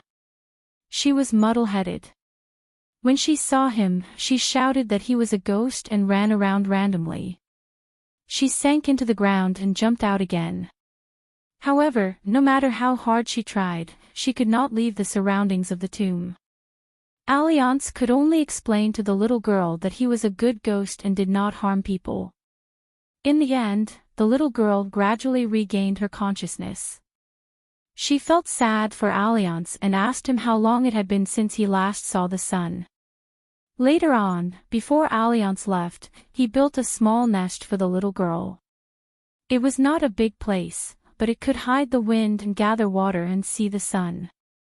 At this point, the man who had been in high spirits finally stopped smiling.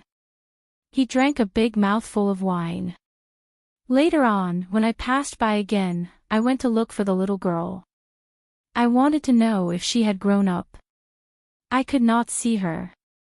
When I asked, I found out that there was an immortal master passing by. He did not ask for the reason and just casually killed demons and devils. I remember when the little girl said goodbye to me happily. She said to me, we are ghosts.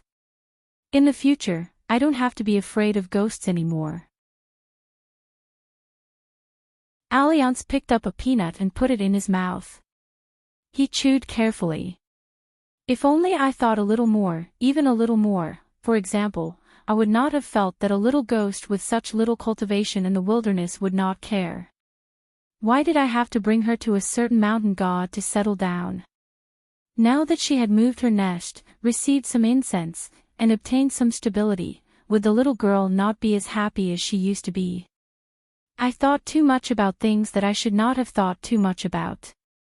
For example, the cultivators on the mountain were focused on Tao and never thought too much about things. There are many what-ifs in the world, but I did not think too much about it. Alliance murmured, many years have passed. I still want to know.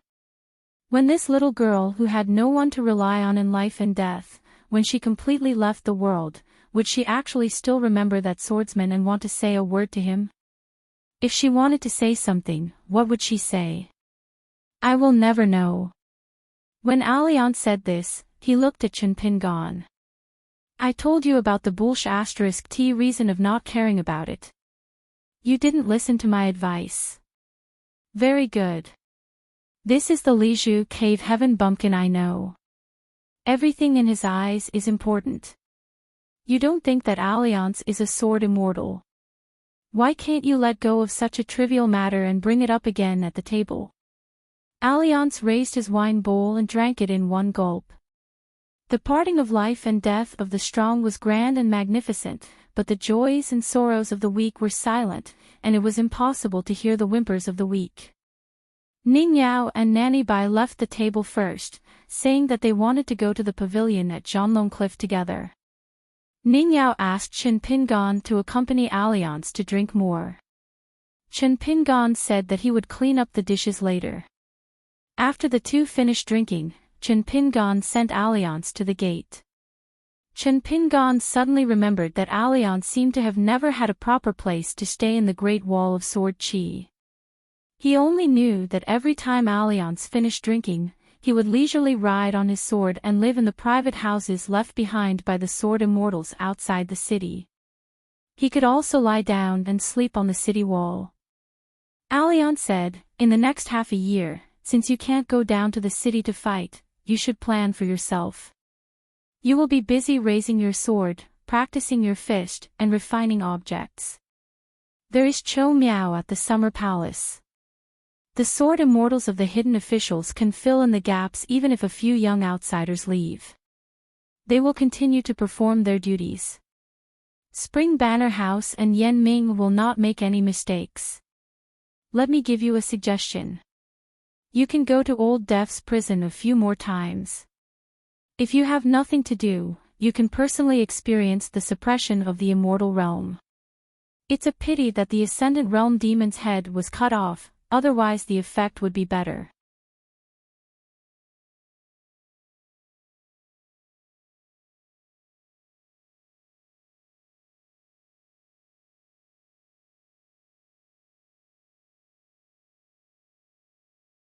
Alliance laughed and said, why hang a portrait of Qing Quan? It's easy for people to misunderstand when two big men are next to each other. If you want to hang a portrait of Kaiyun. She's such a beautiful girl. Brother Zhao can tell your disciples and grand-disciples every day that this is Master's wife, ancestral grandma. In the early years of the Great Wall of Sword Qi, there was a bastard called Qing Quan. He was terrible at swordsmanship and looked ugly. Qing Quan scolded loudly, **T. Last time when Zhao Lei went out of the city to help me move the mountain, he let it slip. He even admitted that the person Kaiyun likes is. At this point, Qing Quan stopped talking and could not continue. Alliance said, let's leave as long as we can. After saying this, Alliance stood up and continued flying the kite. When they passed by a place, it was empty. Alliance stopped for a long time and released the kite. In an instant, it drifted away into the sea of clouds. Alliance strolled along the way. Most of the sword immortals guarding the city wall were acquaintances anyway. Alliance could chat with them for a while. In one area, there were quite a lot of people. They were all sword cultivators from other provinces. 3 sword immortals were giving pointers to 3 junior sword cultivators. They were all sitting cross-legged and chatting happily. Alliance rubbed his hands and jogged over. One of the female sword immortals stood up and was about to leave. Alliance could not stand such things. When she saw Brother Alliance, there was no need for her to blush. She hurriedly wanted to take a stroll with the sword immortal elder sister. The city wall was extremely high and many clouds gathered beneath their feet. The sunset glow formed a beautiful sky. It was a beautiful scenery that was suitable for a scholar and a beauty to have a heart-to-heart talk. Even if they were not an immortal couple, they were better than one.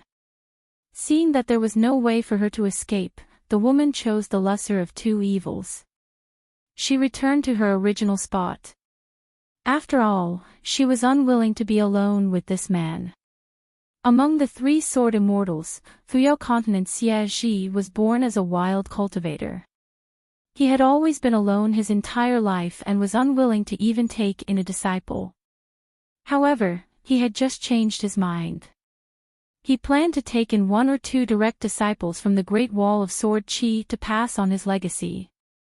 However, he did not choose children with amazing talent.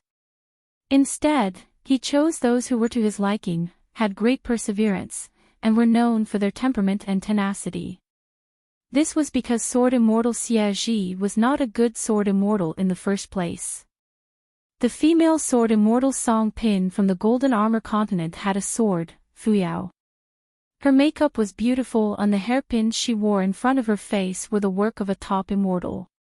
They were exquisite.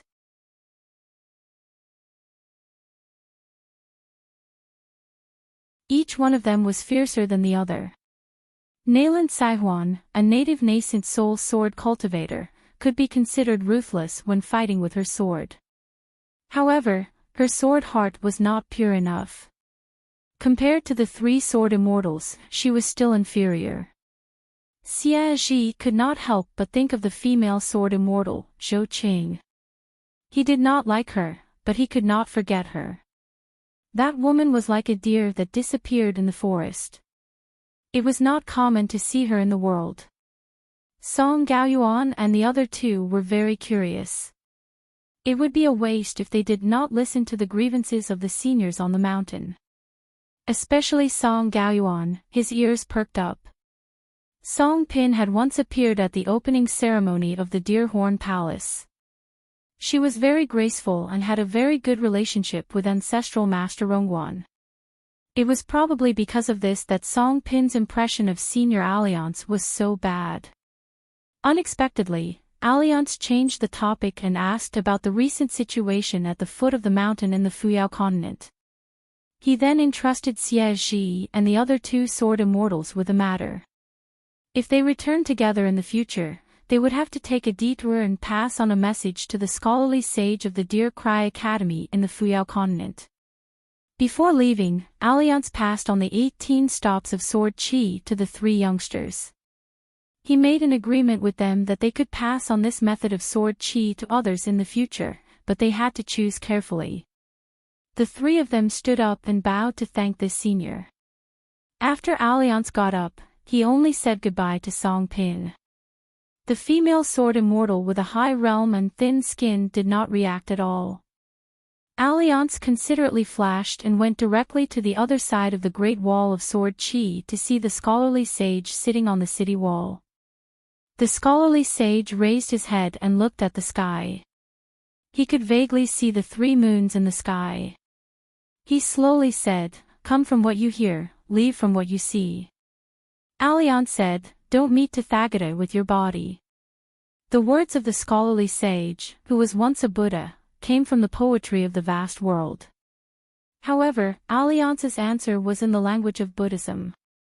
The scholarly sage, who was now a quasi-sage, smiled and said, in a trance, "It's like traveling an old path, like meeting an old friend."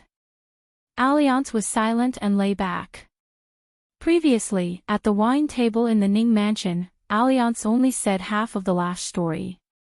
However, Chen Pingan definitely understood the second half of the story. Because young people were also scholars, they also walked the same path. They had seen a lot of Jianghu. An immortal master of records traveled mountains and rivers, killing demons and killing innocents. Who could Alliance take revenge on? How could he take revenge? If he took out his sword, he should hand out a heavy sword to be reasonable.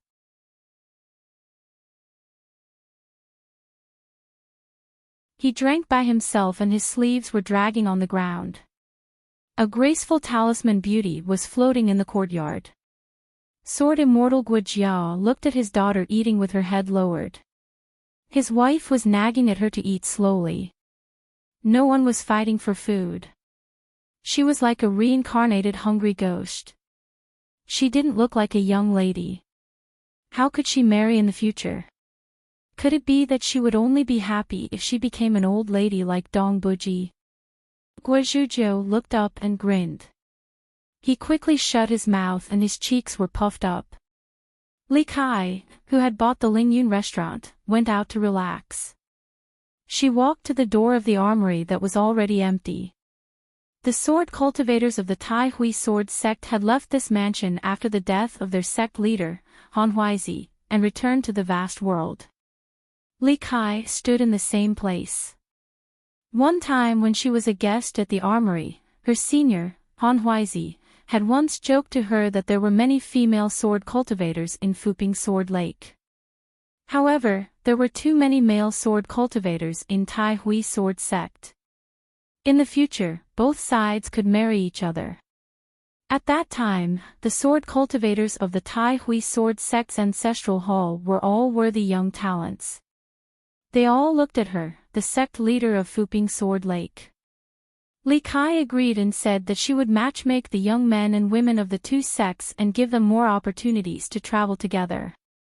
When the time came, as long as both sides were willing, she, Li Kai, was willing to be the matchmaker. The tall and thin Lu Ji was actually quite ordinary. However, because of alliance, she was inexplicably known as the best in the Great Wall of Sword Qi. In Lu Ji's private mansion, Madame Xianyan was brewing tea. This upper five-realm spirit who had just handed over a plum blossom garden to the summer palace was treated as an equal by Lu Ji. However, Madame Xianyan's words and actions in private had always been that of a servant. At this moment, she knelt on a bamboo mat and handed a cup of tea to Mr. Lu with both hands. Madame Xianyan asked softly, previously, the sword deity boss had gathered many sword deities, including Mr. Lu. Lu Ji shook her head. Madame Xianyan was tactful and did not ask any more questions. Madame Xianyan could not help but say telepathically, Mr. Lu, the more sword cultivators die in battle, the more sword fate will be left behind in the Great Wall of Sword Qi. Once the city is breached and the master changes, who will benefit the most? Of course, it will be the sword cultivators of the wild world. Does that young secluded official not know, or is he pretending not to know? If he doesn't know, then so be it. Doing his best to be a thankless new secluded official is indeed admirable. If he knows, isn't he an accomplice fishing for fame? How is such a person different from the Great Wall of Sword Qi? How can he be worthy of Mr. Lu's favor?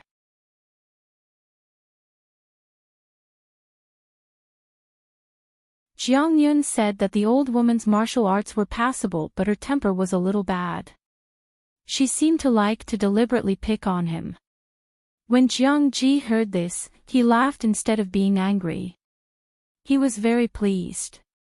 In the old man's heart, Bai Lianshuang of the Ning mansion seemed to have never changed. She was always the same cold-faced young girl. When they met by chance in the early years, she was tired of Jiang Ji looking at her.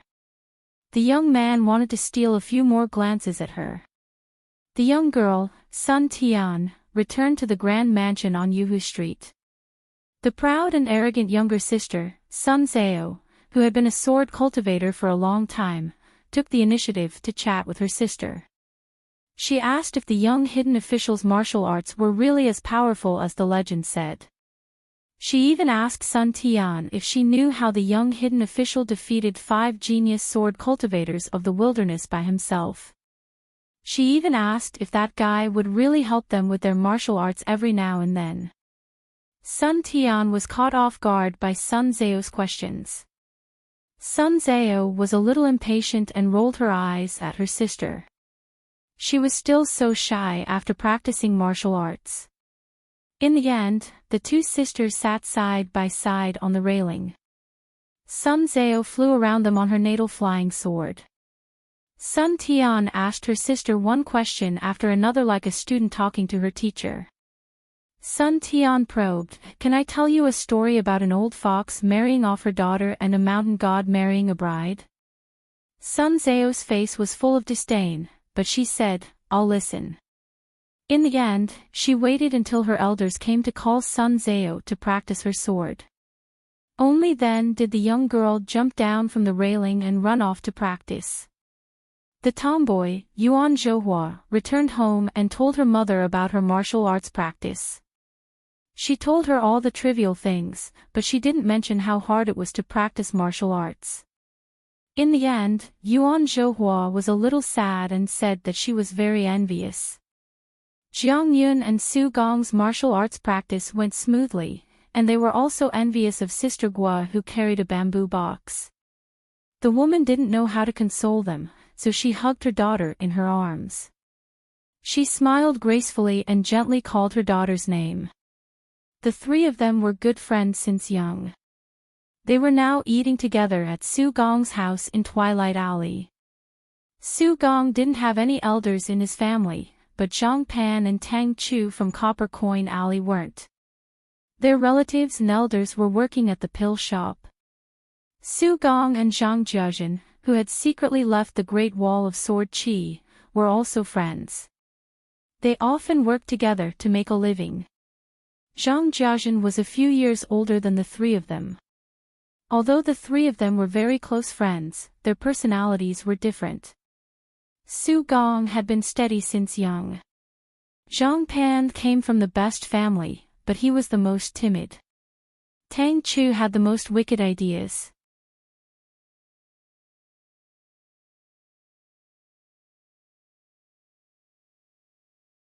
Chen Qingdu had told him, "Qi Tingji, you can preserve your cultivation and go to Fuyao continent to establish your own sect. Before you leave, show some of your true skills. If you continue to be a fool, you don't need to go to Fuyao continent." Qi Tingji asked why he was not going to North continent. Chen Qingdu laughed, "You still have the face to go to North continent. Not to mention Han Huizi, just Li Kai, who is only at the unpolished Jade Realm, can you, Qi Tingji, compare to her?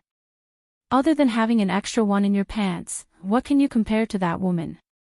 Qi Tingji was silent for a moment, then said, "Among all the descendants of the Qi clan, among the sword cultivators, I will only take Qi Shou with me.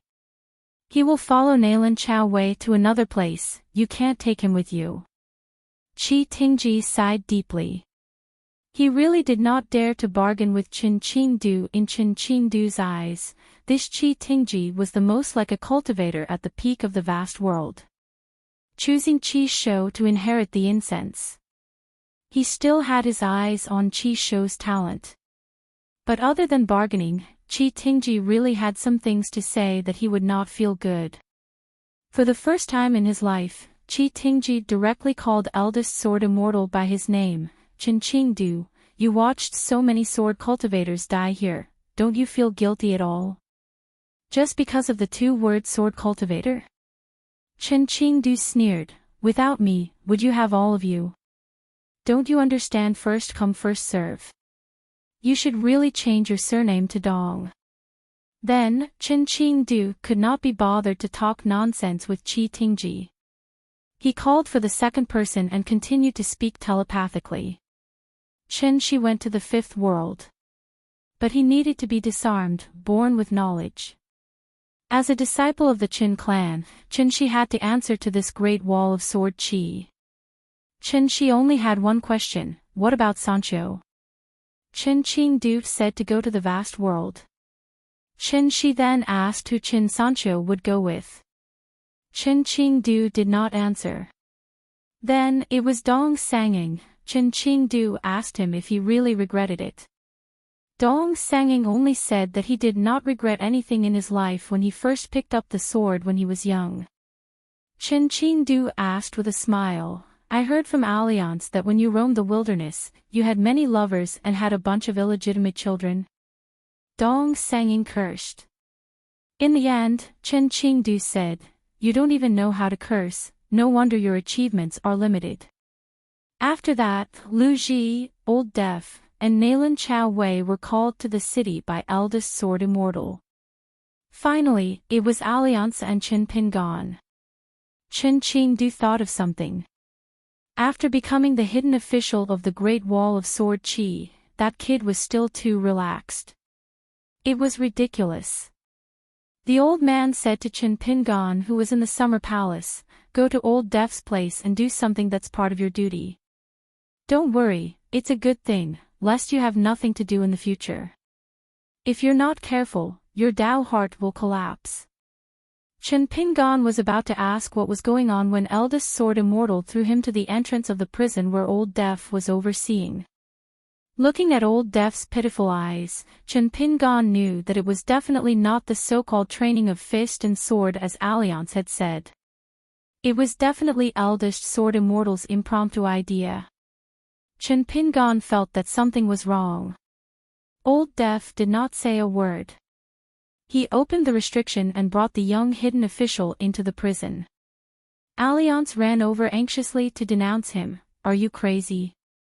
In this way, he will be suppressed by the great Tao of the entire wilderness." Chen Qingdu laughed. "This is nothing, I have endured for 10,000 years.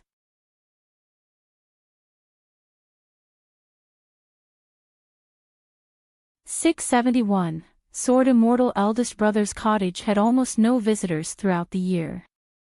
However, the sages of the three sects would often be visited by sword cultivators. For example, Cho Miao would often discuss economic strategies with the scholarly sage. The gentlemen and sages of the scholarly right sage and secondary sage were all familiar with sword immortal Cho Miao. In his early years, Peng Yuanji would often discuss Buddhism with the Buddhist sages to understand the righteousness of the Zen cases. It wasn't just Cho Miao and Peng Yuanji. Ordinary sword cultivators were also willing to go to the two ends of the city to chat with the sages. In all Liang's words, he wanted to get in touch with the immortal Buddha Qi and the great spirit of the sages. In other worlds, these great figures with great magical powers were not easy to meet. Only the Taoist sage at the highest point of the sky screen cultivated tranquility. Therefore, he had the least visitors. Usually, it was the sword immortals who had nothing to do. They would ride their swords and ask about the local customs of the world. Today, above the sea of clouds, the old Taoist placed a horsetail whisk across his knees to clear away the heat. However, only the white jade handle of the whisk was left. It was both an immortal weapon and a natal item. The sages of the other two sects were in a similar situation. They had created the Golden River 3 times and helped the Great Wall of Sword Qi divide the battlefield. If they didn't pay a price, they would think that the sovereigns of the wilderness were useless. The old Taoist opened his eyes and looked over. Alliance had arrived. The old Taoist could only force himself to be more alert. That fellow seemed to be in a bad mood. He probably didn't get anything out of sword immortal eldest brother. Alliance lay on the sea of clouds and punched a small hole in the sea of clouds. It was just enough to see the outline of the city. Then, he took out a handful of ordinary stones that he had picked up from somewhere and gently threw them down one by one. The strength of each throw was different. Sword immortal Sun Juyuan, who was napping in the corridor, heard the sound of stones knocking on the roof.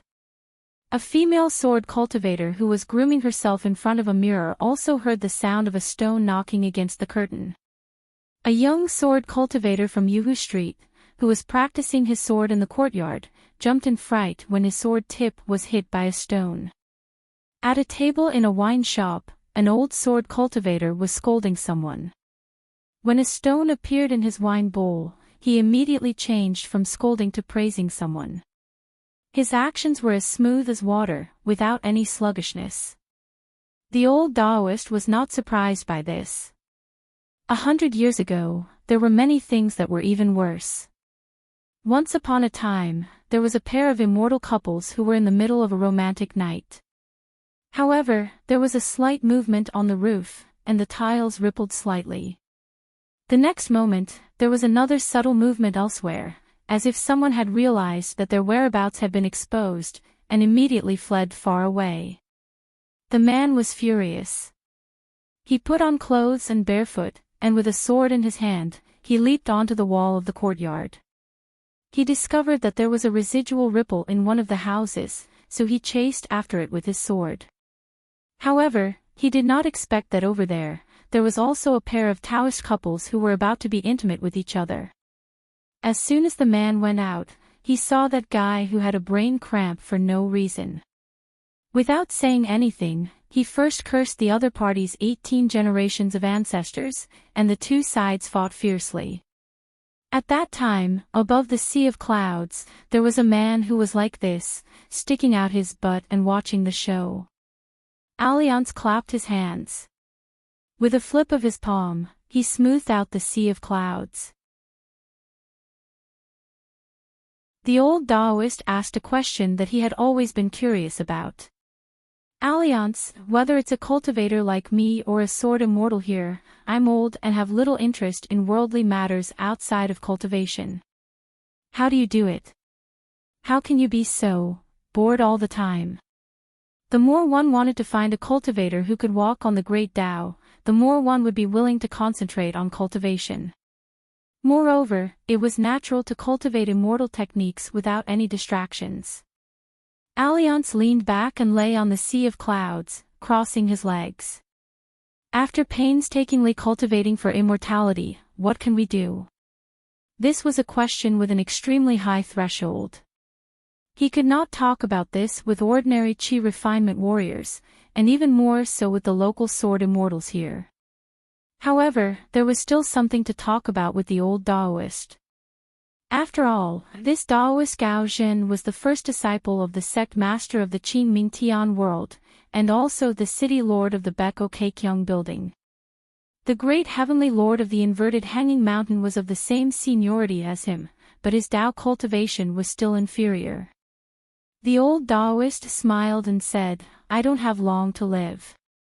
Alliance sat up and threw an item to the old Taoist. It was in the shape of a Taoist token. Chen Pingan entrusted Alliance to pass it to the old Taoist. It was shaped like a long wooden paperweight and was extremely light in the hand. It was engraved with the sun, moon, stars, and ancient talismans. There was a line of words engraved on it. The marshal has ordered to bestow a ruler to slay demons. Follow your heart and destroy mountains. Hurry and order. The old Taoist took the token and calculated with his fingers. He nodded and said, I understand, I understand. It should be. Alliance smiled and said, Can you really calculate it? The old Taoist nodded. The general meaning is clear. Alliance then told the old Taoist the details through telepathy. The old Taoist remembered them one by one. I'll inform the inverted hanging mountain later. Apart from divination and deduction, this old Taoist immortal was also proficient in the Mahist's thinking skills and Buddhism's karmic enlightenment. The old Taoist looked troubled. Alliance, I have a presumptuous request. Alliance smiled and said, It's a small matter. The old Taoist stood up and bowed respectfully. His etiquette was not small. Alliance could only stand up and return the greeting with his fists. The old Taoist looked around and no longer deliberately restrained the chi ripples above the sea of clouds. He sighed and said, After all, a few people have a real deer but don't dream of being a fish all day long. When the day has passed, one's life will also decrease. What joy is there in not having enough fish in the water? The Buddhist sage smiled and said, The night is quiet and the water is cold. Fish don't eat, why would one be happy for nothing? The ship is empty and the moon is bright. How can one not be happy? The scholarly sage nodded and said, Shaking my clothes in the dust, I can still see the branches of the flowers full of spring. Standing in the mud, isn't it also the heart of the sky and the moon full? Alliance pretended to understand and nodded gently. Then, he racked his brains and forced out a sentence. What day is it today to meet such a good person? The eldest sword immortal sneered and said, Alliance, you should leave some face for the scholars. Alliance laughed.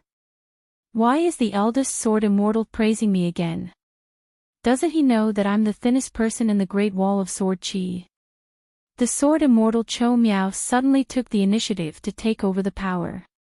He said that during the time when the hidden official was not in the summer palace, he would be in charge of all the affairs of the hidden official. All the sword cultivators in the summer palace had no objections. The sword immortal Cho Miao was trustworthy. His realm, character, and methods were all outstanding. He was recognized as the second in command of the hidden official. Without Chen Pingon around, Cho Miao could only shoulder the burden. Gu Jianlong, Wang Xinshui, Chao Gun, and Xianxin, these four fellows were appointed by Dong Buji as the hidden officials for lackeys. It was inevitable that they would be worried. After spending all these years together, they were used to the hidden official sitting in that position. No matter how dangerous the situation was on the battlefield, even if Chen Pingon did not say anything, they would feel more at ease. From the looks of it, the young hidden official would not return to the summer palace in the short term. As Chen Pingon's direct disciple, Guizhujiu only asked the sword immortal Cho Miao if her master had secretly gone to kill Ascendant Realm great demons again. The sword immortal Cho Miao could not say clearly. He only knew that Chen Pingon had gone to Old Death's prison. The sword immortal Cho Miao even said that he would treat them to wine and would not return until they were drunk. Other than Lin Junbai, who had already returned home, and the hidden official who had left his post, all the sword cultivators of the hidden official's lineage had gone to the wine shop in Stack Mountain. Deng Liang and the other sword cultivators knew that the sword immortal Cho Miao had brought forward the farewell wine. Once the war began, the hidden official's lineage, which had fewer and fewer sword cultivators, would only become more and more busy. It would be an extravagant hope for them to drink wine to send the four of them off. What a coincidence! Ning Yao, Chen Sanqiu, Yan Zhua, Dong Huafu, and Fan Dash were also drinking wine at the shop. Actually, other than Dong Biubu and Guizhujiu, the hidden official's lineage had not interacted much with the sword cultivators of the small mountain. Seeing Dong Biubu, the young master of the Qin family, who had been talking loudly with the customers at the neighboring table, was no longer a playboy. He was so reserved that he looked like a young man who was secretly drinking for the first time. Dong Huafu wanted to say something but stopped. Dong Biubu glanced at his younger brother who wanted to speak up for justice. Dong Huafu could only obediently shut his mouth. He then looked at Chen Sanqiu, who was almost hiding his face in the wine bowl, and felt guilty for the first time. He would not let Chen Sanqiu pay for the wine today. He would let Fan Dash pay for it. Mi Yu, who was sleeping soundly amidst the clouds, Wu Qingpei, who was sitting on the city wall, Peng Yuanji, who was drunk at most, and Chen Sanqiu, who was pushing the wall after drinking. They were all famous handsome men in the Great Wall of Sword Chi. After the hidden official's lineage led by the sword immortal Cho Miao sat down, the atmosphere of the wine shop became a little strange. There was much less noise. Firstly, Cho Miao was quite famous. He was the youngest sword immortal in the Great Wall of Sword Chi's upper 5 realms. He had outstanding achievements in battle and had followed Alliance to travel to the wilderness. Secondly, Luo Zhini and Su Ning were sword cultivators who picked up money. They were famous for being unsociable. In the Great Wall of Sword Chi, their status was similar to that of a border army scout in a secular dynasty. They were vaguely superior to ordinary sword cultivators. And now, the hidden official's lineage had more authority than any of the hidden official's sword cultivators in the history of the Great Wall of Sword Chi. They knew more about the inside story. No one liked to have their secrets written down on paper for others to read. Lastly, there was another key reason. It was Pang Yuanji's existence. The previous hidden official, who was also Pang Yuanji's master, Xiao Chua, chose to leave the Great Wall of Sword Qi in the most dishonorable way. She even took two sword immortals, Luo Shan and Zhu, and Xiao Chua left behind the lonely Pang Yuanji. It was as casual as how she left behind the hidden official's jade token. And when Pang Yuanji went out of the city to fight, he was always scared but not in danger. As a first-rate genius, he was not targeted by any great demon. This made people think more about it. There were a lot of sword cultivators in the hidden official's lineage. Therefore, Stack Zhang personally helped to put together 2 tables. 2 people shared a long bench. Luo Zhini glanced at Ning Yao intentionally. Ning Yao's thoughts moved slightly. She glanced at Luo Zhini. Guozhujiu asked for a serving of soju wine. Stack Zhang specially brought a small pot of rice wine for the little girl. Guozhujiu disliked drinking this kind of wine that was jokingly called young ladies' wine. It was not generous at all. If she wanted to drink, she would drink the soju wine that was, just drink without talking. Stack Zhang smiled and said that this was her master's idea. She could only drink this when drinking here. Guozhujiu immediately changed her mind. After the wine shop's business expanded, other than the Bamboo Sea Grotto Heavens wine, they also sold soju wine. Later on, they even introduced a type of rice wine. The soju wine that was named Mute Lake wine by the second shopkeeper was not worried about sales. Both the rich and the poor liked it. The price was low and the taste was heavy. It was worthy of being called Xiaodao wine. However, the soft rice wine could not be sold at a high price. Stack Zhang was even more worried that he could not sell it at all. The women of the Great Wall of Sword Qi would not lose to men as long as they drank. They always liked to drink hard liquor. If the wine shop was trying to attract female customers, it would definitely be disappointed. At that time, Chen Pingan did not mention the specific reason. He only said that the rice wine was a small business that was just icing on the cake. Even if they lost money, they would not lose much.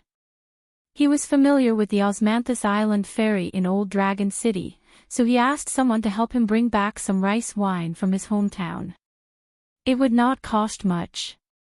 Reality proved that it was impossible for the second shopkeeper to lose money when doing business. Those who were not single would bring back a few pots of rice wine before they returned home drunk.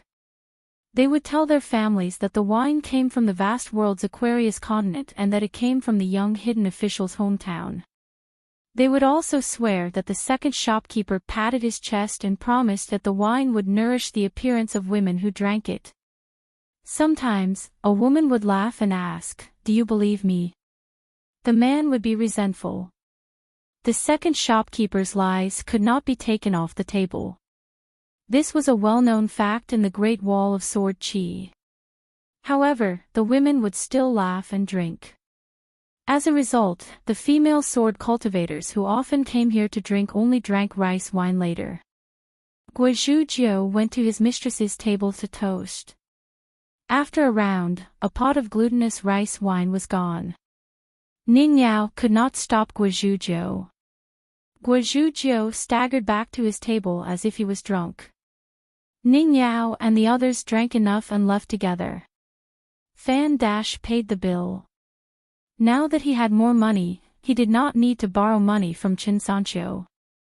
Ning Yao asked Stack Zhang to order Guozhujiu. Guozhujiu drank too much and fell asleep on the table. She could not hold her liquor, but she could make up for it with her drinking skills. When the little girl drank too much, she would just sleep and not make a fuss. Chou Miao smiled and said, "There are some words that were not suitable to be said in the summer palace. But now, we can say them." Chao Gun stood up shakily and raised his wine bowl first. He said, Peng Yuanji, Qi Shou, and Gao Yi have both reached the nascent soul realm. If you are still inferior to them in the upper 5 realms, I will scold you. Peng Yuanji did not drink much. He stood up with a smile and clinked his wine bowl. Scold me first. If you are wrong, I will scold you back when we meet again. Chao Gun looked at Peng Yuanji and shook his head. Peng Yuanji, in my heart, you and the hidden official are both promising. I hope that many years later, when I raise my head, I will be able to see the highest point in the world. There is both the green-robed swordsman Qin Pingan and the white-robed sword immortal Peng Yuanji. Peng Yuanji smiled helplessly. I am inferior to the hidden official. Both sides downed their drinks in one go. Su Ning and Xian Can said, focus on the matter, not the person. Xian Can drank as well. Well said. Song Gaoyuan drank a bowl of wine by himself. He crossed his leg and stepped on the bench. Unfortunately, I can't guard the Great Wall of Sword Qi as the hidden official's sword cultivator. Otherwise, it would be very interesting. In retrospect, we foreigners, young bullshit geniuses, are really asking for a beating. Gu Jianlong said, allow me to say something fair.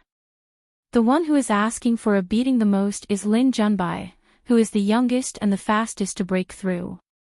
Wang Xinshui nodded. Allow me to say something. Actually, Lin Junbai is the most obedient to the hidden official. Gu Jianlong said regretfully, if Lin Junbai were to wear a woman's skin, he would be much more outstanding than the hidden official. Dong Bud smiled. Wrong. Lin Junbai doesn't need to change his appearance. He just needs to wear a woman's clothes. Everyone agreed. Dong Bud said, if Junbai were to be drunk, his face would be red and he would be like a little bird next to the hidden official. TSK, TSK, TSK. It would be beautiful. Chang Taiching shuddered. He quickly poured himself a bowl of wine and picked up some salted vegetables. He shuddered again. Calm down, calm down. Chou Miao smiled. Are you bullying the hidden official and Lin Junbai because they are not here? Deng Liang suddenly said, did we forget someone? The table was silent for a moment. Then, they burst into laughter. Of course, it was the great sword celestial, Miyu, who had returned to the Great Wall of Sword Qi and then rushed to the inverted mountain. Peng Yuanji was reserved when it came to drinking, but he drank a lot. The young man was in a daze. For some reason, he felt that the hidden official's lineage was lively and not bad. They drank for a long time. They returned to the summer palace together. Luo Zhini carried Guozhujiu on his back and walked side by side with Dong Bud. Deng Liang slowed down and came to their side. Luo Zhini wanted to leave but was stopped by Dong Bud. Deng Liang did not argue and went straight to the point. Miss Dong, I like you. Dong Bud's eyes were clear. I don't like you. Deng Liang nodded. I know. Deng Liang paused for a moment. His expression was carefree and his eyes were sincere. He smiled. I know Dong Bud likes Deng Liang, but Deng Liang is afraid that Dong Bud knows that Deng Liang likes Dong Bud. Dong Bud was a little helpless. Since Deng Liang was so impolite, she would not be polite either. After all, she had tolerated Deng Liang for a long time. The Summer Palace's meeting hall is the size of a palm. I'm not a fool. Of course, I can tell that you like me. Not only that, I know that you can't control your eyes. You don't dare to peek at Luo Zhini's face, so you keep staring at Luo Zhini's back. Deng Liang had nothing to lose. I'm not the only one looking at Luo Zhini. Didn't Wang Xinshui look? Didn't Chang Taiching look? Luo Zhini was a beautiful woman with an extremely cold expression. At this moment, her face was as cold as ice. She suddenly smiled. It was difficult to pretend to be angry. These were all trivial matters. Dong Beard had spoken to her in private. What could two women not say? What could they not say? Dong Beard said that Cho Miao's figure was actually very good. He looked thin in clothes, but he was actually very muscular. Dong Beard asked Luo Zhini if she had touched him before. Even if she had not touched him before, she should have seen him before. Luo Zhini respected Cho Miao very much. She saw him as a brother and did not allow Dong Beard to make fun of him. Dong Beard also said that although Chao Gun was still a young man, his small face was actually quite handsome. He would definitely be an elegant young master in the future. Especially his elegant language, which was naturally soft and pleasing to the ear. When spoken by Chao Gun, it was even clearer. He would often speak some local dialect. What he said and what he did not say, he would chew and chew. Great Qing Dynasty. In the future, when he was with his immortal Dao companion, under the moonlight, he would call her name intimately and lift her chin with his finger. It would definitely be very charming.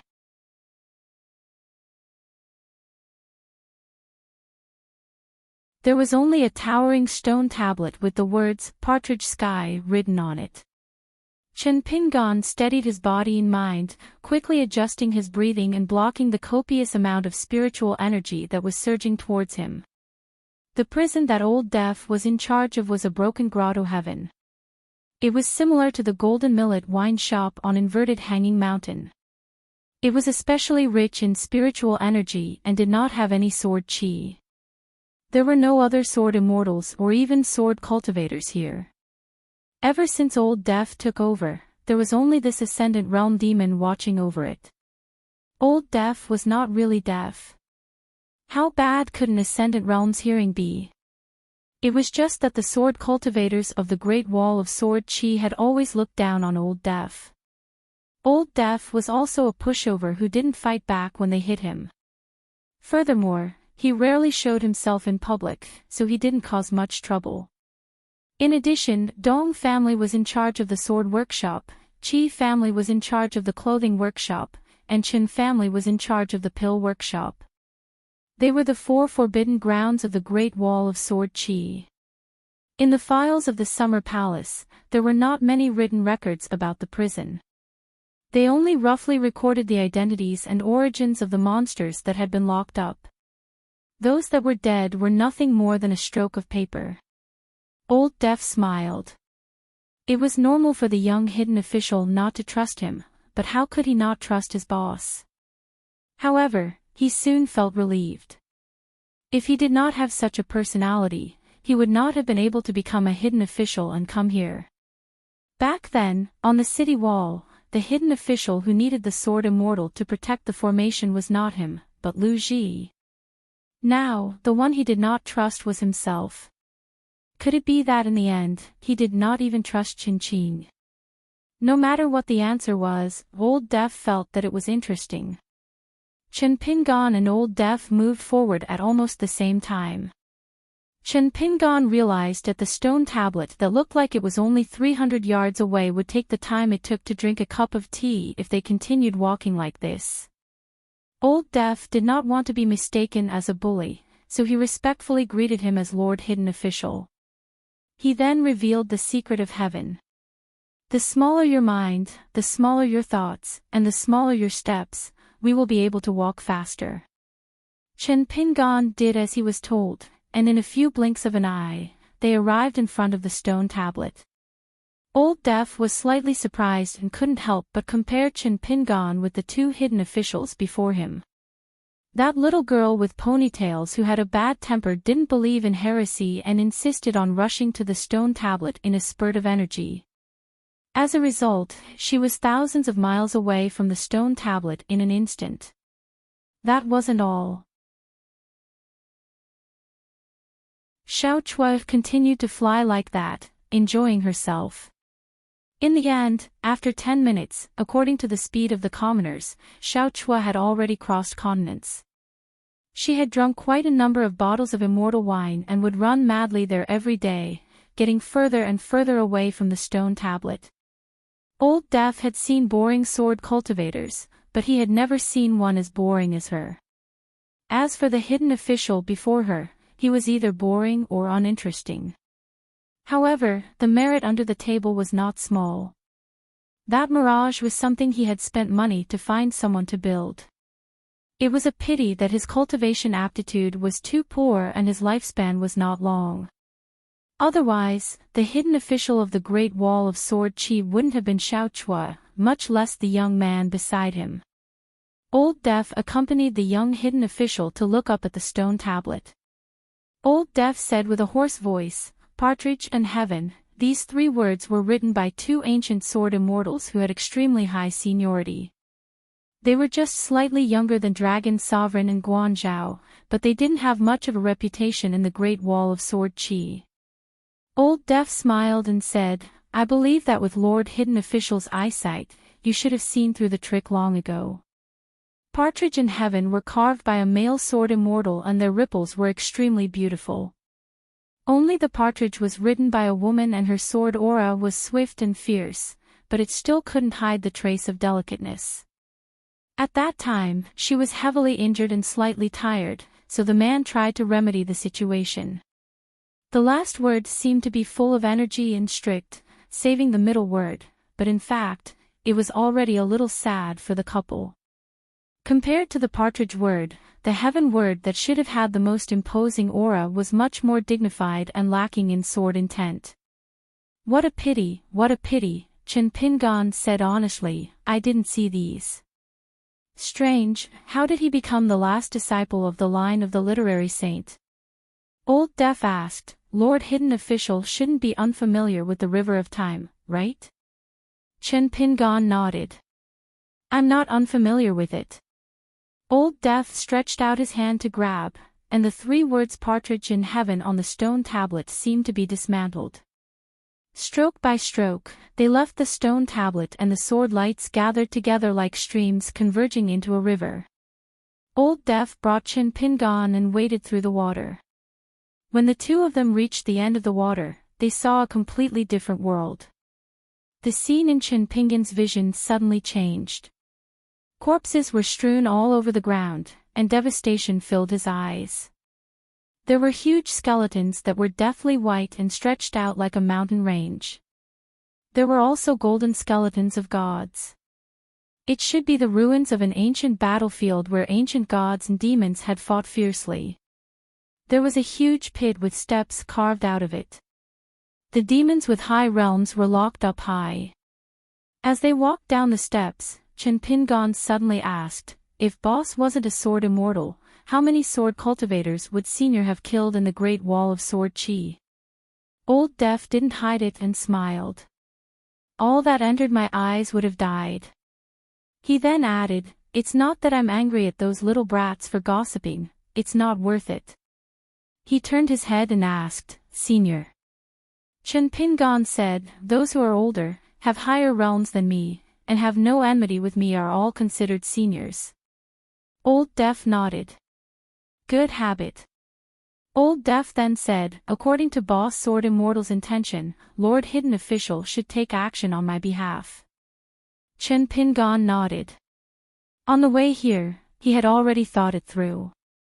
The stairs that kept extending downwards curved, and Chen Pingan's vision was blurry. He could only see the stairs and nothing else. However, after encountering the cages of different sizes, his vision became clearer.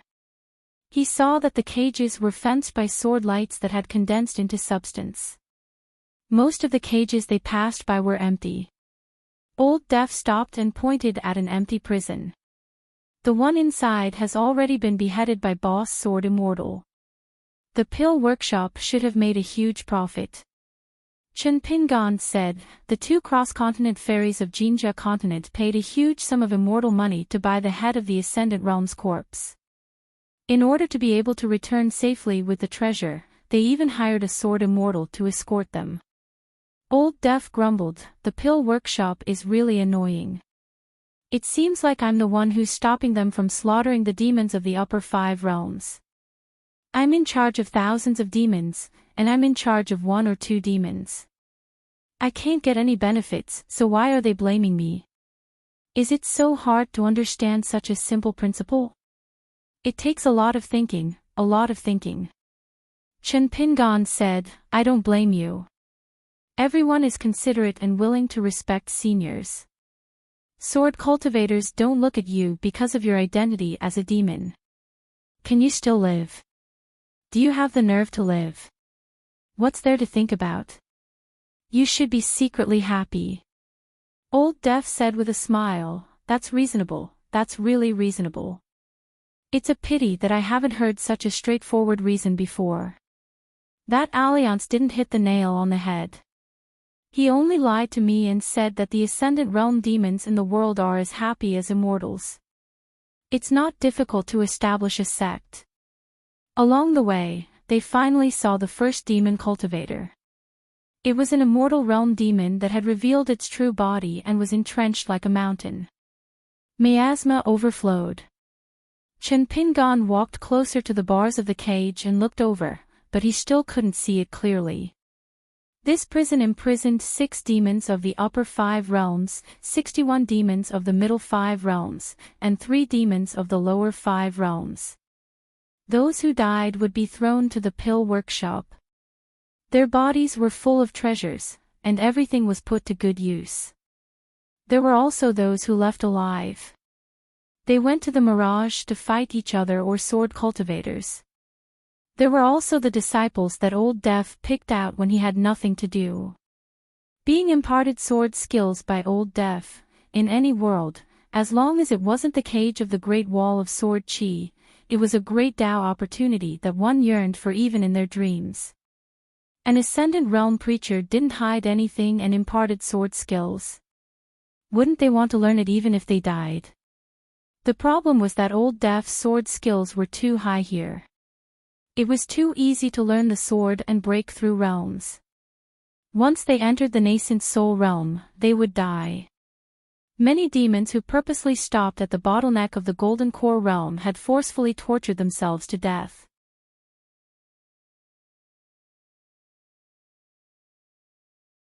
Second, I can take away 3 Golden Core disciples from here. It's an exception. Old Death didn't talk about the years of cultivation in the wilderness. Just based on the Great Wall of Sword Chi alone, he had endured more than 3,000 years. After 3,000 years, he was still in the Ascendant Realm and didn't get a sword immortal suffix. Along the way, they finally saw a fresh face. It was a demon cultivator who was curled up on the ground. He could sense Old Death and Chen Pingan's presence, but he still pretended not to know. Although the few demons of the upper 5 realms behind him were suppressed, their cold gazes were still as solid as before. There were also great demons who seemed to have gone mad and crazily rammed into the sword light fence. They were unwilling to stop even when their flesh and blood were badly mangled. In the end, they held on to 2 sword lights tightly with both hands and cursed Old Death and the unfamiliar young man whose realm wasn't high. Chen Pingan stopped and asked a few questions in the language of the wilderness. The great demons only cursed and swore. After that, there were also the earth immortals of the demon race who kowtowed and begged for mercy. There was also the graceful fox charm. She was 1,000 years old, but her face was still radiant and charming like a young girl. When she saw the young hidden official, she looked pitiful and sat sideways with her hand over her heart. She bit her lips tightly and looked like she wanted to cry. There were also demons who swore solemnly and were willing to swear an oath to be enslaved, just to be able to leave this place alive. Chen Pingan didn't say a word. Old Death smiled and said, "Although that fox charm only has 7 tails, Lord Hidden Official won't lose face if you take her in as a maid. I believe Lord Hidden Official still has this bit of authority and you don't have to worry about her loyalty." Chen Pingan didn't reply. Chen Pingon couldn't help but think of the cliff plank road and the snowy night when he was halfway back home from the Great Sway Kingdom. In these years of traveling, he had seen many fox charms. However, he had never had the chance to visit the fox kingdom of the Su family in Qingfeng City. Su Yuanxia once said that he had to go there. If a man didn't go to the fox kingdom, he wouldn't know what a hero's grave was. Among the four madams of Hao Ran world, there was the madam of the Bamboo Sea Cave's Green Immortal Mountain who had a close relationship with Alliance. Then there was Madame Huanyan who had disappeared from the Central Divine Continent. She used a plum blossom garden to exchange with Qin Pingon for a secret letter that would be handed to the mellow scholar Qin Pingon in the future. She hoped that the South Saw continent would treat this elite of the upper five realms better. In the end, since Qin Pingon asked for a protective talisman from the scholarly sage for Madame Huanyan, he was also thinking about the long term for Lu Ji. With a high realm, there would be a big problem. Lu Ji was not the kind of sword immortal who was willing to do things smoothly. Once she went to the South Saw continent, she would be a foreigner. When a scholar calculated how many twists and turns were there, he was even more afraid of those open and above-board schemes. Lu Ji had no choice but to use her sword. That would be a big problem. Therefore, it was more reassuring to have Madame Huanyan by Lu Ji's side to help her plan. However, Chen Pingon was also worried that Madame Huanyan's selfish resentment would be too strong and Lu Ji would be subtly influenced. Therefore, once Chen Pingon appeared, it was not only protection but also supervision. Madame Huanyan couldn't act willfully. It was just that Madame Huanyan didn't know about this for the time being. She was probably still curious about what the young hidden official had promised her in exchange for a merit. Chen Pingon had no intention of telling her in advance. When she accompanied Lu Ji to the South Saw continent, everything would come to light. There was also a madam who was regarded as the most orthodox of the Moon Palace species, but her fate was unknown. Chen Pingon had long confirmed that she was Madame Gui, who was worshipped behind the scenes by the Fan family. Finally, there was a nine-tailed celestial fox who had ascended to the immortal realm, Madame Huanxi. Her whereabouts were also unknown. At the bottom of the prison, the last cage was an existence that looked like a water prison. The depth of the water was less than 2 feet, about 1 mu. It was dark green and rich in water fate. It directly transformed into small dark green fish. The water was clear and fine, and the small dark green fish that were suddenly motionless seemed to be suspended in the air. A young man stuck his head out of the water. Below his head, his body was submerged in the water. It was as if he had merged with the water. Was it a method to raise a dragon? There were scars on the demon's face. There were slight bumps on the left and right sides of his forehead, like deer antlers. Chen Pingon held his hands in his sleeves and stopped moving forward. He looked at the young man. His cultivation was at the cave abode realm, and he had not taken human form for long. In the end, it was his talent that won. On the path of cultivation, if one wanted to be rewarded by the ancestors, they would first have to be rewarded by the heavens to be able to cultivate. Chen Pingon began to return. He praised, obtained an opportunity, practiced the sword, and cultivated. Master guided them through the door, and they have a Tao heart. Senior's 3 disciples' achievements in the Great Tao are frightening. Including the young man, the 3 of them were at the Cave Abode realm, the Dragon Gate realm, and the bottleneck of the Golden Core realm. This cage did not hold cats and dogs picked up from the roadside. The younger the demon cultivator, the more amazing his talent and the stronger his foundation. Old Deaf smiled bitterly. Hidden official, it can't be that bad, right? Of course, this young man was difficult to deal with. However, he could still kill him with a casual slap. The problem was that Qin Qingdu could kill him with a slap before he could make a move.